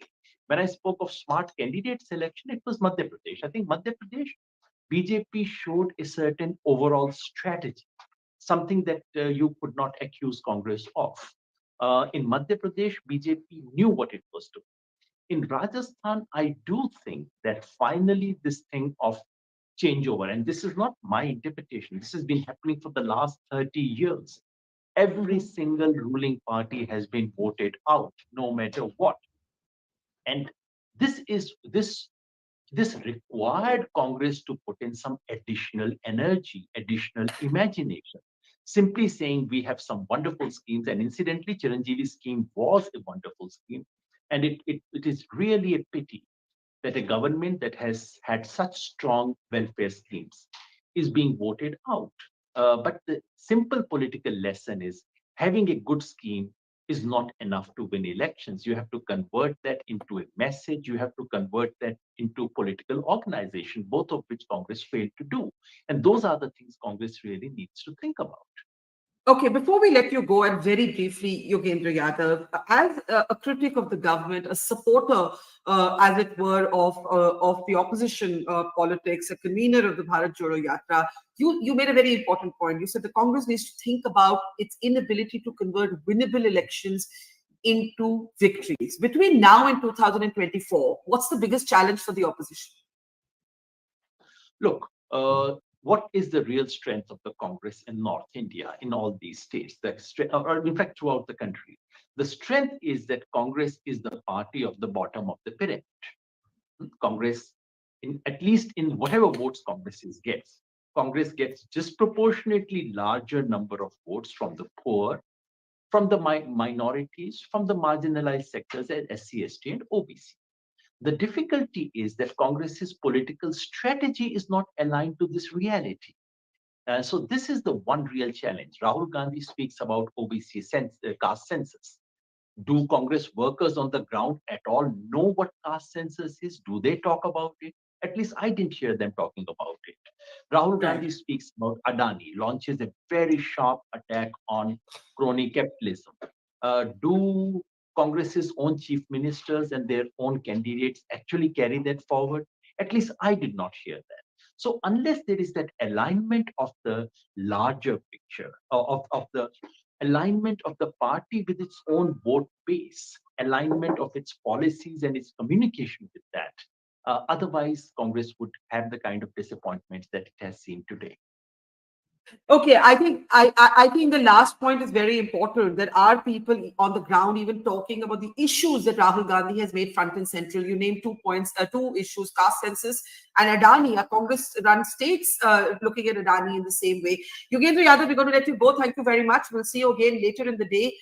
We are now going to take some of your points to the rest of our panel. I also want to bring in, I know Dilip, we have you for a few more minutes, but Shivraj Singh Chauhan is reacting. Just want to play that out. We had a Congress supporter's perspective. We must have undoubtedly the story of the, in some ways the man of the match, if there is one, is going to be Shivraj Singh Chauhan. In so much so that Dilip Cherian said that he can now be a contender for the number 2 position in the party. And we need to talk a little bit about Mamaji, who transformed himself into bulldozer Mamaji. Let's listen in. This was a while earlier, Shivraj Singh Chauhan reacting to what is poised to be a big BJP win in Madhya Pradesh. Sir लगातार लाडली बहनों का लाडली दिया है, कमल का फूल बहनों का आशीर्वाद सिर्फ मध्य प्रदेश में बल्कि बाकी राज्यों में भी। हमारे प्रधानमंत्री श्रीमान नरेंद्र मोदी जी एमपी के मन में है और मोदी जी के मन में भी एमपी है। उनके प्रति असीम श्रद्धा और अगाध विश्वास है। उन्होंने जो यहाँ सभाएं की, जनता से अपील की, वो जनता के दिल को छू गई और उसी के कारण ये परिणाम जो अभी रुझान आ रहे हैं, ये प्रमुख कारण है डबल इंजन की सरकार। So what's very interesting, Dilip Cherian? Kartikeya, do you have a very urgent update? Can we unmute Kartikeya? Because I have to go to Dilip. Kartik, I can't hear you. You're on mute. So till you sort that out. Dilip, what's very interesting is that I'm saying it's pretty clear that the Congress has lost Chhattisgarh, it seems. Oh, that's a big one. Because Yeah. from all sources, the same information is coming in. That's why finally all the information is reconciled. All right, that's a big one. Which means, Barkha, if there is no ulatfer from here on, the big headline is the Congress is wiped out of the Hindi heartland because they've lost Rajasthan, they've lost Chhattisgarh, they've been unable to unseat Shivraj Singh Chauhan in Madhya Pradesh. I'll let Mr. Cherian speak and then we have the vote share numbers coming up. Okay, I think this is a very, very significant news point. We have been reporting all morning that the BJP has been in the lead in Chhattisgarh and a lot of Congress leaders were contesting our numbers. Kartik says that those numbers are now reconciled between both sources. The BJP is at 50 in Chhattisgarh, the Congress is at 38. In Madhya Pradesh, it's a clear and distinct win for the BJP, and in Rajasthan, the BJP is very comfortably in the lead. So, as Kartik said, the big story, Dilip, the political big story is the BJP is being edged out of the Hindi heartland. If Yogendra says the South is closing its doors for the BJP, some could argue that large chunks of the North are doing that for the Congress. Totally. And I think that is a very interesting message. If you juxtapose it, the Congress is being wiped out in the Hindi heartland with the Congress appealing for a meeting of the India Alliance 2 days or 3 days from now, I think the message is now emerging as to what the political message for 2024 is likely to be. The message is that the Congress has to ally and be shall I say, a reconciled part of the India Alliance if it is to win back, claw back any space for itself in the northern heartland. And that is where elections of the future, as everybody has said, after any delimitation, that's where the real numbers are going to come from. So unless the Congress bows its head and recognizes that being part of an alliance is the route to victory, that is the way to go. In fact, that brings me to one more little anecdote that a very senior BJP person was telling me just last night, that their best hope in Telangana was that they would form an alliance with BRS that would stand them in good stead. So, when the BJP is willing to think like that, the Congress has to recognize that this is the time to totally change strategy. And I would say that the Chhattisgarh defeat, if that turns out to be true, and since all your numbers, as Kartik said, are lining up for the first time, it is likely that that message will be resonating more strongly when the India Alliance meets. Okay, I want to take this to Vinita, who's been waiting very patiently, also Mahima. But Kartik, just a brief overview. Madhya Pradesh, are we calling this election or are we still being careful? I think Barkha, Madhya Pradesh can be called. I mean, I don't see anything happening now in Madhya Pradesh at least. Chhattisgarh, I'll still wait because Chhattisgarh is a bit of a seesaw. The number of seats, the gap is not that big. You want to briefly talk about the vote shares while we get the comparisons up? Yeah, go ahead. Barkha, what's interesting, a thread that is emerging, Congress has either held on to its vote share or increased across all 4 states. But in Madhya Pradesh and Chhattisgarh, the BJP has surged ahead of the Congress. And if you see the Madhya Pradesh vote share, Barkha, last time the Congress and BJP were both in the 40 to 41 range. BJP now is 48.5%, which means the space for these other parties has shrunk significantly. If I tell you the last time, the share of others was roughly 18%, and that is going down to 11%. Of the 18%, BSP was 5%, SP was 1.3%. All that has shrunk down to now just 11%. So the BJP has gained at the expense of these chota parties, of the independents. That is the big story. The Congress has held on to its vote share from last time, more or less, in Madhya Pradesh. Yeah. If we switch to Chhattisgarh, a similar story emerges, Barkha, which is that last time, and we were saying this in our exit polls also, that last time BJP lost a lot of the vote to these outsiders, the third parties, the independents, and they were actually being smart by half because a lot of them had been fielded by them. Can I get Chhattisgarh slide, please? Chhattisgarh, if you look at the numbers currently, BJP 45.2, Congress 42.4. Last time, Congress was 43, BJP was 33. What that tells you is the Congress has held its vote share, but the BJP has gained at the expense of the others. And these others are all the independents, the Jogi Congress, the BSP, the CPI, etc., etc. So that is the big story. Congress holding, but BJP surging ahead in these two states. Rajasthan. If you look at Rajasthan, the situation has changed only marginally. The gap is very narrow. In fact, Barkha, you have to give it to Ashok Gehlot. It seems that the Congress has lost with a lot more respect in Rajasthan than in Madhya Pradesh. The fight that they gave in Rajasthan ended up being a much stronger fight than in That's Madhya interesting. Pradesh. So let's look at the vote share. When Madhavan said that Kamalnath has been the most overestimated political brand of this election, you would agree? Empirically, I have no reason to not believe him. Let's put it this way. So 2018, the BJP gets 38.8% in Rajasthan. Congress gets 39.6. These are still provisional numbers. They will change, but we're just going by them right now. So BJP has upped its vote share by what, 2 percentage points? Congress has held its own, roughly in the 39 to 40% ballpark. Again, it's the others who have suffered even in Rajasthan. And lastly, Telangana. If we go to Telangana, that is where the Congress has shown the sort of surge that the BJP is showing in other states.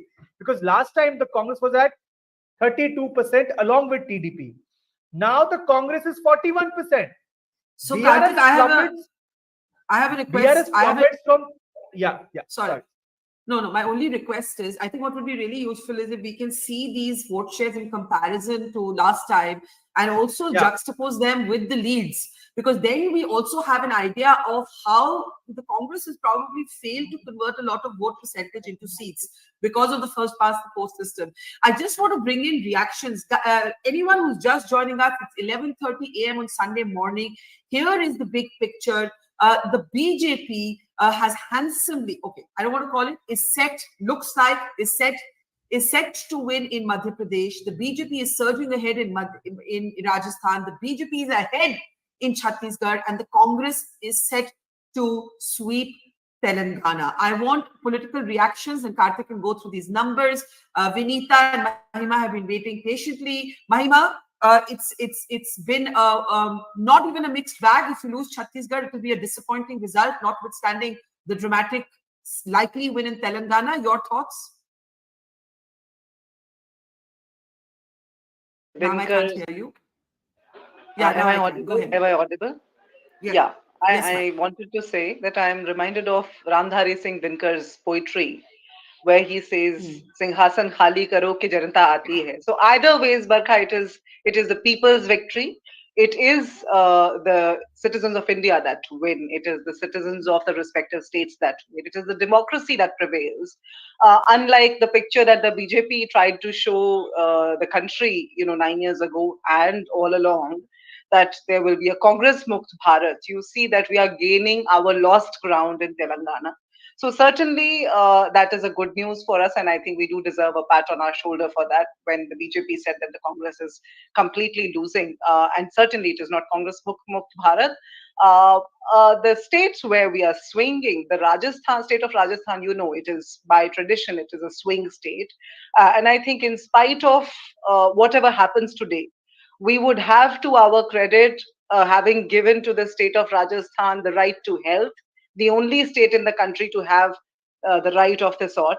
We would have to our credit, having given to Rajasthan, a law which protects the gig workers. In Chhattisgarh, we have given loan waivers to the farmer in an unprecedented manner. We have protected the last in the line in Chhattisgarh. But you know, Mahima ji, you were here when Yogendra Yadav, who was a supporter of your party, he said the following. He said the Congress must think about why it is unable to convert winnable elections into victories. I would say that, see, when it comes to the BJP putting up a fight, we saw in Rajasthan and we saw in Madhya Pradesh that in addition, Rajasthan, we were incumbent. Madhya Pradesh, they were incumbent. They copied our guarantees. They implemented, misappropriating the state machinery within a very short span of time. Rajasthan, Mr. Modi actually himself had to bring the politics to such a low level. He brought it to caste politics. They brought it to communalism. So all communalism, hatred, political vendetta, misappropriation of agencies, an ED official found taking bribe, all of this put together. Yet we lose the election. Are you disappointed? Are you disappointed? We would be. If this was the outcome, then we would be disappointed. We would be back to our drawing board. We would introspect. We would, at the end of the day, you see, Dinkar also said, सूरमा नहीं विचलित होते, क्षण एक नहीं धीरज खोते, कांटों को गले लगाते हैं, विघ्नों को गले लगाते हैं, कांटों में राह बनाते हैं. That is the story of the Congress, with the people's interests at the core of its fight, at the very core of its fight. Okay, Vinita, as a leader of the BJP from the South, you've heard a lot about the South being closed to the BJP, the North being closed to the Congress, it seems, or large parts of it. How do you see it? From the south of the Vindhyas, how are you looking at what's happening in Telangana and what's happening in the north? Yeah, absolutely. So I don't want to see it as a north-south divide, Barkha. I think you're really emerging as a formidable force. So you should allow us some, victory and time to celebrate this victory. And so I think, so what has happened clearly is beyond what the psychologists and strategists have to say. Of course, with all due respect to them. It's about the work on the ground, Modi ji's work on the ground. You can't deny that. It's all about the development, the vikas, as has been, kind of exemplified in Madhya Pradesh, in the opposition ruled states in Rajasthan and Chhattisgarh. Also, we have done our bit, and more than our bit in terms of the central government's interventions and in infrastructure development and overall development of these states. And we have seen how Congress has badly mismanaged Chhattisgarh and Rajasthan with all the series of scams and the paper leaks and whatnot, and all the farm waivers not being promised but not being fulfilled. And Congress, unfortunately, they are about freebies and not really taking those freebies to the last mile. So which is what, unfortunately, in the south of India, we see that the states are falling for the freebies and the guarantees. But we have to just let the time go and see how they can actually fulfill these promises on the ground. So we can see a volte-face definitely in the 2024 Lok Sabha for sure. This is not going to be the nature of voting in South India for the Lok Sabha elections. They clearly vote differently for the Assembly and the Lok Sabha. So definitely we're going to be resounding, coming back with a resounding victory in the south of India in 2024 Lok Sabha. Sorry, go ahead. We have to give it to the development paradigm and the developmental agenda and the nation building agenda, which is not just about elections for the BJP. However cliched you may want to sound, you may want to look at it as a cliched expression, but it is that it has been a nation building effort over the last 10 years that our government has been across India, not just the election winning. I want to bring in Sandeep Ghosh, and then Karthik can take us through all the numbers and the vote shares. Sandeep, were you struck by the fact that Shivraj Singh Chauhan, when he spoke, we didn't get a chance to talk about this, he credited Modi. On the other hand, you had a Dilip Jain who said that now Shivraj Singh Chauhan's place in the hierarchy of the BJP is going to really soar. But the BJP doesn't necessarily operate like that. The BJP sidelined Vasundhara and has seemingly got away with it. The BJP did not declare Shivraj Singh Chauhan as the chief ministerial candidate. And while the victory may be in large measure of his own popularity and not just Modi's, he was very careful to credit it to Modi. What do you see happening within the BJP hierarchy? There's a Yogi Adityanath who's been very much his own brand. Is Shivraj entering that space or not quite? Hang on, Sandeep, I can't hear you. Yeah, go ahead. I know of BJP. I'm not a BJP activist or support, worker or anything of that kind. If you see Modi's rise, okay, Modi created his own equity, but his becoming a prime ministerial candidate was not with the blessings of the then High Command. He created the ground swell, which forced him to become the prime ministerial candidate, forced the hands of the High Command not to be able to deny him that ticket. So I don't think Shivraj Singh is as yet going to make that sort of a pitch. And that will come much later. And right now, he's making the right political noise and sound, because there'll be the time for still the center was going to choose who is the chief minister going to be. My sense is they are not going to disturb Shivraj Singh till the Madhya Pradesh elections. That would be, but you never know. You mean the Lok Sabha? Lok Sabha election. My apologies. I meant the Lok Sabha election. But then BJP works in very, very different ways. Although they did, I won't take it for granted. But certainly, Shivraj Singh is not too old.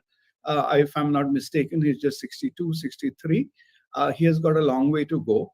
So Mr. Modi may come back for his third term despite the 75 or something, but then the field is open subsequently, and that will emerge. I think it's too early days to call that whether he was in the race even earlier. If you recall, at that point in time, Mr. Modi was coming, some people were rooting for Shivraj Singh as well, that he has been the most successful chief minister, and the rest of it, even Advani, I think in some places said that he has been more successful than Modi in Gujarat on certain counts. So that will happen later. As far as Congress is concerned, if I may take a minute, I think this time they are a lot of victim of overconfidence. Karnataka gave them a huge overconfidence.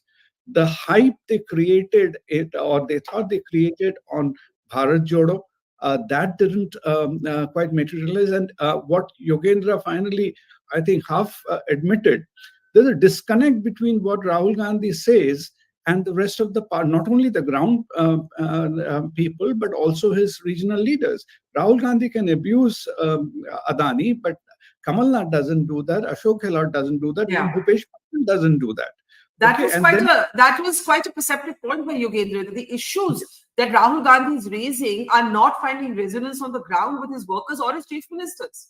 Chief ministers is the point. See, he made all this analogy of two secretaries being from OBC. Obviously, that doesn't, he thinks it's cutting through the audience. It's not cutting through to people that, to OBC, and therefore, so they played the OBC card, but right now they're saying that, BJP was able to capitalize.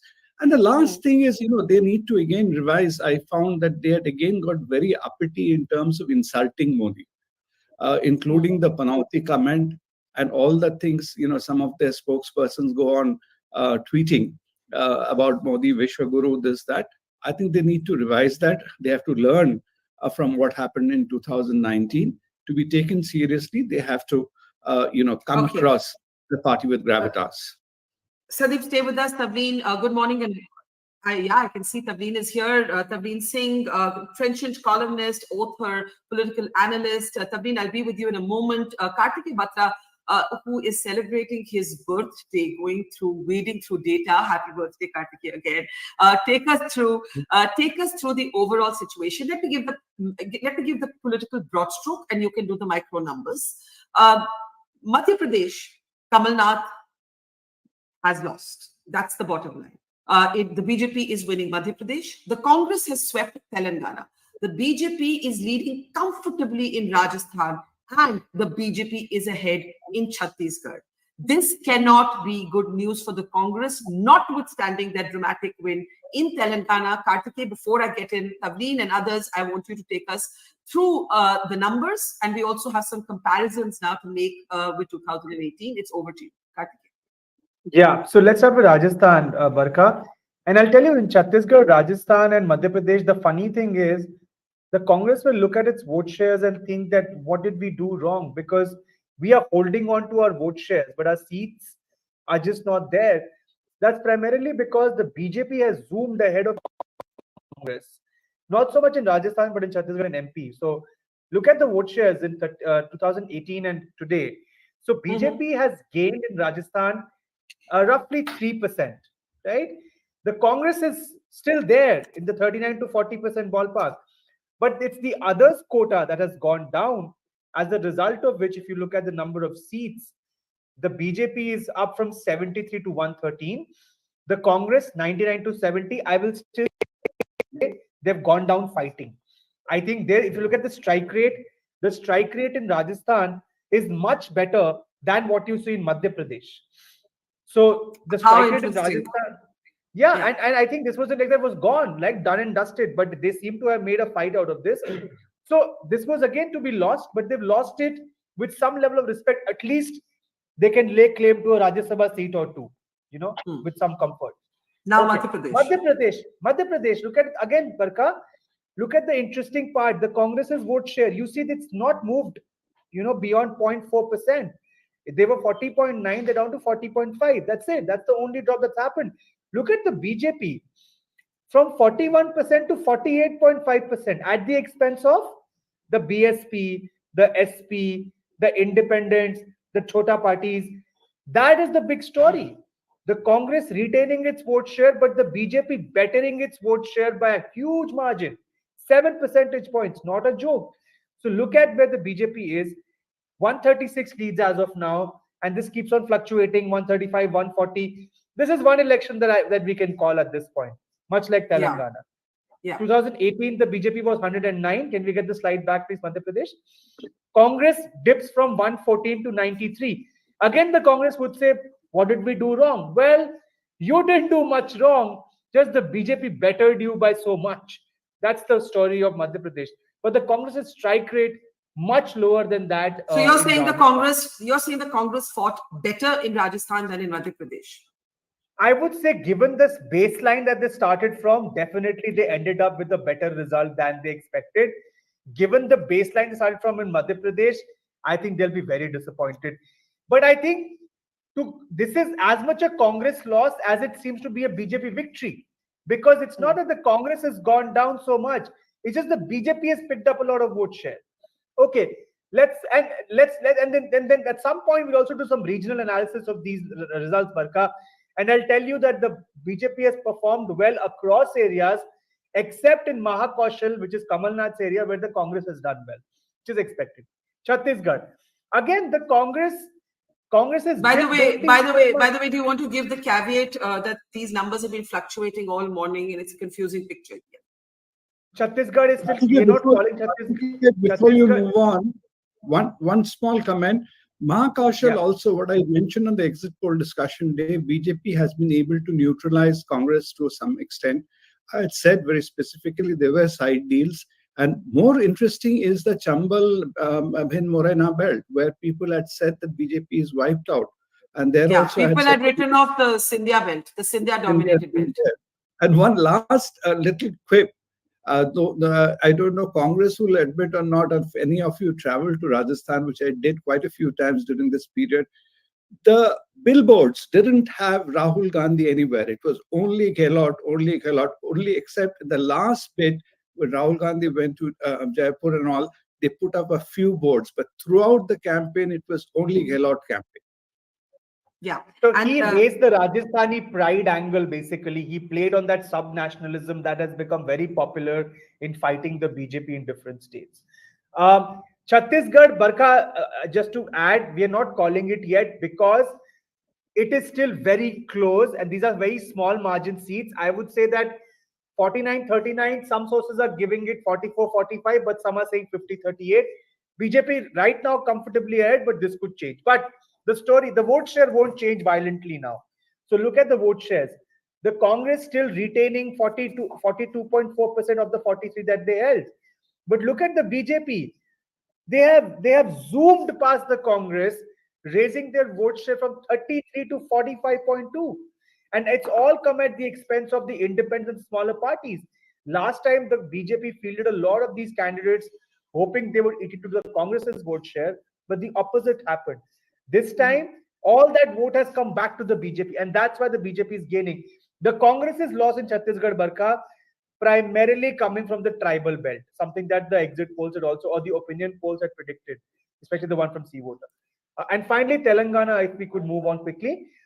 Telangana is the one state where the incumbent is losing votes and the challenger is gaining votes. So BRS has lost votes from 47 to 38. a drop of 9 percentage points. Look at the Congress. That's called a victory, a jump of 12.7 percentage points.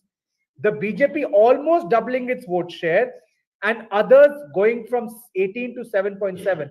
So the Congress will be the happiest in Telangana, followed by the BJP actually, because they've almost doubled their vote share. But look at the BRS has declined 47 to 38%.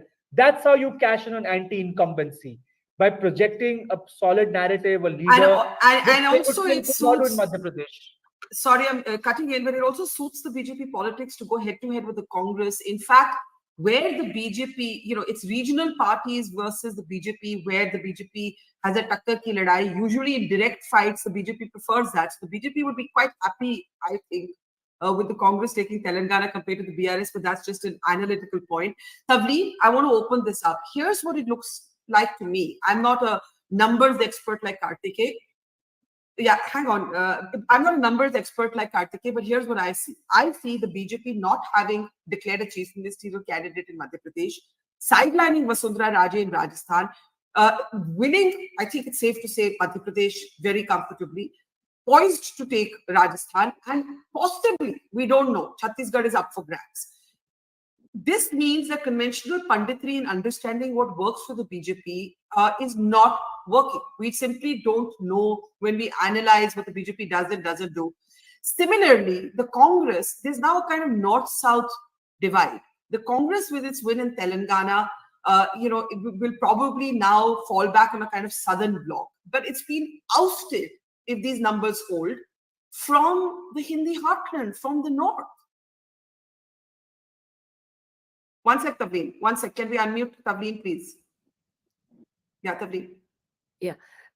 The Congress hasn't been around much in North India for a while. It started with the Mandal parties taking away their vote banks, right? The Muslims, and that started a long time ago. What worries me, because I'm not a numbers person either, so I can't tell you what the vote share means. But what I can see is that the BJP manages, even in a state like Madhya Pradesh, to reinvent itself with a new narrative at election time. Whereas with the Congress party, it's the same old faces and the same old narrative. I can remember that in 2014, in Banaras, I heard Rahul Gandhi going on about Adani and Ambani, and they're taking the money out of the pockets of the poor and putting it in the pocket. He's still saying that. The only thing that they've added on is a few more freebies, etc. But the Congress has to reinvent a leadership for a start. It just hasn't changed anything. Neither the faces nor the narrative. Why should you go back there? And, it's certainly in Chhattisgarh, there was all those, corruption scandals. In Rajasthan, there was law and order issues of that they had to deal with. So it isn't just that the BJP, has changed or reinvents itself. It is that they come back with a new narrative and with very, very good election management. Can I ask you also to talk a little, I've got to Vinita just a moment, but can I ask you to talk a little bit about the fact that the BJP has managed to do this without declaring chief ministerial candidates? And almost everybody thought that, this is the Congressification of the BJP. The Congress has localized its campaigns, but the BJP has sidelined a Shivraj and Vasundhara. What is the message that is emerging from these victories in Rajasthan and Madhya Pradesh? Possibly Chhattisgarh, we don't know. Well, I actually think that what they're looking for is finding younger leaders to send them to the top. And I think that the Congress party should have done that a long time ago. You can't have Gehlot from the time of Sanjay Gandhi to now. And who's going to, you have Sachin Pilot who was kicked aside. You have, there's no respect for the fact that people are looking for new things. Also, I think that the BJP has done very well by making women into a separate category of voter. I think that, it started with Beti Bachao in 2014. And now, in Madhya Pradesh, one big factor was this that, 6 months ago, women started getting 1,200 rupees in their bank accounts. So, all of that, there has been, the Congress party is still trying to promise things that are really old ideas, like the old pension scheme. But briefly, while it is the BJP's day, especially if they take 3 out of 4 states, two they certainly seem to be poised to take. Are there concerns for the BJP as well? The BJP has improved its performance in Telangana, but it's clearly now, if you look at the south of India, the south of the Vindhya, it's an entire non-BJP bloc. Yeah, well, hasn't it always been that way? What did they have? I know, but the BJP did not want to be a so-called cowbelt party, right? As the cliche used to go. No, they are, well, they're not a cowbelt party anymore because they've got the West as well. But I think in the East and the South, they've been weak for a very long time. And somehow they haven't managed to, I think that, don't forget the Modi factor, okay? In North India, in Rajasthan, you would meet people who would speak against, even this time, against local BJP leaders, but never the prime minister. So somehow he's convinced North Indians, across the whole cow belt or whatever, that he really is a proper leader and that he can, give them things that they didn't have before. And I think that the direct benefit, what is it called? When you put the money in the bank, the direct cash benefit, the direct that has made a big difference. Because you see, all the Congress party welfare schemes were leaking like sieves all these years. So, the minute that you had a huge program, like say, food grain, these are all Congress programs or Manrega, but they leaked so much that, people didn't really see the benefits of it. And I think the BJP has done very well with these programs. Okay, let's open up this. I'll just add, last night when we're traveling to my place of stay from the airport, the driver told me that for the first time, his wife has seen money being credited to the account. In the earlier period, they never saw this 3,000 rupees because of the Pradhan Mantri Garib Kalyan Yojana and all that. Barkha, I'll give you rights to one term which I use in business. Instead of Hindi heartland or cowbelt, what I use is Hindi speaking market. That's where that's a better phrase. That is indeed a better phrase. That captures if you want to replace market, you can see electorate. It is the Hindi speaking electorate. That is a better phrase. We'll use that. Mahima ji, I know you have your hand up, but one comment from Vinita and then coming to you. Sorry, okay, Mahima, aap bole. Mahima, can we unmute Mahima ji? Yeah. I can hear you. And while I was listening to Ms. Singh, who's a veteran in her own right and an expert of her subject, I was very curious to ask her when she points out Rahul Gandhi. You see what Rahul Gandhi speaks and does not. I think when he calls out an Adani or when he calls out the wrongdoings of the Modi government versus when Mr. Modi says, "Aise button dabao, कि आप button यहाँ दबाओ और फांसी वहां लग जाए." So Mr. Rahul Gandhi was urging the people in the same manner in Telangana. Rather, I would say more fiercely in Telangana, and it worked for us. Whereas Mr. Modi, also did the same things in Telangana. So, it is worth pondering that if the factor is Rahul Gandhi, he did not even go to Rajasthan as he went to. I didn't say the factor was Rahul Gandhi. What I said that Rahul Gandhi's narrative hasn't changed. But that narrative remained the same in Telangana. No, but one minute. Rather fierce. Rahul Gandhi was in Telangana, there was huge anti-incumbency. Rahul Gandhi was kept away from Rajasthan because of the Sachin pilot factor. No, I think what Mahima is asking, Tavleen, is that if Rahul Gandhi's narrative worked in Telangana and did not work in Rajasthan, Madhya Pradesh, then is it the narrative? Then the problem is not the narrative.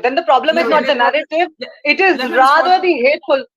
Just a moment. It is rather the hateful slurs by the Prime Minister I think which seem to woo the but youngsters but then, but in the then, Hindi but then that, heartland, probably. but then that question can be reversed to you. Why would those slurs not work in Telangana, right? ये तो उल्टा करके, it can be reversed. No, also, but Mahima, that question. again, Mr. Modi did not go to Telangana as much as he went to Rajasthan, and we'll see Mizoram tomorrow, where he actually withdrew his Can visit. I just answer? Can I just answer? Tavleen and then Karthik. Yeah, Tavleen Yeah. and then Karthik. Yes. You know something? I'm not saying that Rahul Gandhi is the problem. I'm saying that the narrative is the problem. Because do you remember that in the 2019 election, he said that Anil Ambani had put all this money in his pocket from Rafale, etc. Anil Ambani was broke. You know, I mean, it's a narrative he keeps on. And when you keep on about the rich versus poor and the low caste versus this is too old a narrative. People are now, they're very happy if you can do something for them. If they had concentrated more on unemployment, which is an issue, you know, across the country. But it doesn't seem to be that. The economic issues don't come up. It's all this, you know, we will go for this caste and that caste. This is a very, very old. No, just 5 seconds more, Barkha. So, do you mean we should do for the people when they're gasping for the oxygen? We should play our political games like they played in Madhya Pradesh, or we should, do those hateful slurs? What I heard when you spoke earlier, what I'm saying. When you spoke earlier, you said. Just a moment, Miss Singh. With due respect, just a Excuse me, moment. madam. Can you answer When you what spoke I say? earlier, Don't invent your own little story and put it on me. I didn't talk about that. I am saying to you that narrative of Modi being corrupt, which has been the anthem of the Congress election campaign since 2014, that hasn't worked. I'm not saying that when people were dying of oxygen, you know that Can I come in what now? are you hearing? I also heard you say Mahima, 1 minute. Hold this. Let me quote Yogendra Yadav, a supporter of your party, on this program moments ago, saying Rahul Gandhi is raising Adani, but his own chief ministers don't want to raise that.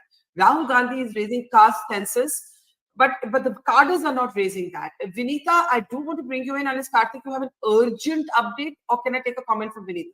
Can I take a comment from Vinita? No, I want to pitch in on this debate, but I can speak after you've had. Okay, so first Vinita and then you. Okay, Vinita, this north-south divide, how do you come in on this, right? The fact is, yes, Lok Sabha and states may be different, but the BJP has only done well in the Lok Sabha in one southern state, and that is Karnataka, right? In the last election.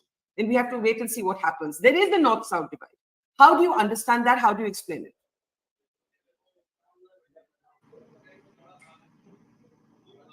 I can't hear you, Vinita. I can't hear you. I can't hear you. Yeah, I said we don't want to label our party as a Hindi speaker.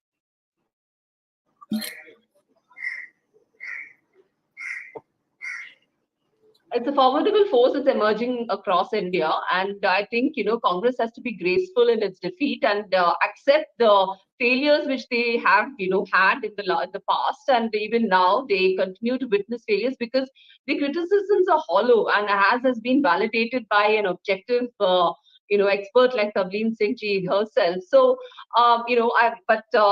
definitely, I mean, beyond all the the psychologists, the strategists, and the objective analyzers, it's all about Congress has to learn a lesson or two in humility and development from the BJP, if not anything else.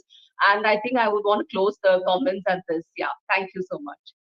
Okay, Vinita, we let you go. Asif Bhavla, national spokesperson of the BJP, is also with us. Vinita, I know you have to go, so I'm just saying thank you. Karthik, you wanted to jump into the debate? Do go ahead before I bring in Mr. Bhavla. No, also, I think Karthik, before you comment on the debate, the Chhattisgarh numbers I was just looking at, I don't know if you had a chance to see, and I don't know if these are the updated figures, but the lead seems quite big for the BJP if these are the numbers that are. Yeah, I think it's getting settled now, but again, I will not call it because it's just the nature of seats in Chhattisgarh, very keenly contested. So let's wait a little bit. It's not as clear as Rajasthan, MP, or Telangana for that matter, but it's only a matter of time. I think it's going to go in that direction. But what I was saying was that I don't have a problem in admitting that different political regions have different appetites for different kinds of leaders. So why I think it's absolutely fine to accept the fact that a particular kind of leader works in one part of the country and a particular kind of leader works in the other part of the country. So it's possible simply that Mr. Rahul Gandhi's style is better suited for politics in a certain part of the country. That's fine. And Mr. Modi's kind of politics is suited for that other part of the country. They all have different histories, different cultures, different linguistic backgrounds. So I think that's something that at least I am comfortable in accepting. The second part of Ms. Singh, I would just summarize it by saying the following. I think the Congress and for a large part the India Alliance also, what they are doing well, it seems, is talk about issues of social justice. But that's not sufficient.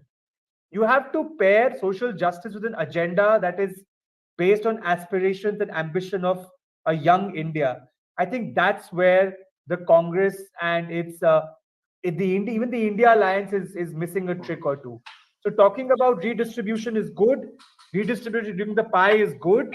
But you also have to come up with ideas to enlarge the pie, and which is where I think the Congress and the larger opposition alliance is missing a trick. Look at Mr. Modi. He may not follow up, right? But look at he can talk of AI one day, deep fake the other day, climate change on the third day, manufacturing on the fourth day. It doesn't matter whether he follows up or not, but it just shows you that he speaks the language of the day. I think that's where the opposition missing a big trick. Okay, we've got Asif Bhamla, Mr. Bhamla of the BJP joining us. But let me go back to Tavleen. State elections don't always mean something for national politics. The Congress actually won these 3 states that it looks like it's going to lose this time in 2018 and then got wiped out in the Lok Sabha.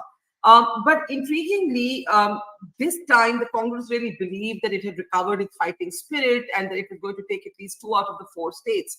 What do you think this is once again going to do about the pivotal sort of position that the Congress was seeking to occupy in the anti-BJP bloc, in the opposition bloc? Do you think that diminishes now?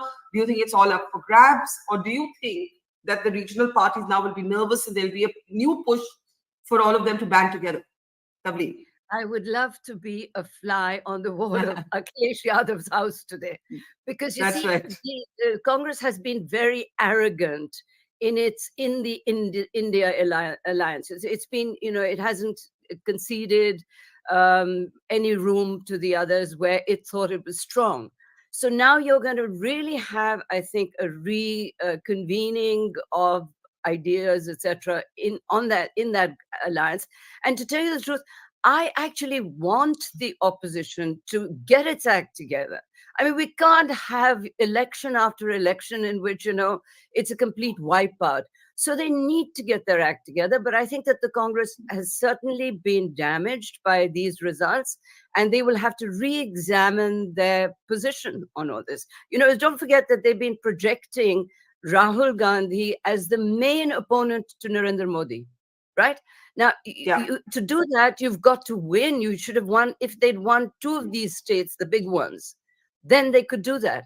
But they've already been doing that, and, it isn't working. Yeah. Let me bring in, before I go to Mr. Bhamla, Karthik on the overview of the numbers.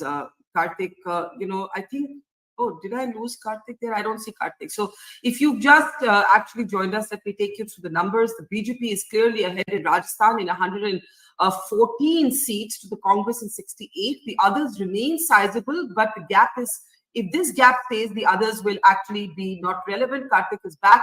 I was doing the Rajasthan numbers. You can take us through the other 3 states. Go ahead, Karthik. So Rajasthan, as you rightly said, Barkha, is okay. Telangana is the only beacon of happiness for the Congress today. Congress 66, BRS 37, BJP. By the way, BJP had 1 seat in the last assembly in Telangana. They're up to 8. That's not trivial. So the vote share has doubled. The number of seats has gone from 1 to 8. Congress 66, BRS 37. And let's look at the next state, which is Madhya Pradesh. Madhya Pradesh is a sweep for the BJP, basically, Barkha. If you look at the map of Madhya Pradesh, look at the ECI map, we 158 to the BJP, Congress 69, 3 others. And again, for the Congress, the saving grace has been the Mahakaushal area. The BJP has swept through Malwa, Nimar. The BJP has swept through the Bhopal region. They've done really well in the Gwalior Chambal belt. Baghelkhand, Vindh region, which was supposed to have be giving the Congress a new lease of life this time, has also largely gone towards the BJP. And then we can also talk about Chhattisgarh quickly. Chhattisgarh, Barkha, will be the biggest disappointment if I were to say that, if Congress loses. I'm not sure which of the two will be the bigger bitter pill to swallow. Madhya Pradesh, Chhattisgarh was a pro-incumbent state with a very popular chief minister, but the Congress somehow was not able to match the BJP. And can we move to Chhattisgarh quickly? Chhattisgarh, BJP current leads is 52, Congress 36. And this, I think, is all exit polls said this would be very close. And my guess is this will still fluctuate, but it seems to be heading the BJP's way. If these three things hold, then whichever way you may want to address it, the Hindi speaking market or the Hindi polity or the Hindi heartland, the Congress seems to be wiped out in all three states. I think that I think can in no way be compensated by the victory in Telangana. Yeah. Let me get Telangana was supposed to be the icing on the cake, but they're just left with the icing. The cake is gone.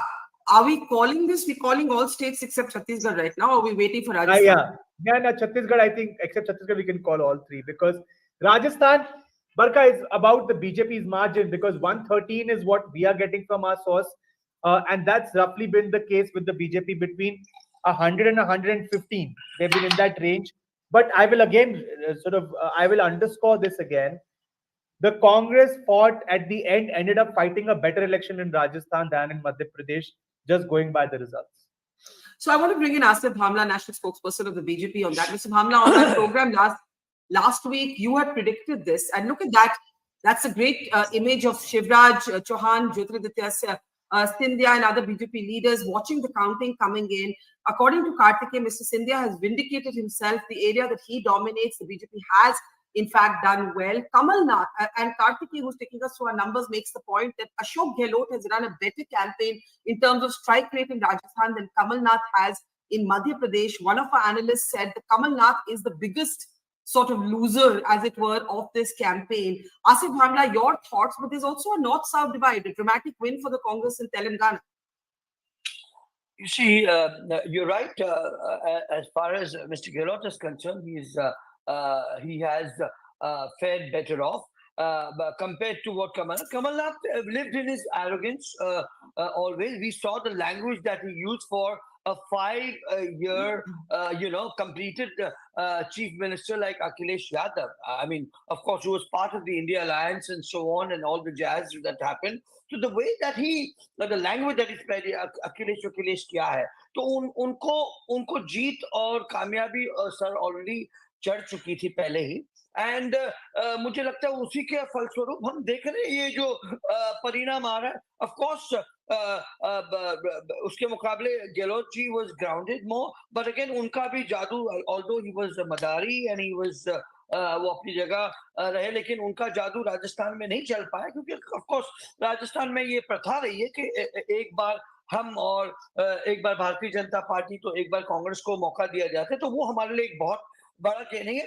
हमारे लिए सबसे बड़ी जीत, और जो मैं जिस पर हमारी पार्टी का आकलन जब हुआ था, तब ये था कि जो आला नेता थे वो कहते थे कि छत्तीसगढ़ जिसको हम राइट ऑफ करते, वो आप देखिएगा, आप लोग को शॉकिंग न्यूज देखी, and that has created pride and glory to us today in this. You see, about these two states, last time in my debates, I was very clear, I was very upfront that there is no way that we will, go off and we will not budge, because we were confident about the machinery. Of course, I was myself in Rajasthan also for 2 days, just 1 day in Madhya Pradesh, so I could sense the feel in ground reality. And let me interrupt, sir.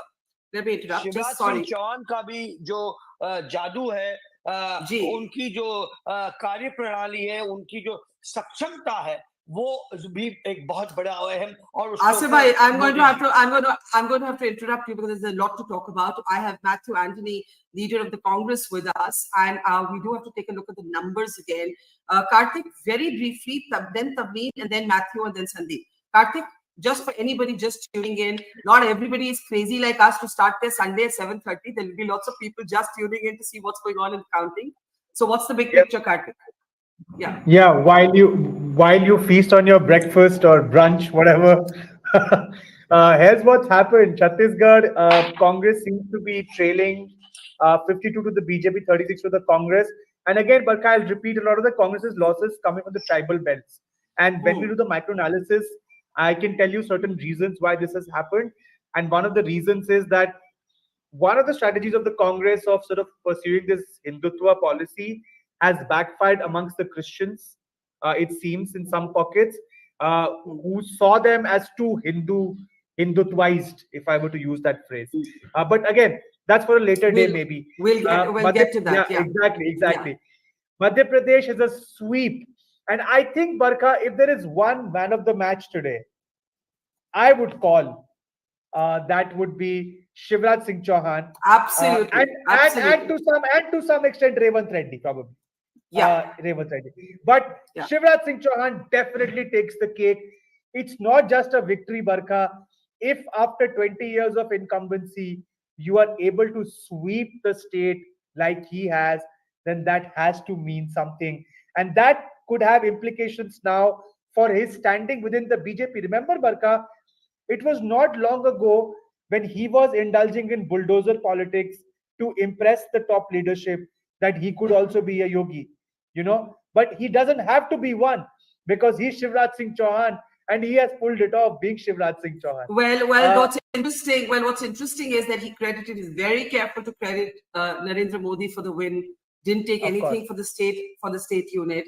Quickly, I want to bring in Matthew, Anthony, and Tavleen and Sandeep. I'll wrap it up quickly. Telangana is, as I said, the beacon of hope for Congress with 68. It's a sweep. Credit where it's due. Congress has really swept the state. And I think this is a stellar performance. Congress will take a lot of heart. This is basically Telangana is this time what Chhattisgarh was last time to the Congress. Unexpected, unprecedented, and a huge victory. Yeah. So I want to bring in Matthew, Anthony. Rajasthan, I think Rajasthan, BJP winning, but not as handsomely as they would have thought. 113 seats to Congress 71. Again, I would end by saying Mr. Gehlot actually fought a pretty good campaign. This is a respectable loss. They went down fighting respectably. So Telangana, Rajasthan should give Congress hope. Madhya Pradesh, Chhattisgarh will be the biggest sort of sources of loss or disappointment. Okay, Matthew, Anthony, good morning. Obviously, you expect it differently in Madhya Pradesh. Chhattisgarh, we're still waiting to call. Rajasthan doesn't look like it's going your way either. That's 3 out of 4, possibly, definitely 2 to the BJP. Telangana, big win. But are you disappointed? Barkha and Karthik, first of all, I should compliment you for doing a very objective analysis rather than doing a commentary like of a cricket match. Now, I will, as a politician, I would credit to the panelists too. Credit to the panelists too. Yes. Credit to the panelists too. I agree. I compliment them. Asif is a neighbor in Bombay with me. So now let me say that it is not a time to accept the loss till the time it is counted completely. So I would still maintain the position that let's kind of wait till the end, because a critical point is going to be the vote share percentage, to analyze in these states on how we have performed, especially in Madhya Pradesh, Rajasthan, and Chhattisgarh. Of course, the number of seats coming across is not giving us anything to kind of celebrate in these states. However, Telangana is a good victory, is a convincing victory. So that's what we are at this point of time.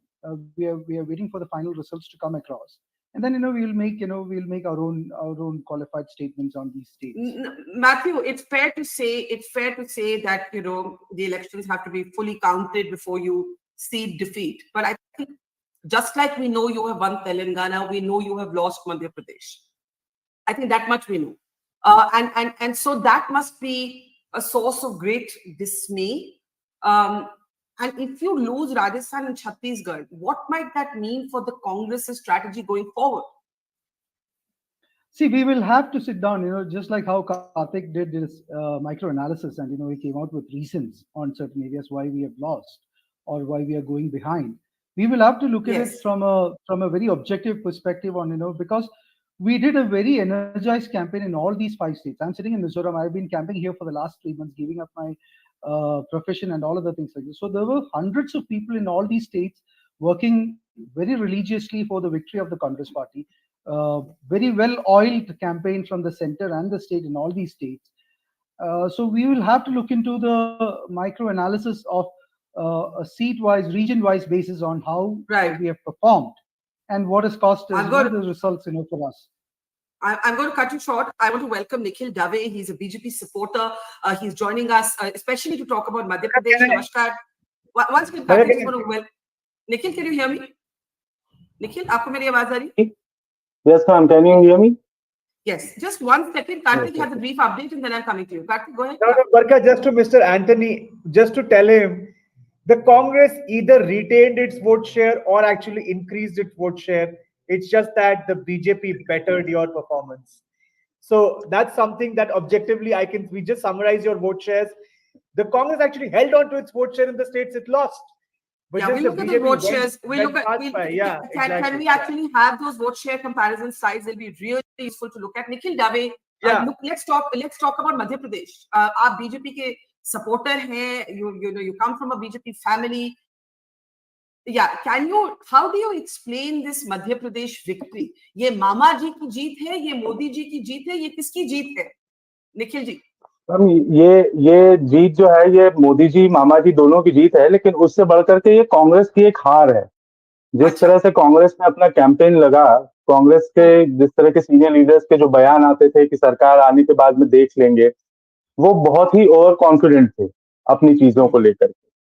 दूसरा, कांग्रेस का जो worker है वो ground root level पर कहीं पर भी नहीं था. ऑर्गेनाइजेशनल स्ट्रक्चर कांग्रेस का पिछले चुनाव से भी ज्यादा बिगड़ा हुआ इस चुनाव में दिखा.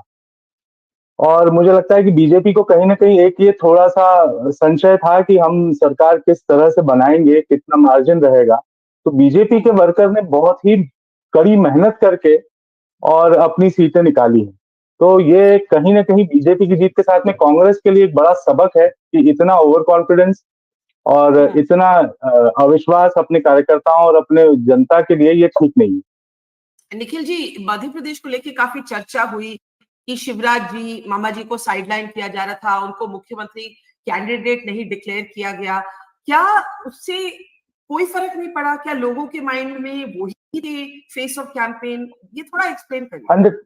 ये बिल्कुल ठीक बात है, क्योंकि जिस तरह से हमने देखा कि महिलाओं का वोट शेयर बढ़ा है और उसका एक बहुत बड़ा रीजन पोल्स के लिए या वोटिंग के लिए अवेयरनेस तो होता ही है. साथ में जो लाडली बहना वाला जो एक स्कीम शिवराज जी की थी, जिसको कहा जा रहा है कि मध्य प्रदेश का वो गेम चेंजर हुआ है, वो चेहरा कहीं ना कहीं उन महिलाओं के ध्यान में शिवराज सिंह चौहान थे. और बहुत सारी सीटें हम ऐसी देख रहे हैं जहां पर स्थानीय विधायक को वापस टिकट मिला, लेकिन उसका विरोध था. लेकिन लोगों ने फिर भी जो है उसे अभी तक तो लीड मिल रही है और होपफुली जो लीड है उससे वो जीतेंगे भी. तो वो कहीं ना कहीं वो वोट जो है वो बीजेपी की सरकार और शिवराज सिंह चौहान जी का नेतृत्व और नरेंद्र मोदी जी का जो एक मोदी के मन में एमपी का जो एक नारा था, तो कहीं ना कहीं ऐसा लग रहा था कि भाई डबल इंजन की सरकार यहाँ पर जरूरी है. मैं आपसे एक सवाल और पूछना चाहती हूँ, then I open it up. मुख्यमंत्री कौन बनेगा?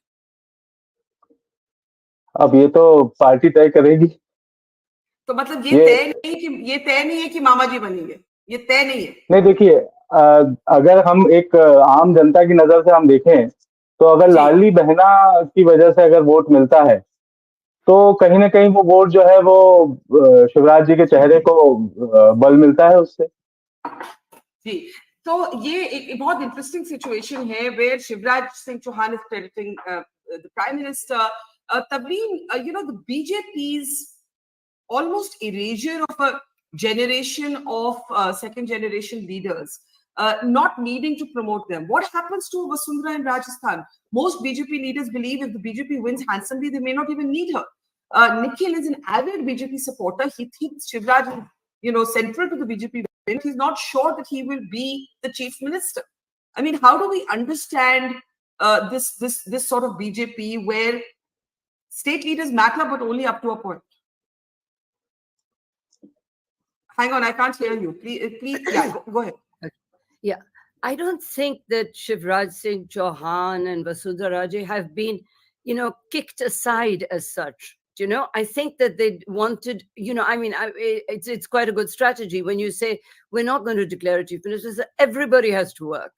So, otherwise it's charisma of one person. You've already got one person, which is the prime minister, in that pole position. So I think that, that local issues, local leaders, I don't understand what the strategy was, but I really want to make the point. Somebody said that, that Congress ke worker dikhe hi nahi. That is absolutely true. And it's been true for the past 10 years. Because, there was a time, I've said that before on your show, where you couldn't go to a village without seeing somebody from the Seva Dal, without seeing some Congress leader at a local level, at the panchayat level even. You don't see those guys anymore. You've got the RSS, and don't call it the RSS, BJP workers everywhere. Now, you cannot build your party with the Darbar in Delhi. You've got to build the party upwards. So I actually think that Rahul Gandhi, had he wanted to, after the what was it, that yatra called, Bharat Jodo. Bharat Jodo Yatra, had they set up little cells everywhere, to continue that work, to continue the outreach. But don't you think they tried to localize the states by I giving don't think it they to did. I don't think they Kamalnath, did. to Gehlot, to Revanth Reddy? No, these are all, no, Revanth Reddy, let's keep him out of this story. But Kamalnath is a Delhi leader. He's been there, and again, since Sanjay Gandhi's time, and basically there is a real need in the coming general election, in my view, for a party that is slightly left of the BJP with a different agenda. What you've seen so far from the Congress is they're copying the BJP. If the BJP's leaders go to temples, they follow them there. That they've lost their mojo. To say that on the mojo story is a good word to use. Yes, perfect. It is They've indeed. lost their mojo. We welcome the branding. Yes. Yeah. They've lost their mojo. Yeah. The Congress has lost its mojo. Barkha, yes. Karthik, you have an update? Barkha, can I just add to Barkha? On the issue of regional leaders, actually, I think, if at all, this underscores the importance of regional leaders for the BJP. Look at the victory in Madhya Pradesh, which was eventually fought on the face of the sitting chief minister, versus look at the victory in Rajasthan, where until the end, Ms. Raje was not given the primacy that probably she should have as the primary candidate. And then look at the BJP's performance. I think the BJP's Rajasthan campaign was not a very good campaign, because it was completely scattered. The issues were they were throwing all kinds of issues, and you can see that in the results. But I think the point Tabeen is making is that the BJP organizational structure runs much deeper, and therefore is not as dependent on individuals. I'm answering your question. I'm not responding to Ms. Singh. I'm answering your question about regional leadership. I think at the end of it, actually, this has just reaffirmed the idea that to win state elections, you need a strong state leadership. And the results are, at least to my mind, there is no ambiguity in the results. Tabeen, Mr. Bharma, just one sentence from Tabeen and then you. Yes. Importance of the state organization and not just the leader. If your organization is really strong, then you can say, we'll choose the chief minister later on. The Congress party's organization has collapsed a long time ago, and they haven't rebuilt it. That's the point I was trying to make. Okay, Asif Bhamla, go ahead. This sort of marginalization, as it were, of state leaders, as some say. Sorry, I know, Matthew. Just give me half a second after Asif. Go ahead. Yeah. I'm really sorry, but I can't hear you. Yeah, okay. That Congress has lost its mojo. Can you hear me? Yes. Yeah, great. So, like the previous spokesperson was mentioning, you see, in the BJP, we don't come under pressure with local leaders. Like you see Vasundhara ji there, Shivraj Singh ji there. For a long time, people thought that Shivraj Singh ji ko ekdam hi boycott kiya gaya, abstain kiya gaya. So party ka apna infrastructure is so large and strong that we don't rely on the leadership. You see, like we have preferred to lose even in states like Karnataka. We've lost. Maybe if we would have had a Yedurappa, we would have still won that. I mean, he's a very tall leader, but BJP doesn't succumb to any pressure. You must have seen, बहुत सारे लोग कहते थे रानी को आपने रानी जी को बाहर नहीं निकाला, वसुंधरा जी के नहीं दिखने से आपको वहां लॉस आएगा. No, but the party cadre's commitment. If you see today morning also, the Panna Pramukhs were on the floor, on the booth. Pramukhs were out at 4 o'clock in the morning in all the states that they were, wherever there were elections, they were all there on the with their responsibility. जबकि आप देखोगे on the ground level in Madhya Pradesh, if you see, Congress का जो worker है नीचे स्तर का, वो बिल्कुल गायब था. वो सिर्फ हवा में रहे पूरा टाइम कि हम जीत जाएंगे, कमल जीत जाएगा. उन्हें पता नहीं था कि कमल वहां खिलने ही वाला है. बट हमारे कार्यकर्ता उस डर और दहशत से कि कहीं हम हार ना जाए, हमने मध्य प्रदेश में ज्यादा मेहनत, ज्यादा टाइम, लेबर, एनर्जी लगा के और जैसे कि हमने देखा कि मोदी और मामा जी ये जो कॉम्बिनेशन वहां हुआ, वो एक ऐतिहासिक कॉम्बिनेशन है. I mean an incumbency of so many years, of 20 years, and after that again in Madhya Pradesh we can come back. So this is again like a Gujarat model that we have created, and we have set aside all the the normal assumptions that one time this party should come, one time that party. And I'm sure now that we come in Rajasthan, you will see that this trend in Rajasthan also goes for a very longer time. Barkha, I think Mr. Bhamla makes one very big point which we miss when we are judging things from sitting in Delhi or wherever. If you recall, Mr. Modi began his MP campaign by having a convention of all the Karyakartas. They start with that. They speak to and that is a big difference. We don't start with leaders. We start with the lowest level Whereas worker. I think Congress is a top-down approach. They will fly in the helicopter, parachute Rahul Gandhi, Priyanka Gandhi in various places and speak to the crowd, and they judge the success by the amount of crowd gathered, which always we know is a different kind of mobilization. But BJP spends a lot of time, and Modi right from the top holds these, Karyakarta. They have a particular term. Mr. Bhamla would be able to say, trying to keep them motivated. And Madhya Pradesh is one place BJP always had very strong field force. Okay, can I just actually at this point? We also 5 seconds. 5 seconds. Okay. The moral poverty on behalf of Congress when they call our honorable leader, who's known worldwide as a Panvati. आज पनवती कौन है और कौन शक्तिशाली है. You see, ये तमाम इस तरीके से जो प्रधानमंत्री जी को ये पुट डाउन करते हैं, जब चाहिए उन्हें जो शब्द का इस्तेमाल करते हैं, चाहे वो देश में हो विदेश में हो, आज ये लोगों ने जो है इनको लथाड़ा है. You can't call a prime minister who's gone to increase the morale of the cricketers who've lost, after winning 10 matches for the country who are there. उनका वहां जाना और आपने उसके पनवती रेट कर दिया. I mean, this is.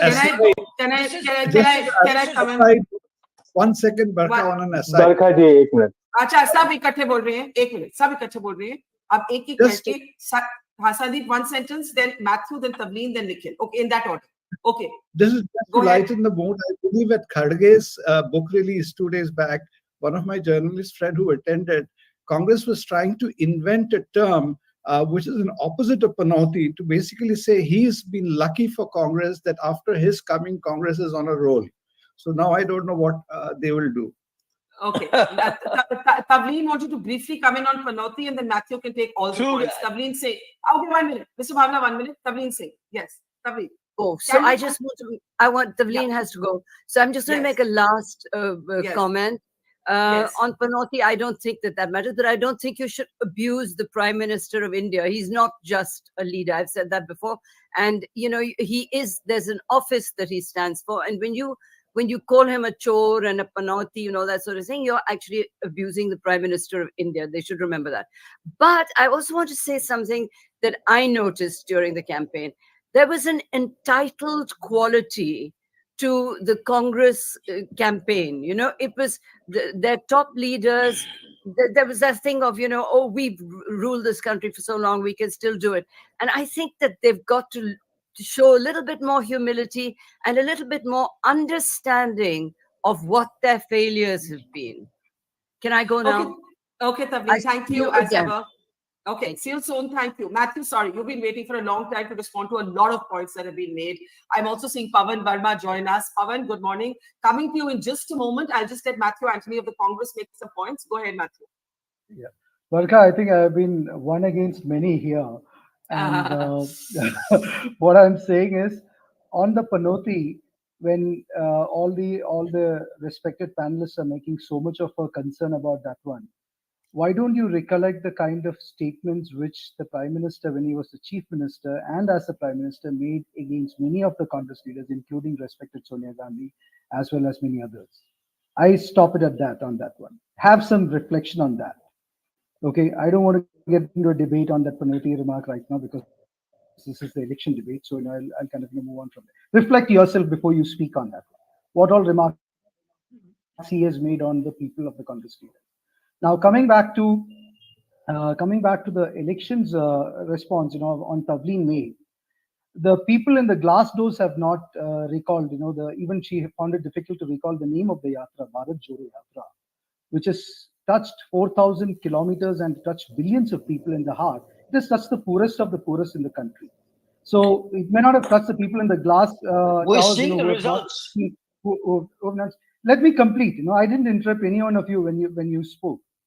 So Bharat Jodo Yatra is a message which conveyed that it's love against hate. So we have to give the respect for the Yatra. Bharat Jodo Yatra didn't have the electoral politics in that one. It was just giving a message of harmony, love against hate on that one. Then Asif, commented about the Congress leaders' grassroots work and all other things like that.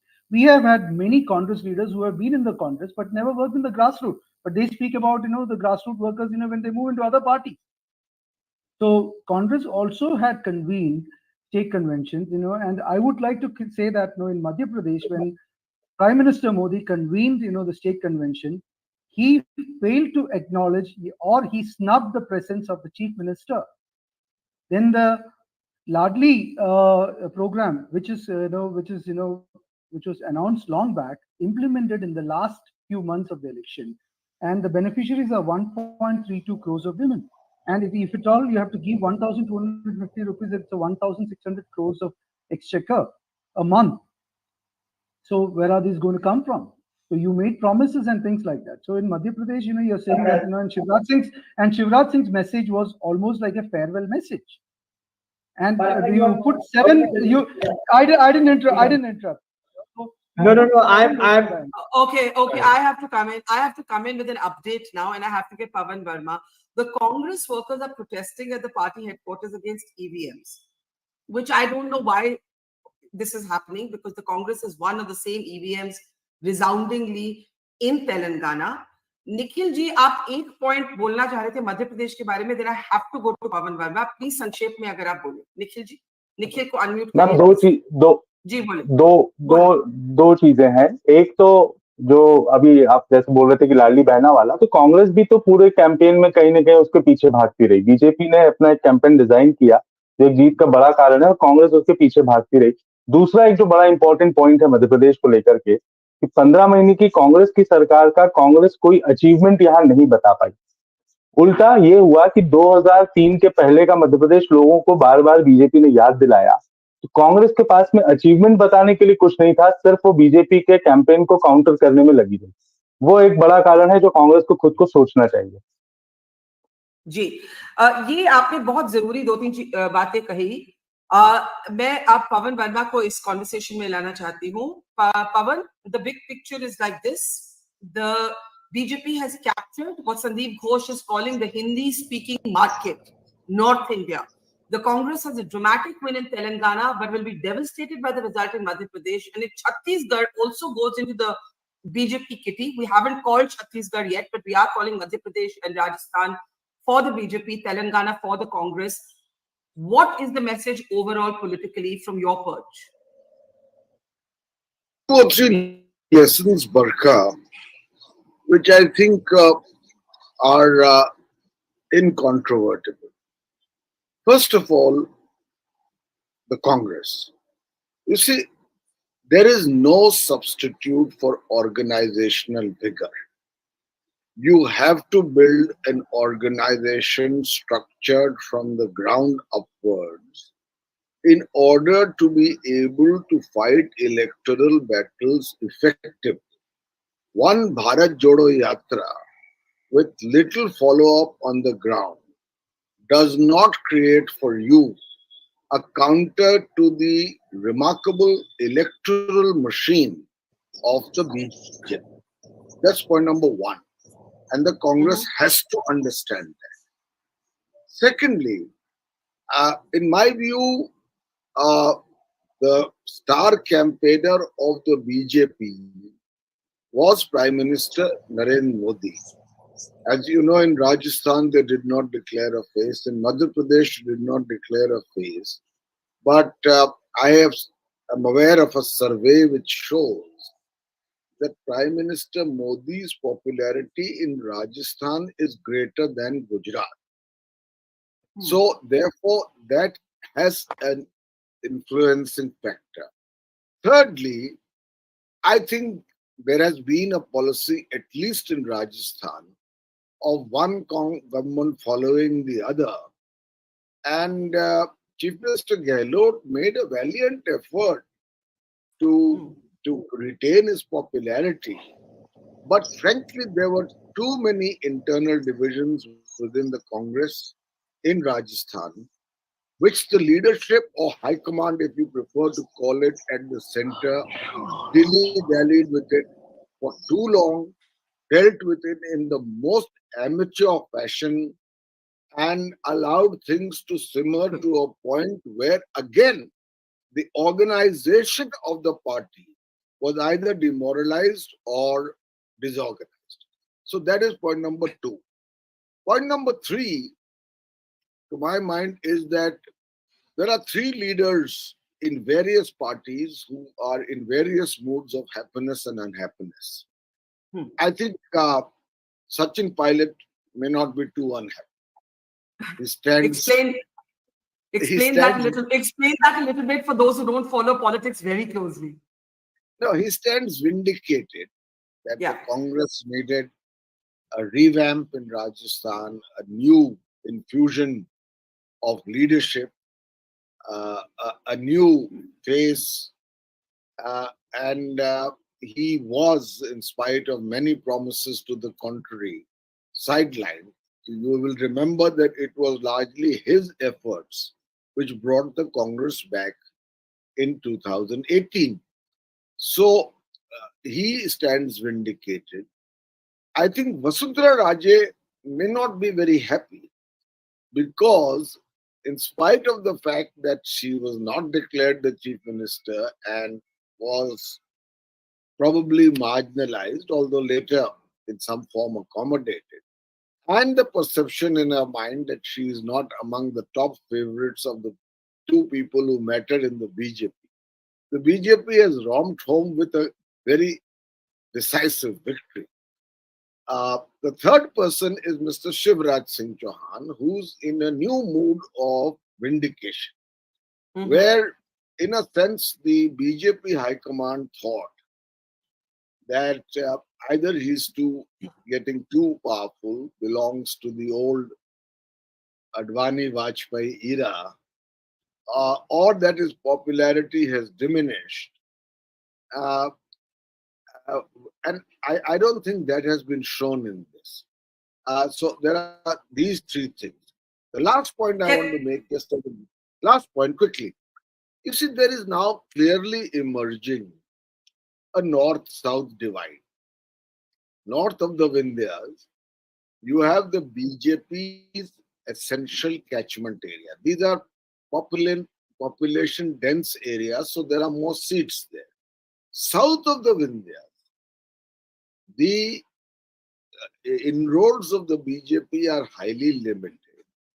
And let me say to you that the one win that Congress has got in Telangana is not because of organizational acumen. It is because local leadership was strong and there was genuine fatigue. Fatigue and a mood for change in Telangana after 10 years of KCR and the family rule. And notwithstanding the fact that he has done a lot for Telangana. So therefore, in Congress, in Telangana, Congress seems to have come by default more or less, and they fought a good battle. But that is broadly, in my mind, the position. Can I ask you quickly, because I want to go to Nikhil Dave, who's from Madhya Pradesh, to talk about Shivraj. But Pawan, you don't seem very impressed with how the Congress has run these campaigns. And if there was one thing these are thoughts, of course, of the BJP celebrating, if there's one thing that you would urge the Congress to rethink in the run-up to 2024, what would it be? Just for context, Yogendra Yadav, whom you know is a Congress supporter now, he said on this program that he thought there was a dissonance on the issues that Rahul Gandhi raises. For example, Adani. He said none of the Congress chief ministers want to raise that issue. He said Rahul Gandhi talks about caste census, the cadres don't. There is a dissonance. And the second point he made was alliances, that there weren't enough alliances, that the Congress overestimated itself. Though, just to bring that into context, if there was one thing you would say the Congress needs to do differently, learning from the BJP and how it's run these campaigns, what would it be? I can't hear you. I'm so sorry. Can you just, yeah. Can you hear me now? Yes. I would say two things very clearly. Leadership and organization. Leadership and organization. You see, Mr. Rahul Gandhi is well-meaning. But Mr. Rahul Gandhi, surrounded by those close to him who have never won an election, in spite of Mr. Kharge rules the roost, and Mr. Kharge is an extremely experienced grassrooted politician. But he has been made president too late.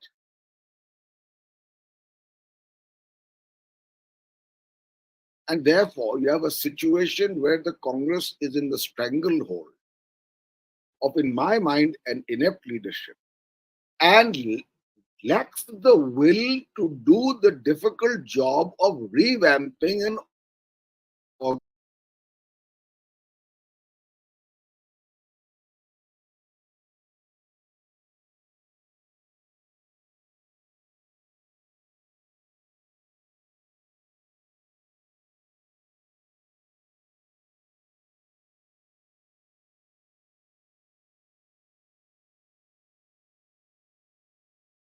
organizing the party.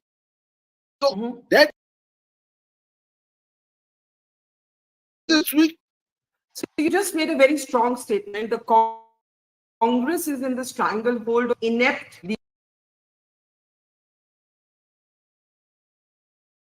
leadership. Is there anyone who's seen the opposition bloc who you think is fit to lead the campaign instead of Rahul Gandhi? Or are you talking about somebody else leading the Congress? No. I think that, first of all, in the Congress, there should be a rethink, not about the lack of importance of the Gandhi family. They have contributed a lot to the Congress. They have given their blood for the nation. But there must be delegation in substantial and real senses to leadership and a far more transparent decision-making process, a more, let's say, interactive discussion and debate. I mean, there are matters which are allowed to pend for months. Take, for instance, this India Alliance, Barkha.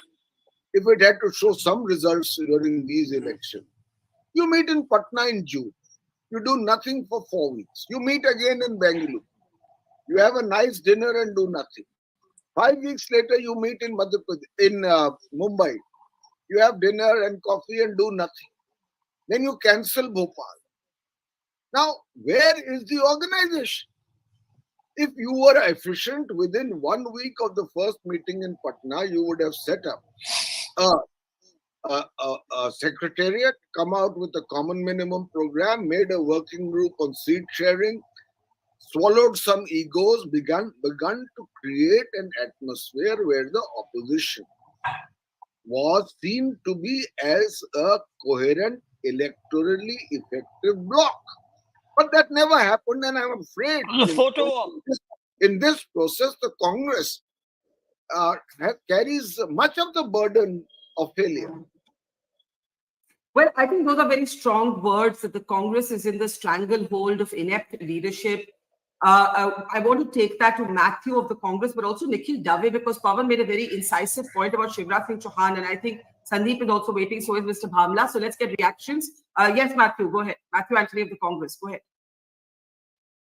Barkha, to hold the respect of your platform, that's why I'm not interfering while others are speaking and taking so much of things against Congress. But I would rather say that just because that in few states our election performances are not coming up to the expectations, it doesn't mean that our leadership is in strangleholds. We had an elected president in the Congress party, which is Mallikarjun Kharge, and we have recently got the CWC in place, and we have got and Pawan made a statement of saying that people who have not contested are making opinions about in Rahul Gandhi's team. Now how many of us have contested elections, and we make so much of remarks and analysis about elections. I, being a part of being in Mizoram for the last 3 months, and I know about several hundreds of people in all these 5 states working, giving up their everything and working for the party and building the organization. Just because we didn't win the seats, this doesn't mean that we don't have an organization in place. There are certain things which might not have worked with us, or which might not have worked with the people. That doesn't mean that we don't have an organization in place. Matthew, what would you identify as the weakness then? What would you identify as the weakness? We need to see what has been the disconnect between our messaging and what the people have perceived about our messaging. That's exactly what we have to look into, because none of our campaigns, messaging and construct and the promises were bad in any of these states. So we will have to look at how the feedback system from the people, whether it has reached or has got any feedback against us. That is the disconnect which we have to kind of look into it, and that's why we'll have to rework again. Yeah. Sorry, yes, I will put this to Pawan, that is Rahul Gandhi being made an easy punching bag. But Nikhil Dave is wanting to come in. Can I just bring in Nikhil Dave for a second? Nikhil Dave, Pawan Verma ने बहुत interesting बात की शिवराज सिंह चौहान मामा जी के बारे में, कि जिस तरह से एक तरह से उनको साइडलाइन किया था, उन्होंने अपनी पोजीशन, अपनी रेलेवेंस दिखा दी.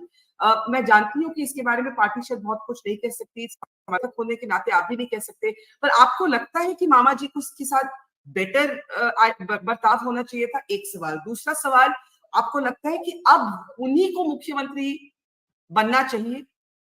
निखिल जी. मैम देखिए, एक बात तो ये कि किसी को साइडलाइन नहीं किया. शिवराज जी को अगर सीएम फेस नहीं थे, तो पार्टी ने कभी ये नहीं कहा कि वो सीएम फेस नहीं है. ये पार्टी की स्ट्रेटेजी थी. उसने सभी लीडर्स को चुनाव लड़वाया, और ये हमेशा होते आया है भारतीय जनता पार्टी में. तो ऐसा कहीं नहीं है कि उनको साइडलाइन किया. सबसे ज्यादा सभाएं मध्य प्रदेश में शिवराज सिंह चौहान जी ने करी है.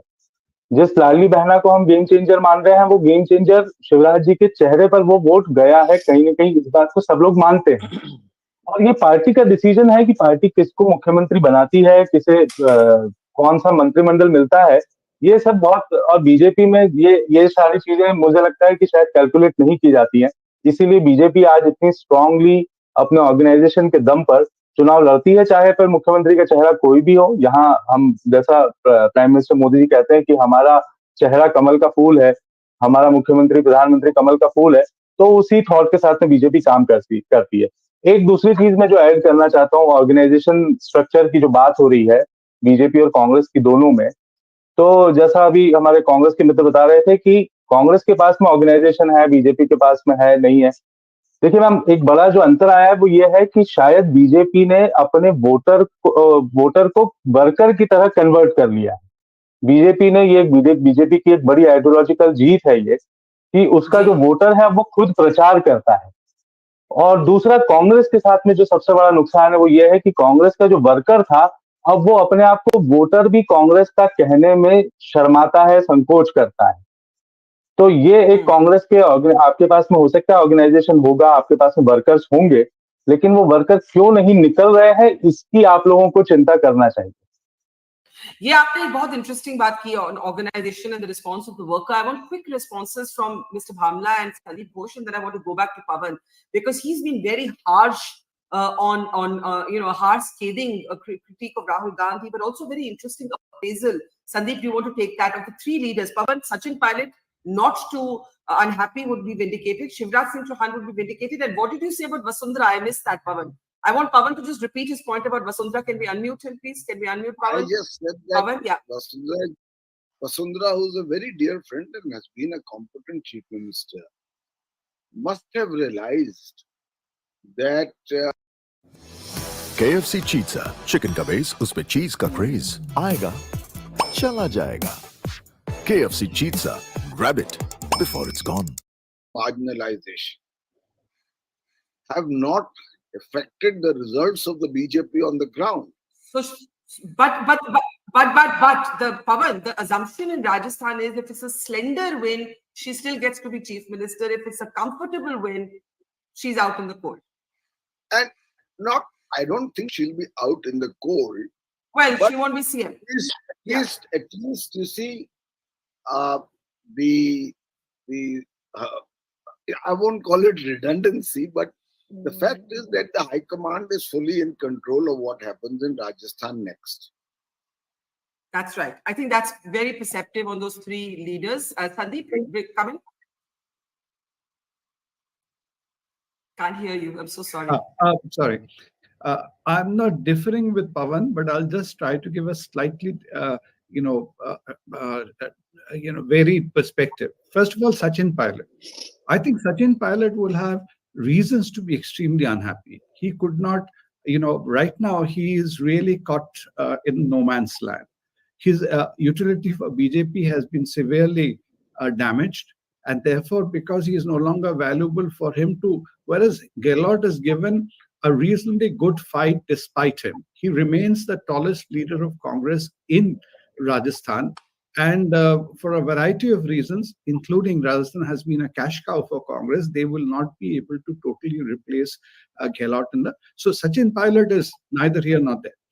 Vasundhara Raje, my own reading is BJP struck some kind of an understanding. There was a visit by Amit Shah, after which they met, and she seemed to have been placated.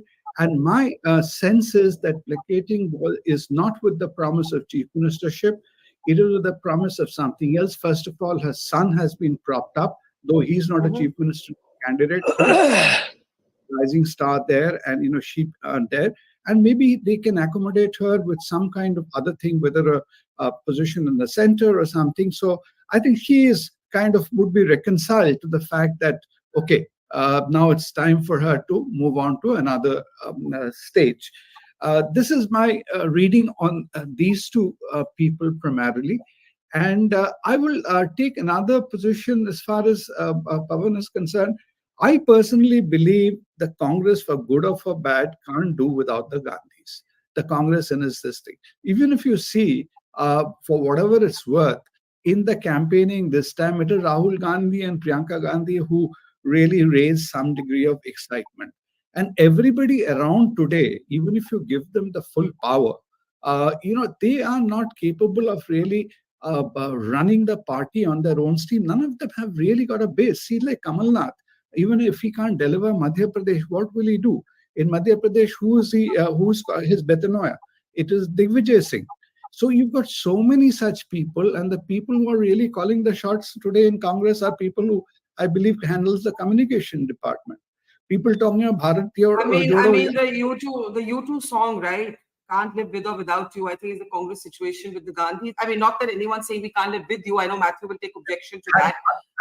But Bharat Jodo Yatra reminds us, somebody I spoke very senior in Congress, I don't want to name, in Madhya Pradesh, who reminded me of the Sarojini Naidu statement of how much it costs us to keep Bapu poor. And they said that tum to wahi dekhte ho ki jo media India में report करते हैं, तुम्हें पता नहीं उसके ऊपर हमारा कितना खर्चा हो जाता है. So many people traveling, उसका देखभाल करो, उसको खाना पीना कराओ, और उसमें what is the benefit the state is receiving? So they are into a different world. Okay. They have to I'm reinvent so sorry. themselves. I'm so sorry. I'm cutting you short. Karthik, very briefly. Aarti Jairat is with us. Sriram Kari is with us. Pawan Verma is still with us. So is back to Anthony Nikhil Dave, Asif Bhavna. The numbers, we have called this election for the BJP in Madhya Pradesh and Rajasthan, the Congress in Telangana. What is happening with Chhattisgarh? Karthik, quickly. Chhattisgarh, Barkha, a quick and dirty analysis is Chhattisgarh BJP, going the BJP way. The only reason why I have been a little cagey about it is because we knew it would be a keenly contested fight and seats could flip here and there. It's not like a washout for the Congress either, right? It's currently 53 to 36. Yeah, exactly. Now you may call this is a washout, but if 5-6 seats flip here and there, things could change. But I think we are in a position where very soon we can call this for the BJP because these trends have held and they've held for a long time now. It's not that these trends have just emerged. So I think this is almost ready to be called in favor of the BJP. So the Karthik, way one it's question, looking, the 5 seats yeah. of Telangana, others, how many of them are AIMM? Yeah, we need the MIM breakdown. I've been asking for it for a while. If we can please look at that quickly. But meanwhile, I have to give some one minute. MIM is One minute. Everybody, 1 minute, Mr. Bhavna. 1 minute. Do you have the MIM numbers? Karthik, MIM as per the election commission is 4 seats. Now that is down for MIM. I want to actually, and can we please update our slides with the MIM actually represented there separately? If we can quickly do that.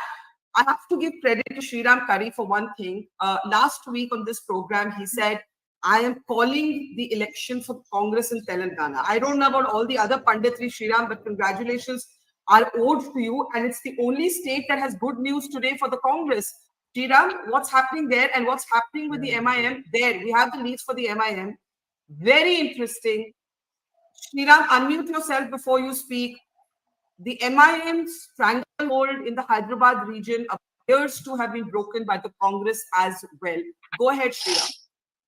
Barkha, the only reason I correctly called the state of Telangana for you is because despite knowing that I am from Chhattisgarh and MP, you did not ask me for my predictions on those two states. What do you Otherwise, mean? You're being sarcastic.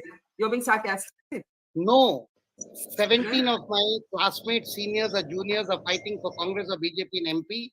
7 candidates in Chhattisgarh across 2 parties. I was born in Chhattisgarh, which was then MP. I studied in MP. My own Oh my classmates. God. I didn't know that. I didn't know that. Nobody asked because I'm based in Hyderabad. I'm a poor colonial cousin now. Let's come back to the politics. What's going on with the MIM? What's going on with the sweep? What happens to BRS now? The BJP has hang on. The BJP has improved its vote share. Go ahead. Make sense of Telangana for us. Well, there's only one set of people who can stop the Modi juggernaut in India today, and that's the state Telangana BJP leaders. Give it to them, Barkha. That they have defied the Modi wave, the possibility of the resurgence of BJP. If anybody can stop Mr. Narendra Modi and Mr. Amit Shah, it's the Telangana state BJP leadership. Everybody in the country should acknowledge that. Having said that, the MIM is down to 3. Nampalli and Malakpet are going to Congress, and MIM swinging rapidly round on round. And 2 seats, Karwan and which is the 4th one? Yakutpura and Karwan are going to BJP. So half the Lok Sabha, 4 out of 7 seats, MIM is fighting for the first time in 30 years with a possibility of defeat looming large. This is the beer hug of KCR that brought MIM down. The perception that KCR was with BJP and Modi, the perception that MIM was also with Modi and Mr. Amit Shah, and that together all of them are huddled together, is KCR was coming 3rd in Kamareddy, behind Revant Reddy of Congress and the BJP candidate Venkat Reddy in Karimnagar. KCR was also trailing in his core constituency of Gajwel, though, is now back to leading. Revant is winning both seats. So what we are witnessing is something extraordinary, but not at all surprising. Okay, there's a lot to unpack here. I do want to actually say bye to guests who've been with us and welcome our new guests in. Mr. Bhavna, a quick comment before we say goodbye to you. Quick comment before we say thank you to you, Mr. Bhavna. Before we conclude, all I would like to say is that irrespective which way the state assembly contest, of course, we'll know in a few moments from now. Today, one thing is clear, that the economic growth momentum that was created by the Honorable PM during his second term, the narrative, the vision, towards a developed India by 2047 have seen no political counter. Let me tell you that there has been no political opponents or no opposition to his plan, to his roadmap, and to his role modelship. So beyond regressive ideas, to just create, to create a consensus and a list of freebies, there is nothing much the opposition has been able to offer to the ruling arrangement. And we are not very happy about it, because we also want a strong opposition. But we see that they're not able to counter by giving anything, by bringing anything to the table, just making conscious, by just providing. I have to welcome my other guests. I'm going to say thank you to you now. If 30 seconds are want to be made by Sandeep and Barkha, I would like to make a statement before I leave. Yes, please, Matthew. Okay, I just want to make a statement that Congress party is proud to have Gandhi family with us. We have no shame at all, irrespective of however the propaganda is to beat a family down, because the sacrifices made by the family and the popularity of the family with the country's people is very significant. And then we have fought a good battle. We had our promises good. We had a good campaign. We will accept the results, but that doesn't mean that we are in a bad position. We are in a wrong organization or anything of that sort. We are here to serve the people of this country, and we are very clear about it. Thank you, and thank Matthew, you, Barkha, for taking me here. Thank you, Matthew. Take care. Sandeep, last thoughts before we let you go, and then we move on. Before signing off, to tell Karthik, you can call the Telangana elections, but don't as yet call who will form the government. That's it. Really? You still think that's an open question, Sandeep? Looking at the numbers in Telangana? Can I just go back? Can I go back? Hang on. Sriram is fighting vociferously. Sriram, you want to come in? Actually, hold that thought. I want Pawan, before we lose Pawan, we've got a new hour starting. I want to welcome our new guest, Nischay Bajpai. Sandeep, feel free to stay on if you have a few minutes. Nischay Bajpai of the BJP. Namaskar. Namaskar, sir. आपकी ये जो आंकड़े हैं, मैं छत्तीसगढ़ के बारे में 2 minute के बाद बात करना चाहूंगी. आप हमारे साथ बने रहिए.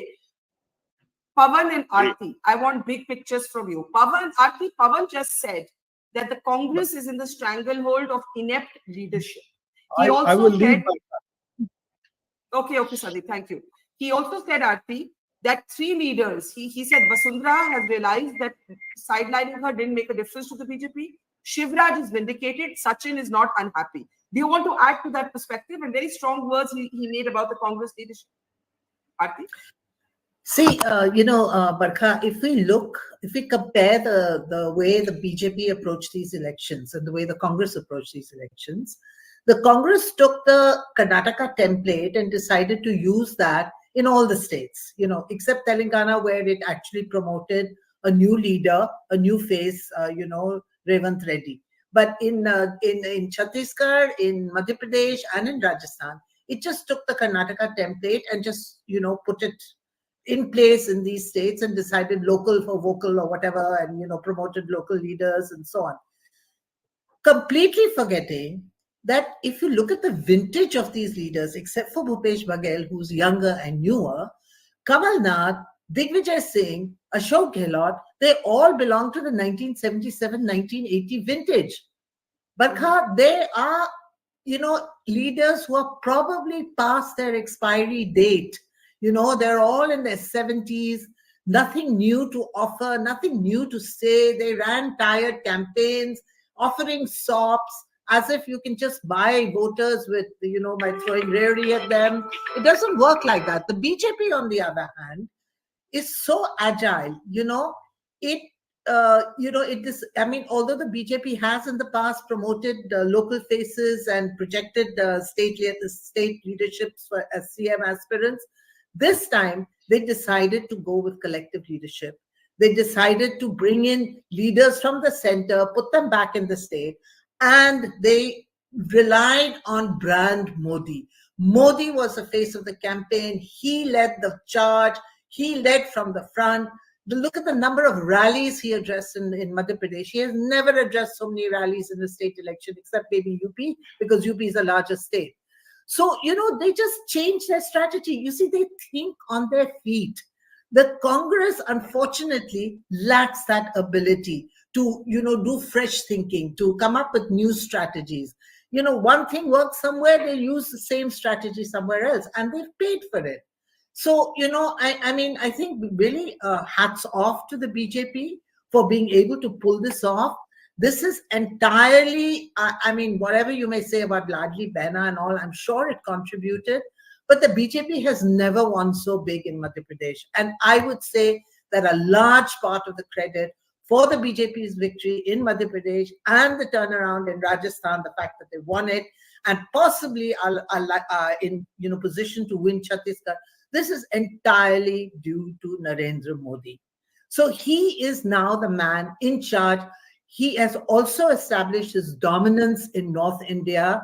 I would hesitate to talk about a North-South divide at this point of time, but what he tried in Karnataka did not work in Karnataka, but it worked really well in North India.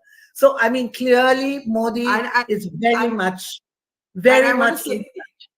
And I want to say to Pavan, just a question to Pavan. Shruti Kapila, who's a professor at Cambridge University, welcome to the program. Manu Sharma is back with us. Nishchay ji, मैं आपके पास 2 minute में आ रही हूँ. Pavan, picking up on what Aarti said, Pandits got it wrong. All of us went on about, the BJP hasn't learned from its mistakes in Karnataka. Why is it sidelining Shivraj? Why is it sidelining Vasundhara? Why does it not recognize that state elections are different from national elections? All commonsensical questions. We didn't understand. What did we not understand? And when I say we, I'm using the we loosely. Generally, pundits and journalists, not anyone in particular. Pavan? What we did not understand is that the only way you can counter the BJP is by 3 things. First of all, a new grassroots leader. Secondly, a new face. And thirdly, organizational rigor. If you don't have these, I'm sorry, very sorry. Fourthly, a new and alternative comprehensible vision with the ability to carry it out to the masses. If you don't have these 4, but where is this face? Where is this face? Can you pick a face instead of the face that you have? You've said Rahul Gandhi is inept. No. Who is the face? No, I said broadly that the Congress is lacking organization and it has inept leadership because there is no organizational feedback. So therefore, I feel that among the faces that we see today, we have strong and competent leaders at the regional level. But there is no pan-Indian leader who has all of these 4 qualities with a pan-Indian footprint. So long as that is there, the BJP with its electoral machine, with the face, with the narrative, and an ideology is not defeatable. Okay, Pavan, stay as long as you can. Thank you for those insights. Are you finally calling Chhattisgarh? Because मुझे निश्चय जी से बात करनी है जो BJP के नेता हैं छत्तीसगढ़ से. Please मुझे छत्तीसगढ़ के बारे में बता दीजिए. Chhattisgarh can be called for the BJP, Barkha, but can I just make a point? I think we have to take things into a little perspective. When you are saying your question per se, when you say that this was the Prime Minister's election, what did we see not coming? They have won. I would say that there are 2 different kinds of victories here. Rajasthan and MP are not the same kinds of victories. The Rajasthan victory, which is largely a product of the Prime Minister and the BJP symbol, is not as convincing. Again, I will just harp on that. If the BJP had put in a state leader with credibility, with the past track record, probably this number would have been 130, 140. But can I ask you something? Can I ask you Madhya something? Pradesh, Are we now saying that the BJP has taken 3 of the 4 states? Are we now formally calling it?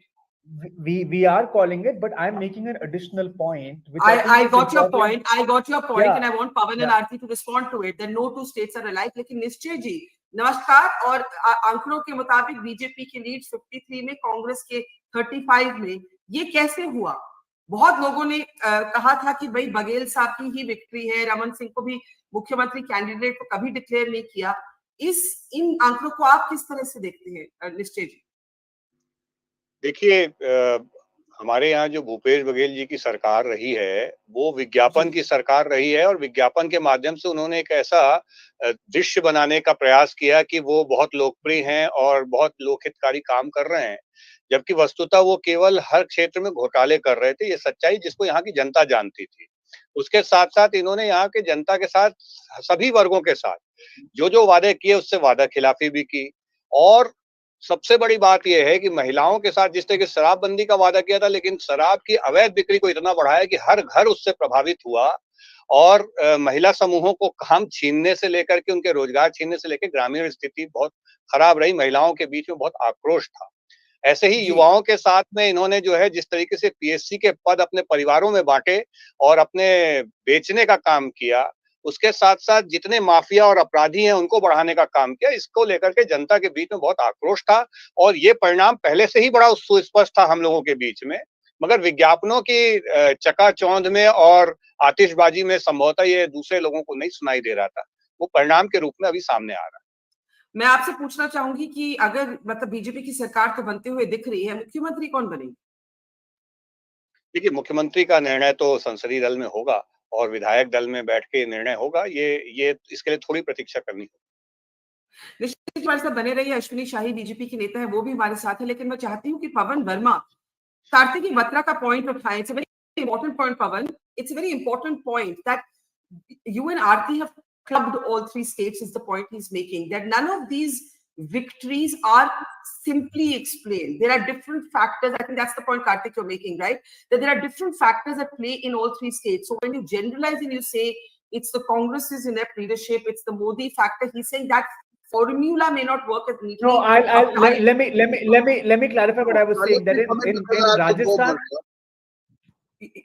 Sorry, Pawan, last comment. You can go after that. Karthik, quickly.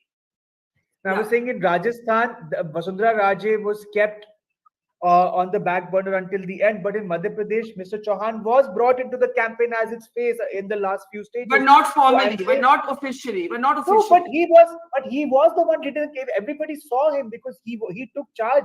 If you look at the last 2 lists also of the Madhya Pradesh. Okay, let Pawan quickly respond. Pawan quickly respond because the others are waiting to speak. Yeah, go ahead, Pawan. Yes, that's my last comment, Barkha. I have to go for another time. Sure. Quickly.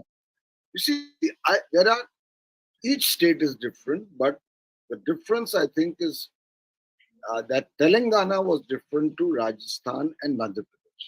Now, why do I say that? In Rajasthan and Madhya Pradesh, to be honest, it is the failing of the Congress party, and I must continue to repeat like a stuck record. There is no substitution for ground level organizational rigor.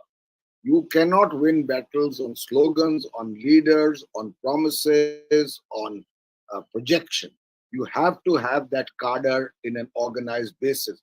How in the country, ask the Congress party, how many block development officers posts are,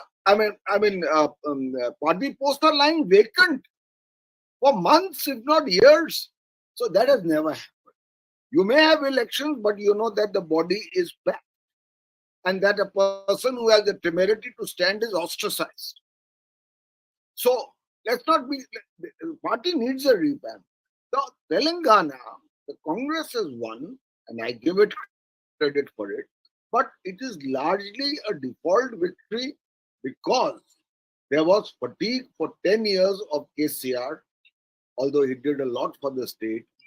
And by now, there was a mood for change. I always said that either Congress will come to a comfortable majority or the BRS will scrape through. If there is a mood for change, it's a comfortable majority. And that is what has happened in Telangana. Okay, Pavan, we let you go. You've given us a lot of food for thought, a lot of provocative appraisals. You never disappoint on that. I know Sriram will have things to say about what you said about Telangana. I need the slides to change.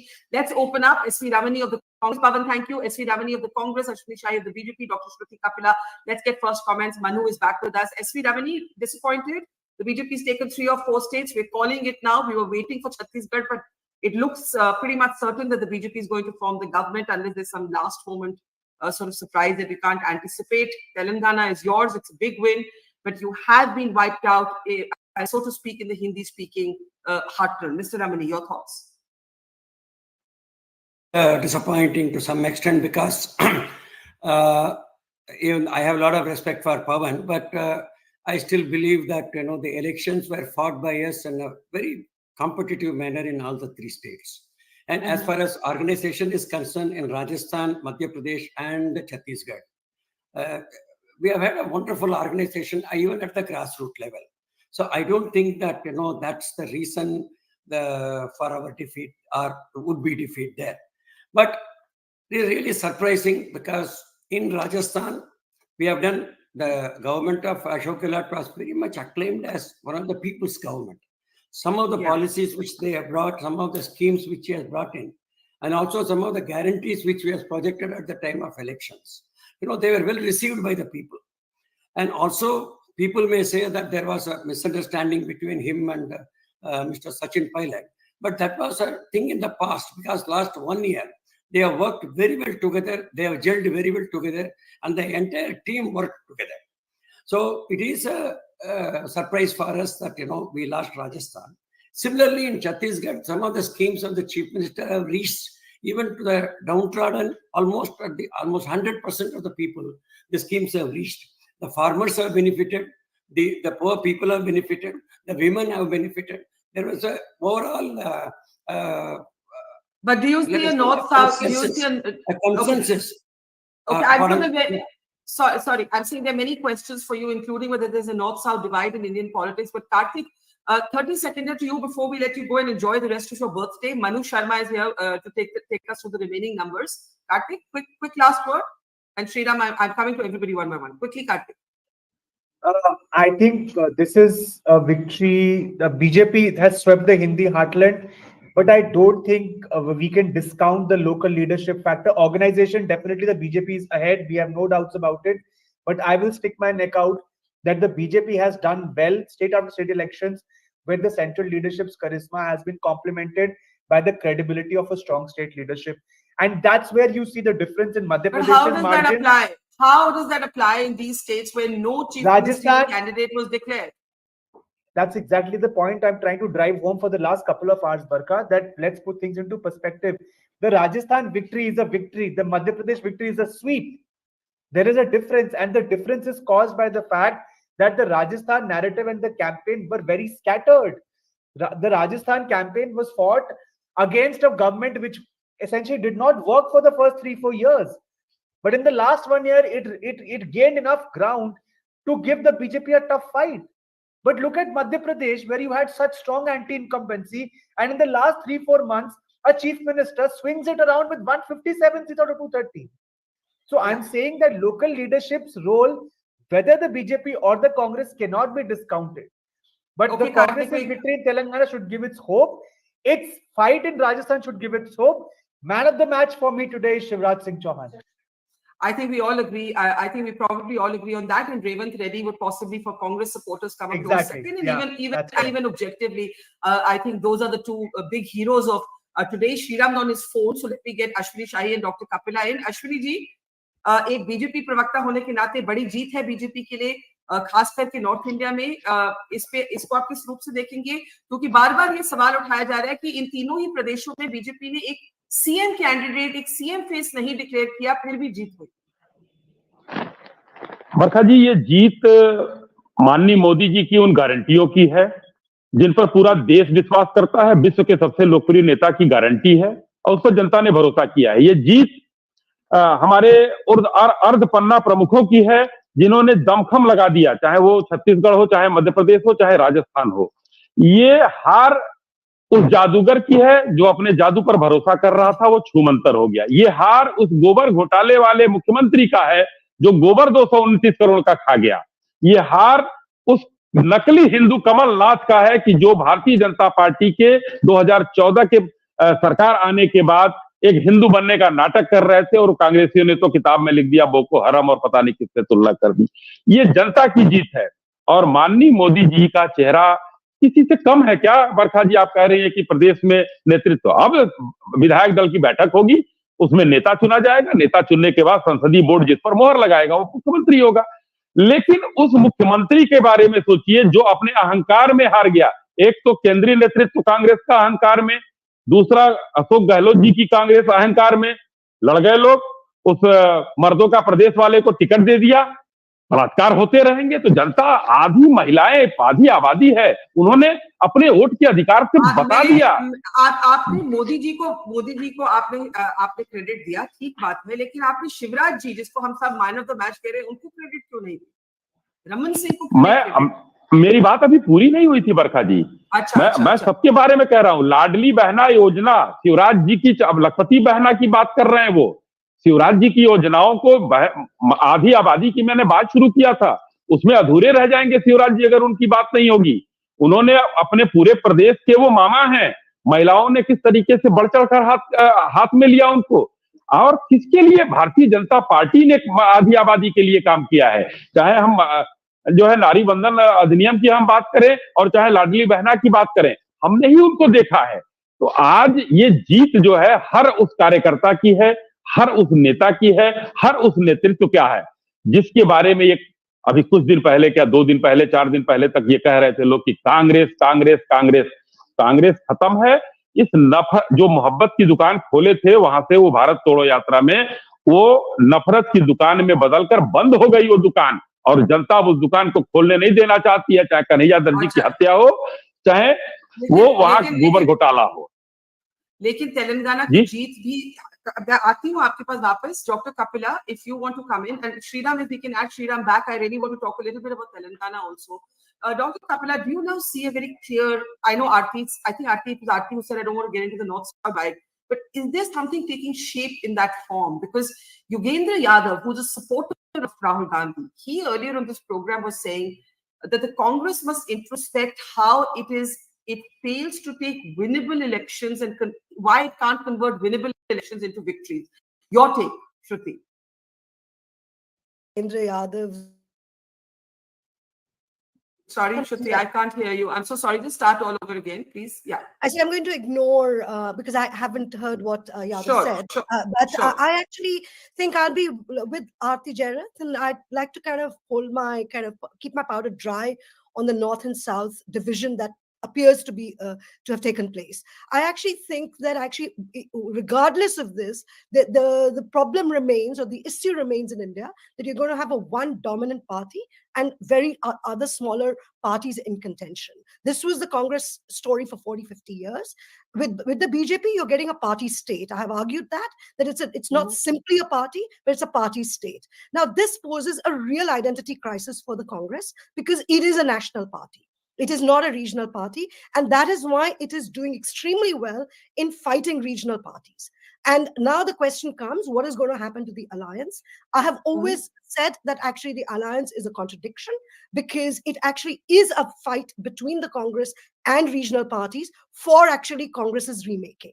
Because wherever we have seen in the North, certainly head-to-head BJP and the Congress, that is not a winning battle for the Congress just yet.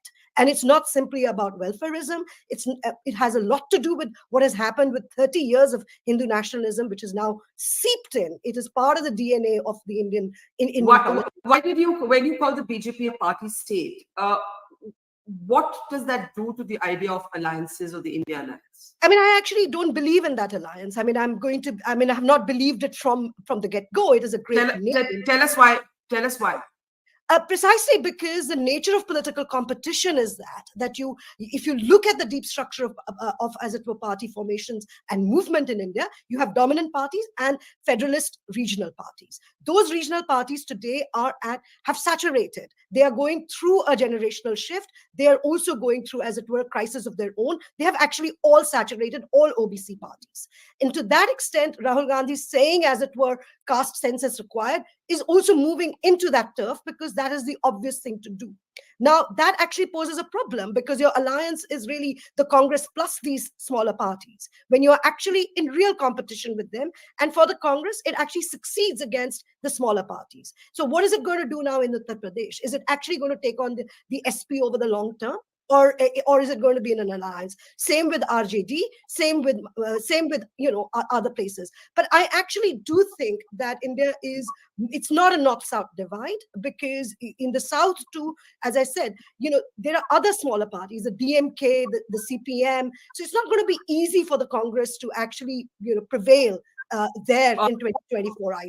What's interesting, Shruti, is even as you say this, the Congress has called for an India Alliance meeting, in the next couple of days. Sriram is wanting to respond to what you said. Also, the pictures you see on your screen are perhaps the only state where the Congress can celebrate. Telangana, Revant Reddy taking out a roadshow there. Sriram, you've heard a lot. North-South divide, local factors. Was it anti-incumbency?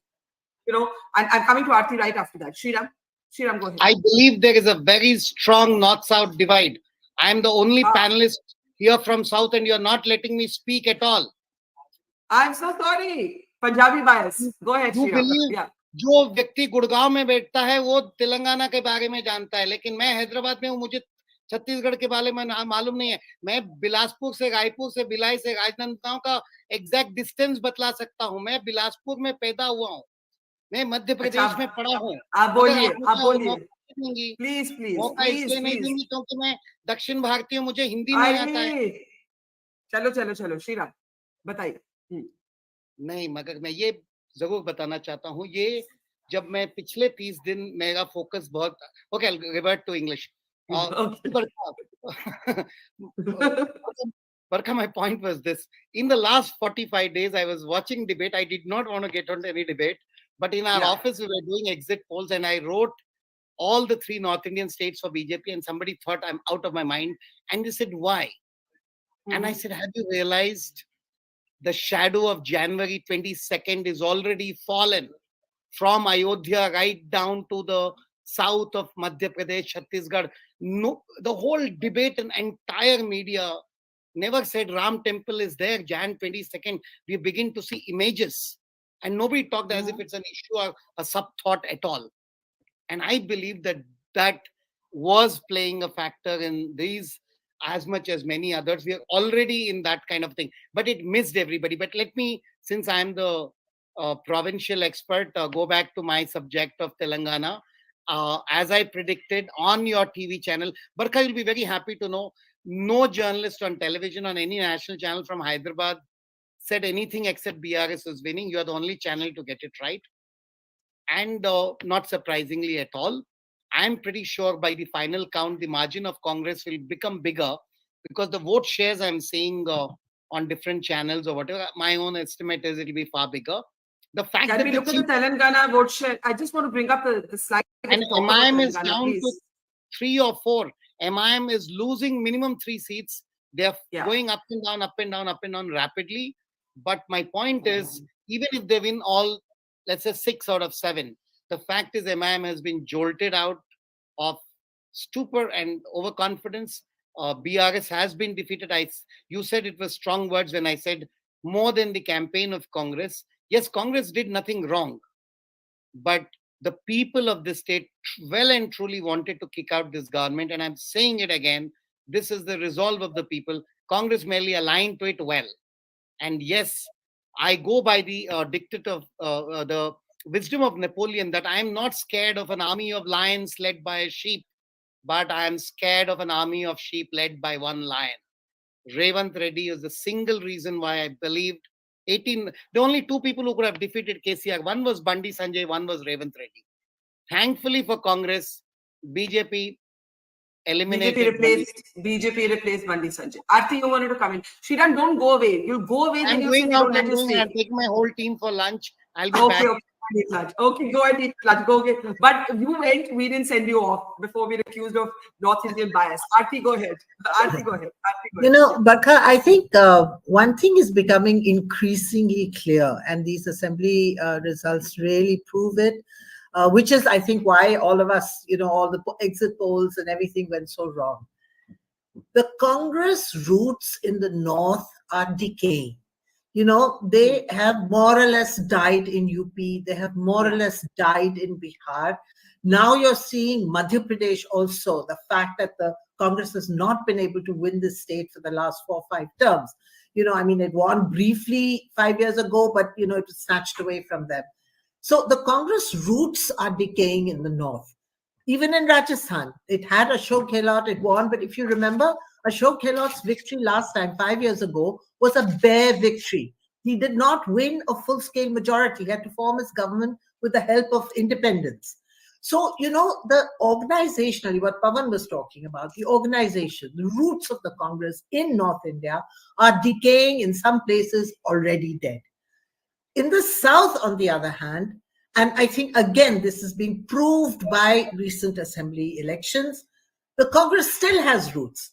Maybe dormant, like in Telangana, they've been dormant. But if the people decide that they want to kick out an incumbent government because they are fed up, the default option becomes a Congress, because a Congress is still there. The BJP has not been able to shed its image of a North Indian Hindu party, you know, and I think the South is still not ready to accept the BJP. And that is why the Congress still survives there. I just wanted to ask you how we understand Chhattisgarh, where the chief minister was widely perceived to be a kind of effective incumbent, an efficient, effective. So again, you know, this is where we talk about the organization, you know, the election management. You know, the BJP has been working, and, you know, the BJP is very lucky that it has in the RSS a backroom, you know, kind of a backroom boy or a backroom organization that is continuously working for them, you know, amongst the tribals, amongst the scheduled castes, you know, amongst Hindus. It is continuously working. I think they got a jolt last time when they lost all these 3 states, and they have been working. You know that they've been doing a sustained outreach amongst tribals. They have managed to create a polarization between the, you know, Christian Adivasis and the non-Christian Adivasis, which has worked to their advantage. You saw in Bastar this time, the, you know, BJP has actually gained a number of seats, you know, which I think is, you know, given them that boost in Chhattisgarh. And also in Madhya Pradesh. So, you know, the fact is that the Congress, you know, the Congress depends on a Hawa. Hawa came their way in Telangana, they sat on it and they rode it. You know, in the North, you know, the Hawa, there is no Hawa for the Congress, because where is the Congress in the North? Do we see it? It's not even alive. Okay, and, let me you know, Ashok Gehlot thought that his welfare schemes would, you know, get him votes. But, you know, I think one thing, and this is the great thing for Indian democracy, because this was supposed to be a fight of welfare schemes versus welfare schemes, right? People did not this time. I don't think welfare schemes influenced their decisions. They went for something more than welfare schemes. And yes, I think the Hindutva narrative of the BJPs has taken root in the North, and it is only going to go stronger as the parliamentary polls. And yet, what Ashwini Shahi called the Nakli Hindu, where leaders, you know, Manu, you can back this up. Karthik was making the point that the Congress's strike rate in Rajasthan has been better than the Congress's strike rate in Madhya Pradesh. So where Kamalnath was, you know, seen to be this very astute Sharad Pawar-esque, practicing Hindu, he even, Rajiv Gandhi was the first one to unlock, you know, Ayodhya. Actually, the strike rate has been much worse. This sort of soft Hindutva, imitative Hindutva has not worked for the Congress, seemingly. Manu Sharma? I have a slightly different take here. You know, if it were not for Kamalnath, Congress would have fared even worse in Madhya Pradesh. And the reason for that is that one one has to understand the underpinnings of a state that is going to the polls. I've said this before. If Gujarat is the Mount Everest of saffron politics, Madhya Pradesh is K2. It's the Godwin Austen. It's the second tallest. You have a 4-term government heading into the polls, and yet not only were they, in the reckoning, they've swept the election. So there is something going on at the organizational level, and also there is something to tell about the electorate. So just as, analysts proudly say, okay, in Kerala, BJP will find it hard to, expand with its brand of politics. I believe anybody who takes a far, left of center plank in Madhya Pradesh will find it equally hard. It's just but how Kamalnath didn't do that. But Kamalnath did not he do didn't that. do that. He didn't do that because, even to be competitive in the state, he had to have the plank that he, was riding on. If he would have chosen something different, it would have been even worse. Now, coming to Rajasthan, what happened in Rajasthan? Rajasthan, the politics is about a lot of personalities. And Congress actually was helped by a very strong dissenting group within the BJP. And there were also factions within the Congress itself. So the political scenario in Rajasthan was one of divisions, and ultimately, which party was more divided? It was all about that. And in Madhya Pradesh, it was actually about Kamalnath versus the organizational might of the BJP and its extended parivar. So it was an uphill battle. And with Mahakaushal and Chambal underperforming, that was his only realistic route to win. And Chambal was taken away by Jyotiraditya Scindia. So he was fighting an uphill battle anyway. Okay, so those are, by the way, pictures coming from the one celebration of the Congress. That's Revanth Reddy in Telangana. Of course, we're going to see big celebrations break out in the 3 BJP states. But Manu makes a very interesting point that while everyone's lashing out at Kamalnath for being overestimated, things could have been even worse for the Congress had he not played the campaign the way he did. निश्चय जी, आपसे पूछना चाहूंगी, एक चर्चा ये भी चल रही है कि अगर बीजेपी की जीत को देखते हुए शायद टीएस सिंह देव भी आपकी तरफ आ जाए, ये भी बहुत चर्चा चल रही है, आप इस पे क्या बोलेंगे? नहीं, मैं इस पे कुछ नहीं बोलूंगा। कोई भारतीय जनता पार्टी के कार्यकर्ताओं की मेहनत का परिणाम है और भारतीय जनता पार्टी एक बड़ी जीत दर्ज कर रही है।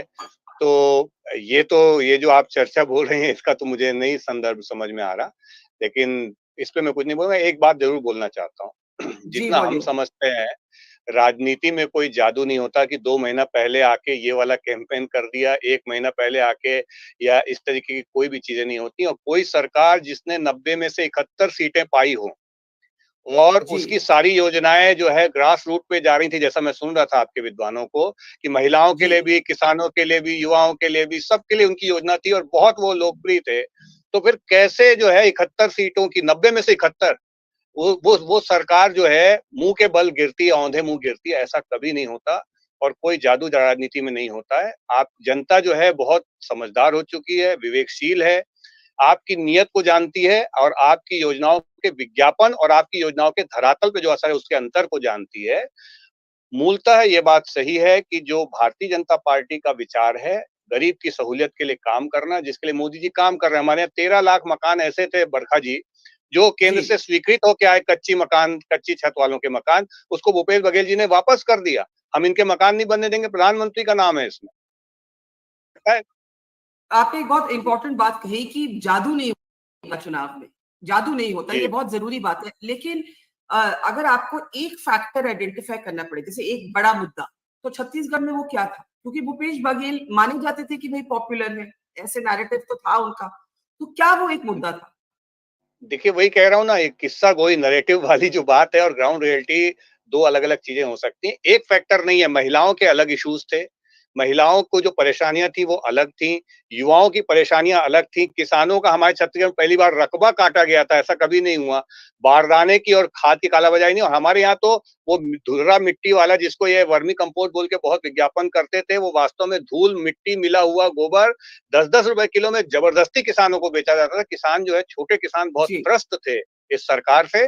और भारतीय जनता पार्टी के जो काम को देखा 15 सालों में, जहां पे पूरे छत्तीसगढ़ को निर्माण करने का काम अटल जी ने किया था, तो उसको धरातल पे उसकी इमारत बनाने का काम रमन सरकार ने किया था, उसको भी देखा जनता ने और उसको पुनः याद किया। और आपने बहुत इंटरेस्टिंग पर्सपेक्टिव दिया है, how organisation, local issues and sort of brand Modi probably intersect even at the state level. I just want to take final comments now. हमारे पास 10-15 मिनट है। अश्विनी जी, इस पे अगर आप कुछ जोड़ना चाहें, then Professor Ramani, then Dr. Kapila. Ashwini ji कुछ जोड़ना चाहेंगे आप?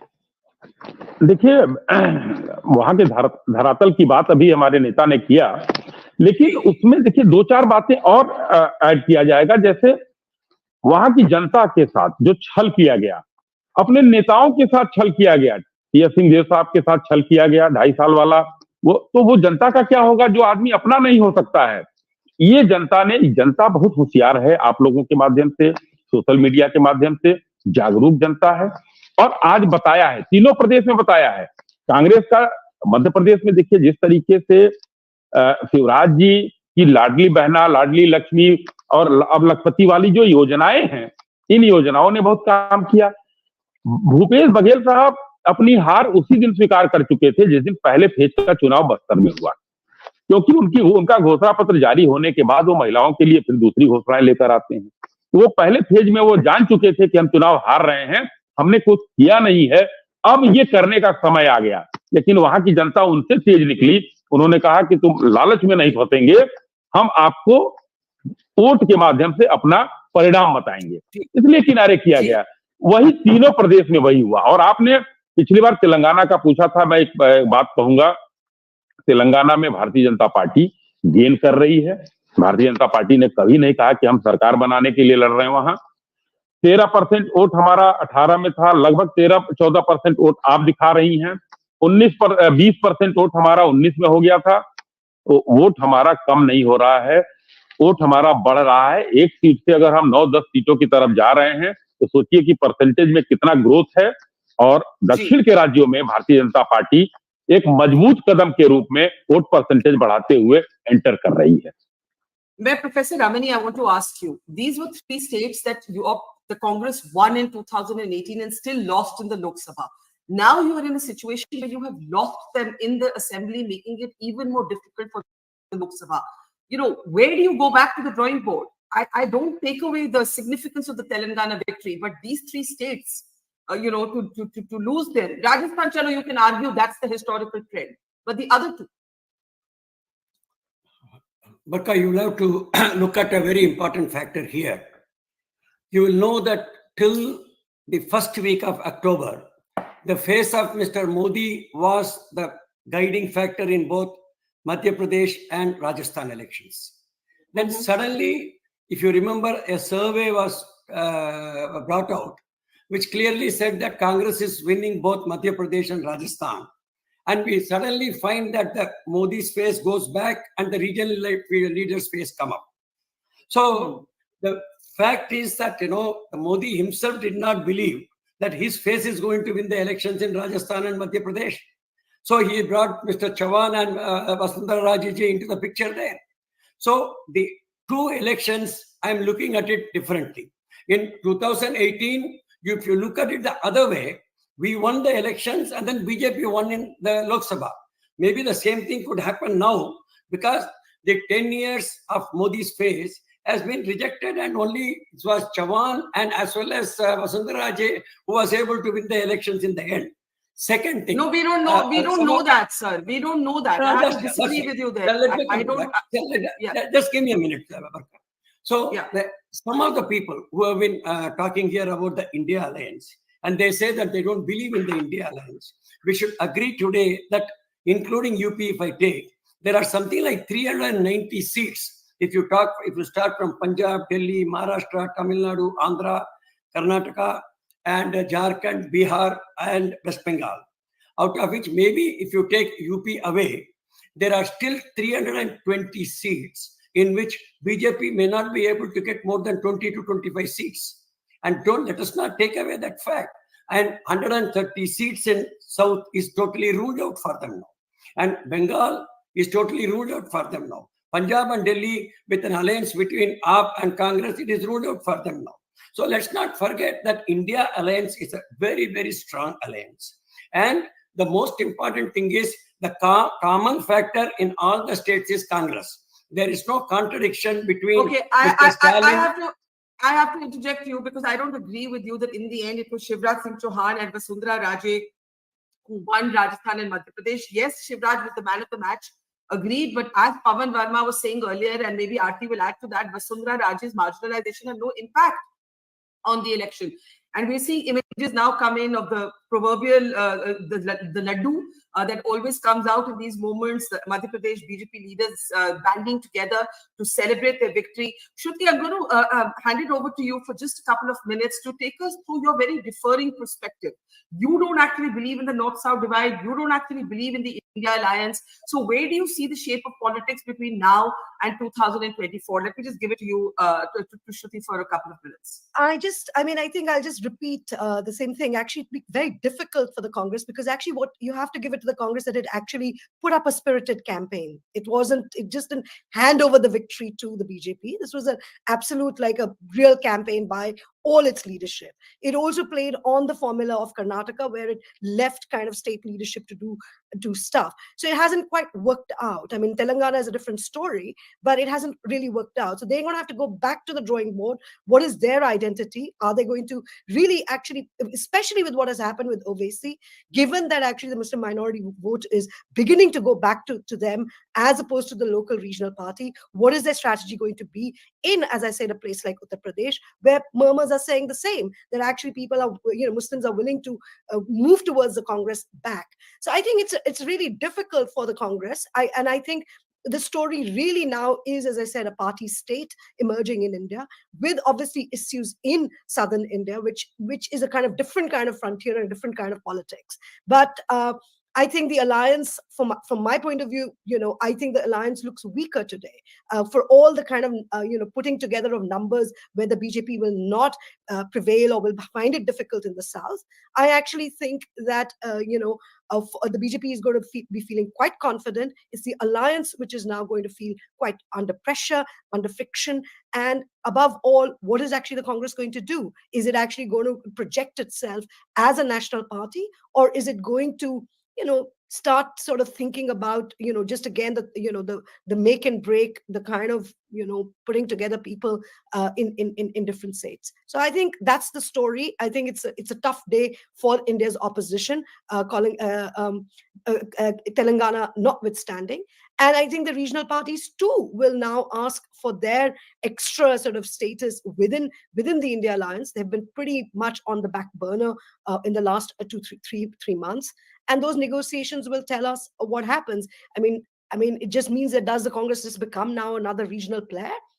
And so how does it kind of create a new national narrative, which is above and beyond the Hindu nationalist narrative or the love and hate narrative, because populism in terms of welfare has been common to both. आज अभी जो रुझान आ रहे हैं उससे Bharatiya Janata party दोनों प्रदेश में, राजस्थान में और मध्य प्रदेश में प्रचंड बहुमत से जीत रही है, और इसके लिए पूरा जो है श्रेय जाता है हमारे लीडरशिप के साथ साथ, हमारे जो कार्यकर्ताओं के साथ साथ जो वहाँ की जनता है जिसने आशीर्वाद दिया, उनको धन्यवाद करना चाहते हैं कि जनता के आशीर्वाद से आज भारतीय जनता पार्टी फिर एक बार प्रचंड बहुमत से जीत रही है।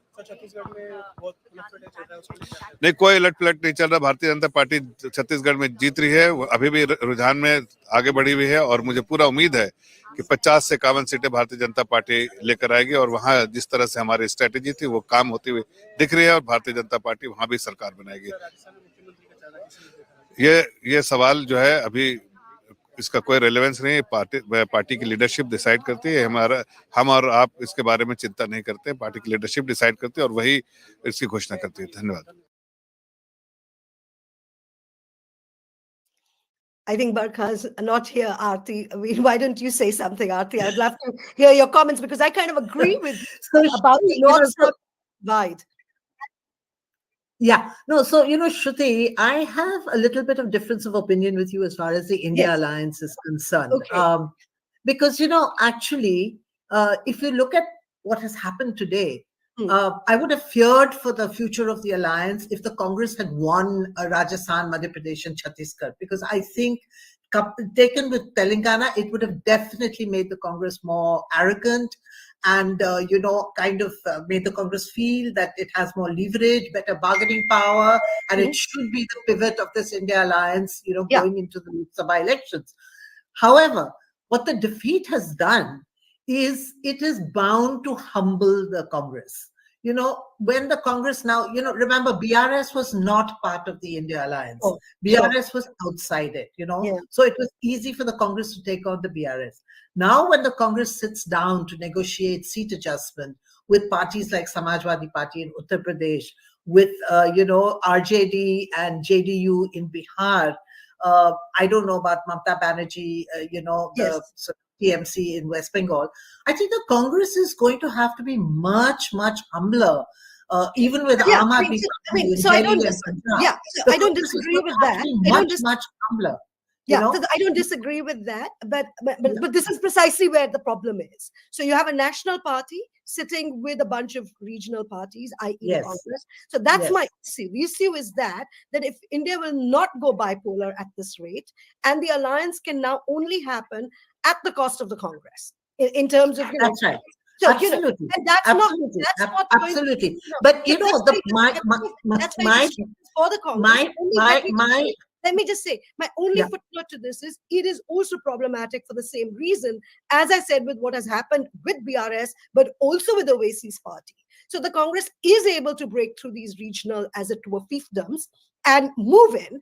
And so therefore it has an identity crisis. It's not, if you were a canny congressperson, you would actually walk out of the alliance and pitch for 2029 as the real story. I know it won't happen, but because it's about it cannot happen, Shruti. It cannot happen because 2029 is 5 years away. No, I get it, but if you look at it historically. Many things can change in India if the BJP comes back. I get all that. I get all that, but I'm just saying, look at what has happened historically.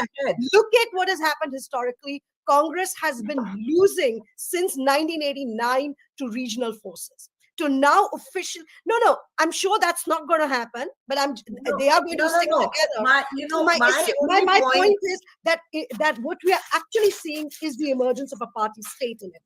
Because Congress is now really pushed in a corner. It really is. But Shruti, please understand that we have moved into a completely different political paradigm with the BJP. No, I get that. I share that.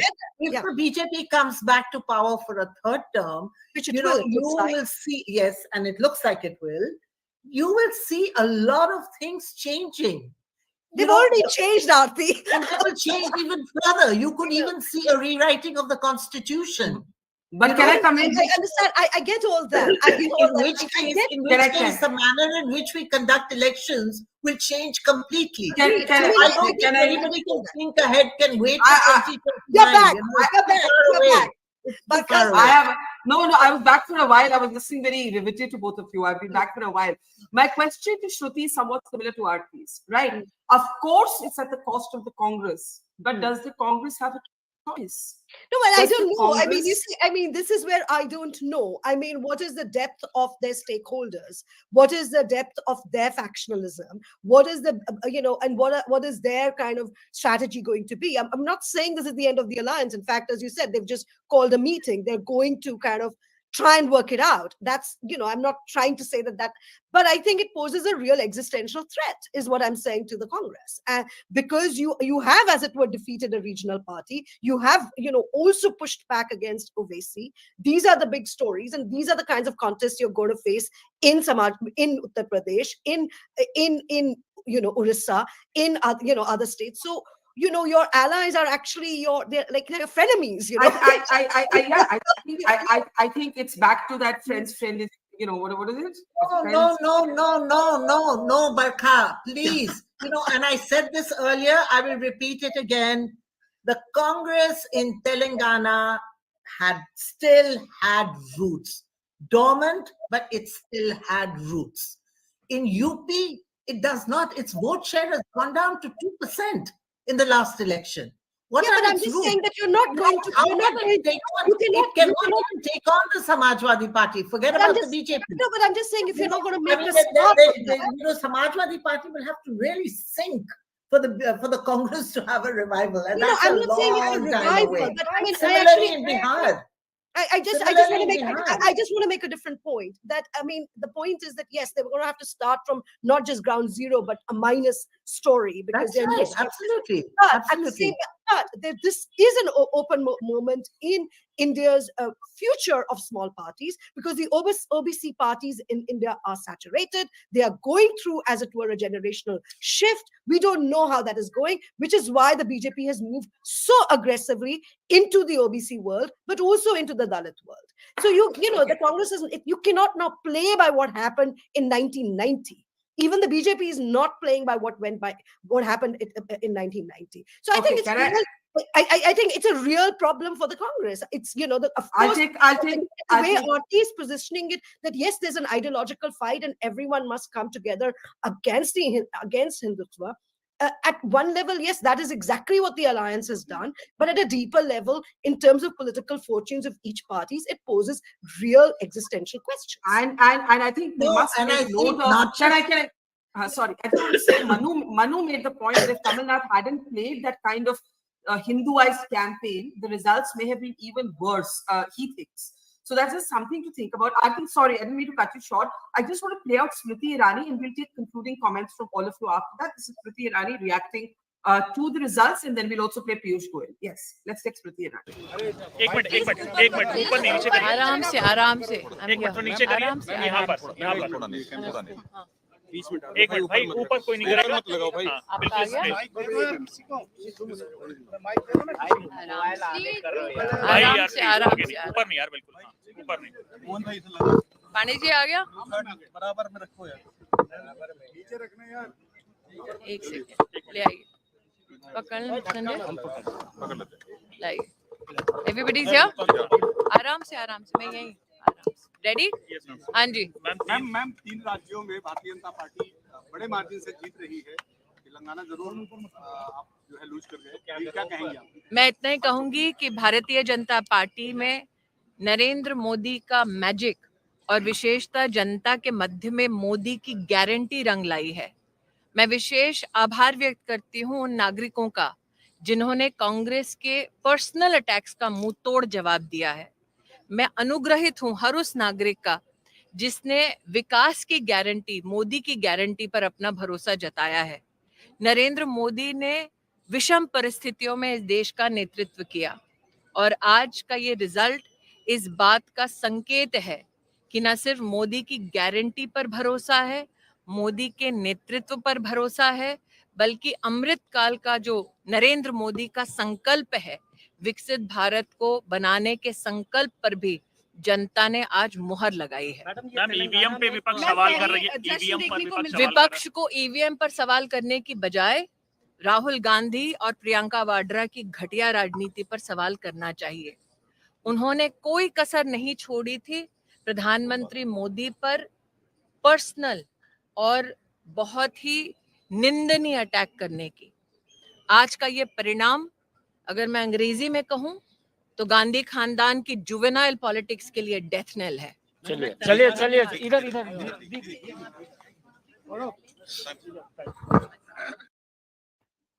Okay, strong statements there. I just want to hear also Piyush Goyal. I'm not sure if he's ready, but let me recap what Smriti just said there. Death knell for the juvenile politics of the Gandhis, Priyanka और Rahul की घटिया राजनीति की defeat है. Before there are concluding comments to that, also let's listen to Minister Piyush Goyal.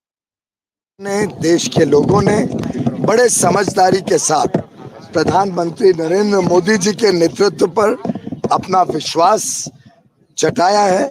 फिर एक बार देश के लोगों ने प्रधानमंत्री नरेंद्र मोदी जी की गारंटी को ही एक ऐसी गारंटी माना जिस पे वो विश्वास कर सकते हैं, जो अवश्य होगा। मोदी है तो मुमकिन है, ये बात आज देश के हर युवा में, हर किसान में, हर महिला में, हर गरीब में ये बात लोगों के जहन में आ गई है। मोदी है तो मुमकिन है।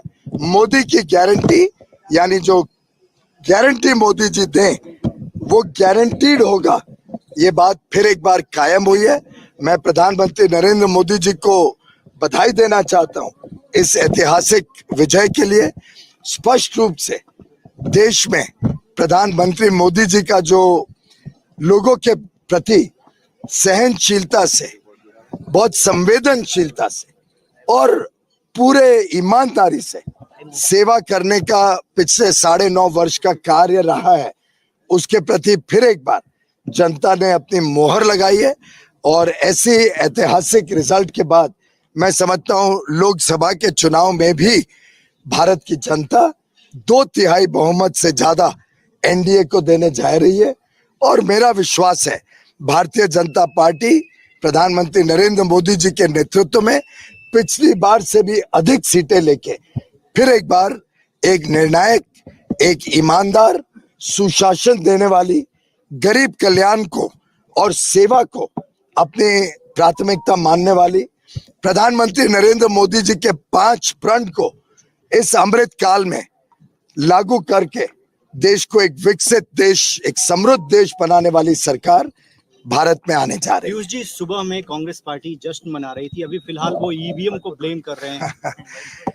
देखिए, चुनाव में हार जीत होती है। अगर हारे हैं तो मैं समझता हूं कि कांग्रेस में इतनी समझदारी होती तो एक इज्जत से इस हार को वो स्वीकार करते और शायद लोगों में थोड़ी बहुत सहानुभूति उनको मिल भी जाती। लेकिन एक बैड लूजर की तरह जब वो ईवीएम को आज ब्लेम कर रहे हैं, वो ईवीएम का अपमान नहीं है, वो भारत का अपमान है। भारत की जो इलेक्शन प्रोसेस है, जो कार्य प्रणाली है चुनाव की, भारत की जो लोकतांत्रिक शक्तियां हैं, जो भारत की आज विश्व भर में प्रसिद्धि है, जो आज माननीय प्रधानमंत्री जी के प्रति पूरे विश्व की आशाएं टिकी हुई है, उनका विश्वास है विश्व का कि मोदी जी विश्व की समस्याओं का समाधान करेंगे। भारत आगे चल के विश्व की अर्थव्यवस्था को और मजबूत बनाएगा। ये जो विश्व का विश्वास प्रधानमंत्री मोदी जी ने जीता है, जो उनके कार्यशैली से, उनके काम से आज विश्व में बना है, उसका अपमान करने। Well, okay. Piyush Goyal there already talking about 2024. Laddus being distributed among BJP leaders in Madhya Pradesh. Let's play those pictures as we take concluding comments. Professor Ramani, you are from the Congress. There's a former colleague of yours, Jyotiraditya Scindia. This has been the big story. The Shivraj Singh Chauhan led win, even though he was not officially declared the leader. Where do you win? Does the Congress need more alliances or fewer alliances? Like, do you decide we're going to build ourselves however many decades it takes, not at the cost of, allying with regional parties, or do you think you need alliances? Professor Ramani, can you hear me? See, I can't hear you. Yeah, there you are. I'm really sorry to hear the words Ghatiya politics, because I did not want to get into that Ghatiya politics. The world knows, the country knows, the people know that Mr. Modi and Mr. Amit Shah are the people in this country who are known for Ghatiya politics. Because it is not only the BJP, it is along with them, they have the income tax, they have the ED, they have the CBI, and they have everybody doing Ghatiya politics. Otherwise, if it is not Ghatiya politics, I wouldn't have heard the raids by ED and the son of Ashok Gehlot and the president of Rajasthan on Baghel just 2 months before the election. So let us not talk about Ghatiya politics. Okay. I don't want to talk about it further also. The Ghatiya politics of dividing these people into two. The Hindutva politics of Ghatiya politics of Modi is well known. So I don't want to comment on that. Okay, but I would like to come back to some positive aspects. Now, but I have a lot of respect for Madam Gerard, and when she said that, the Congress has not lost, but okay, it is pushed to the background slightly. If you look at the vote differences, percentage differences in both Madhya Pradesh and Rajasthan, it's just about 3%. Yeah, we can bring up the vote share. We can bring up the vote share slides, Professor Ramani, but that's the point, that to not be able to convert these into seats. That is exactly the point that is being made, that why does the Congress fail to convert its vote share into seats? That is precisely what we are going to go back to the drawing board and play. Why just 3% votes was the difference between us and why we lost and why they won. Now, if we can take this into cognizance, the various factors which has resulted in that, the difference is not much. The difference is 3% can be overcome in about 6 months by proper strategy. I mean, in Madhya Pradesh, it's 9. In Madhya Pradesh, it's 9%. In Rajasthan, it's about 4%. So that's the point. I think, Manu, before I take Madhya comments from Madhya Pradesh is definitely a concern. I agree with you. Yes, But Rajasthan is Rajasthan, close. I was going to say, yeah, Rajasthan. Can we just switch to Rajasthan? Sorry, I was just going to say we've been saying that Gehlot and the Congress in Rajasthan fought harder and better than the Congress in Madhya Pradesh. Can we go to Rajasthan for just a second to see? Can I have the Rajasthan slide? I don't think so. One second, sir. I need my producer to put the Rajasthan slide on. Please, I need those slides to rotate. Professor Ramani, if you can complete your point. I'm saying vote share is no solace in a first past the post system, right? It's not a solace. You have to convert into I agree. But first past the post system is different. When I say that, the vote share makes a difference. If the difference is not much, and with proper planning and strategy, you can easily overcome that overshare. Number one. Okay. And number two, again, I'm coming to the same point that we are still humble. We accept the people's verdict and with all humility. But had we won another state, Madam Jarat, I'm sorry to say that we wouldn't have been arrogant. We would have still been humble only. The total strategy of the Indian alliance today is to ensure that Modi doesn't come back and BJP doesn't come back. In this, there is no question of arrogance in any party, in any of the states. Let Aarti respond. Sir, I'm sorry, we're well beyond our time, so let Aarti respond quickly, and then Shruti, and then Manu can have the last one. Aarti, quickly. I can't hear Aarti. I'm so sorry. That the BJP is pretty much on course to, retaining its dominance in the Hindi heartland. But the interesting thing that is happening and is appearing is the peripheries of India are not with the BJP. And it's not just the south. If you look at the east also, it's Naveen Patnaik in Orissa, it's Mamata Banerjee in West Bengal. Tomorrow we'll get the Mizoram results. Let's see what happens in Mizoram because, there are reports that MNF is receding because of its alliance with the BJP, and the shadow of Manipur, hangs very heavily on Mizoram. So the peripheries of India are not with the BJP. So, the BJP's, desire, ambition to replace the Congress as a pan-Indian party, I'm afraid even though they may win the next Lok Sabha election and maybe in government, but its desire to be a pan-Indian party and replace the Congress is still very far away, out of its reach for the moment.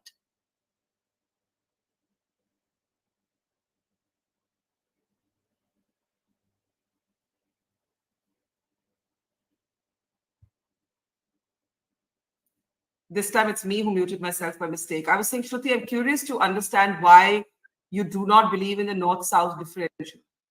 I mean, I do sort of in a manner of speaking believe in it, but I actually think unlike Aarti, I'm less of an optimist. I actually think it's not about the so-called peripheries in the heartland. I think that this is when you've had a very spirited campaign by the Congress. No money has been spared, it seems. These were big campaigns in these various states, and you had all the leadership in. And it has not resulted in the even 1+ victory. So I actually think India's structurally moving to a one-party domination, and it's going to be incredibly hard for it's one these, as I said, I mean, these regional parties are not what they were 15 years ago. They're also saturated, or they are also weak. They're not in pole position. And and we have seen that the BJP itself has kind of opened up its wider social coalition in whether you also now have a Muslim vice president in the party. So I think we're going to see some changes of kind of wider incorporation of India's social structure, and mind you, even the South in the upcoming years by the BJP. So I think it's a really tough time for India's opposition, despite a very spirited campaign, North-South Telangana notwithstanding. I think so because it's not simply about, because the same can be said, the opposite can be said about the alliance. How are you going to get a national consensus without a Hindi heartland state? I mean, so it's one thing to say that the BJP is only spread till here, but it's the opposite is also true. That how are you going to rule India without the Hindi heartland? And I think it's a really tough time. I think it's a really tough time for India's opposition. And I think it's actually quite silly to talk about EVMs and so on. I think that also betrays a kind of lack of ability to think through the real problem. What is the real problem at stake? And I wanted to also, one final thing I wanted to say, that it was also interesting that sitting from afar, you actually saw the BJP in a very cautious mode. We didn't, you didn't see the bluster that normally goes with their campaigns. They left it to a few people to do it. And so I think there's a kind of shift going on in BJP strategy. If you and I can say that there's a north-south divide, I bet you they're thinking about it. So I think states like Maharashtra, that all that's going to now come more forcefully, Orissa. So interesting times, difficult times, but also sadly, maybe, a new consensus party state in India. Well, it's interesting because, Manu, we have seen, and Shruti, you know this, so we have seen one party domination earlier. This is not the first time that India is going through that phase. And what's interesting also is how regional parties will now respond. We discussed a lot about whether these are Revant Reddy shots, by the way, of him being mobbed there in Telangana. But we've discussed a lot about how the Congress, can the Congress survive? Does it need to ally with the regional parties? Will the growth of regional parties be at the cost of the Congress? But regional parties also know that they have been devoured in many cases by the BJP. That's why Nitish Kumar actually flipped. Look what happened to the Shiv Sena in Maharashtra. The BRS is now irrelevant. What happens to the BRS, right? So these are all questions. Manu, what's your last word before we close today? Well, there are two takeaways. One is for the BJP and other for the Congress. And I'll begin with the Congress first. Yes, Congress has won in Telangana, but if you look at the vote share differential between the BRS and the Congress, it's not really large. It's less than 3% as of now. Now, add to it a possible alliance of BJP and BRS, and you can see the numbers. And I agree, I concede that in politics, 1 + 1 is often not 2, but neither is it 0. It could be 1.5. So Congress winning in Telangana, which was the only or genuine tri-cornered fight in these elections, it's credible. But then again, think of an alternate view. BJP is not down and out in Telangana. It can still be the kingmaker for Lok Sabha, and it still has some petrol left in the tank for Karnataka. Now coming to what BJP did in the Hindi heartland. I think one of the things is that BJP did not make any unforced errors, which the India Alliance did on the outside. I have to say this, but the statement of eradicating Sanatan, well, I agree, some regional parties have a plank and they are extremely popular in their pocket boroughs because of that. But there will be deleterious impacts of such statements on other states where the population definitely doesn't agree with this kind of view. And Congress did not come out, in a strident manner and distance itself with these things. So Congress basically tried to just, hope and pray. And this is where the problem comes, that when the Hindi heartland electorate wants to elect an alternative, it has two choices. Either caste-based socialist parties, or it has the Congress, about whom most of the population is really not clear as to what do they stand for. Because welfare, BJP also provides. Because you talk about growth and development, well, they are also talking about that. So what's the differentiator here? I think that's the problem for Congress. And BJP, as of now, is not making any unforced errors, so it's sitting pretty. Well, that's a very interesting sort of analysis, and everybody will have their own. If you have just turned on your phones and you've been enjoying a Sunday brunch somewhere, this is what the big verdict looks like. Can we move these slides? Yes, thank you. The BJP has taken 3 of the 4 states. It has handsomely won in Madhya Pradesh. Shivraj Singh Chauhan is clearly the man of the match. It has also won Rajasthan, and it has also taken Chhattisgarh. And those are the celebration shots. That is Shivraj Singh Chauhan's wife, I'm being told by my producer. Those are the women in Madhya Pradesh celebrating, big celebration despite the fact that he was not declared the chief ministerial candidate. He has, from Mamaji, transformed himself into bulldozer Mamaji and clearly earned his place in the BJP hierarchy in such a way that the party will not be able to marginalize him now. In Rajasthan, the marginalization of Vasundhara Raje has proved to be irrelevant. The BJP has taken the state in any case. In Chhattisgarh, Bhupesh Baghel despite, can we move along this? In Chhattisgarh, the Baghel government has not been able to keep the government despite creating a reasonable buzz around the individual persona of the chief minister and a very low-key contender in the form of Raman Singh. And finally, Telangana, the one place where the Congress can celebrate a resounding sweep by the Congress, but the Congress literally being, I don't know, ousted out, as it were, of the Hindi heartland. And I was going to say goodbye, but I'm being told there's a very interesting video coming. So I'm waiting for this video. Aarti, do you want to come in for just a last thought before we end? Let's say you were the advisor to Rahul Gandhi and the advisor to Narendra Modi. Wear that hat for 2 minutes. Wear both hats. What would you say to Rahul Gandhi as advisor to Rahul Gandhi, and what would you say to PM Modi? Aarti? Question to answer off the cuff. What would I say to Rahul Gandhi? I would tell Rahul Gandhi that you need better political advisors because clearly, I mean, I think Mallikarjun Kharge has been a big boon for the Congress, but he's good for the South. I don't know whether he's a good strategist for the North. So he needs some good advice for the North. They need a narrative, and it cannot be a soft Hindutva narrative like Kamalnath was doing. I'm sorry, you have to position yourself as something different, not as a softer version of a Team A, So I think that would really be my advice to Rahul Gandhi. And as far as the BJP is concerned, I mean, I think the BJP, again, to be, I know that in Karnataka, they're trying to keep their toehold, they regain their foothold in Karnataka by appointing Yediyurappa's son as the state chief. They've got an alliance going with JDS. It's quite possible that in Telangana, they will have some kind of an understanding with BRS because BRS will now be desperate to kind of, regain, some ground in Telangana.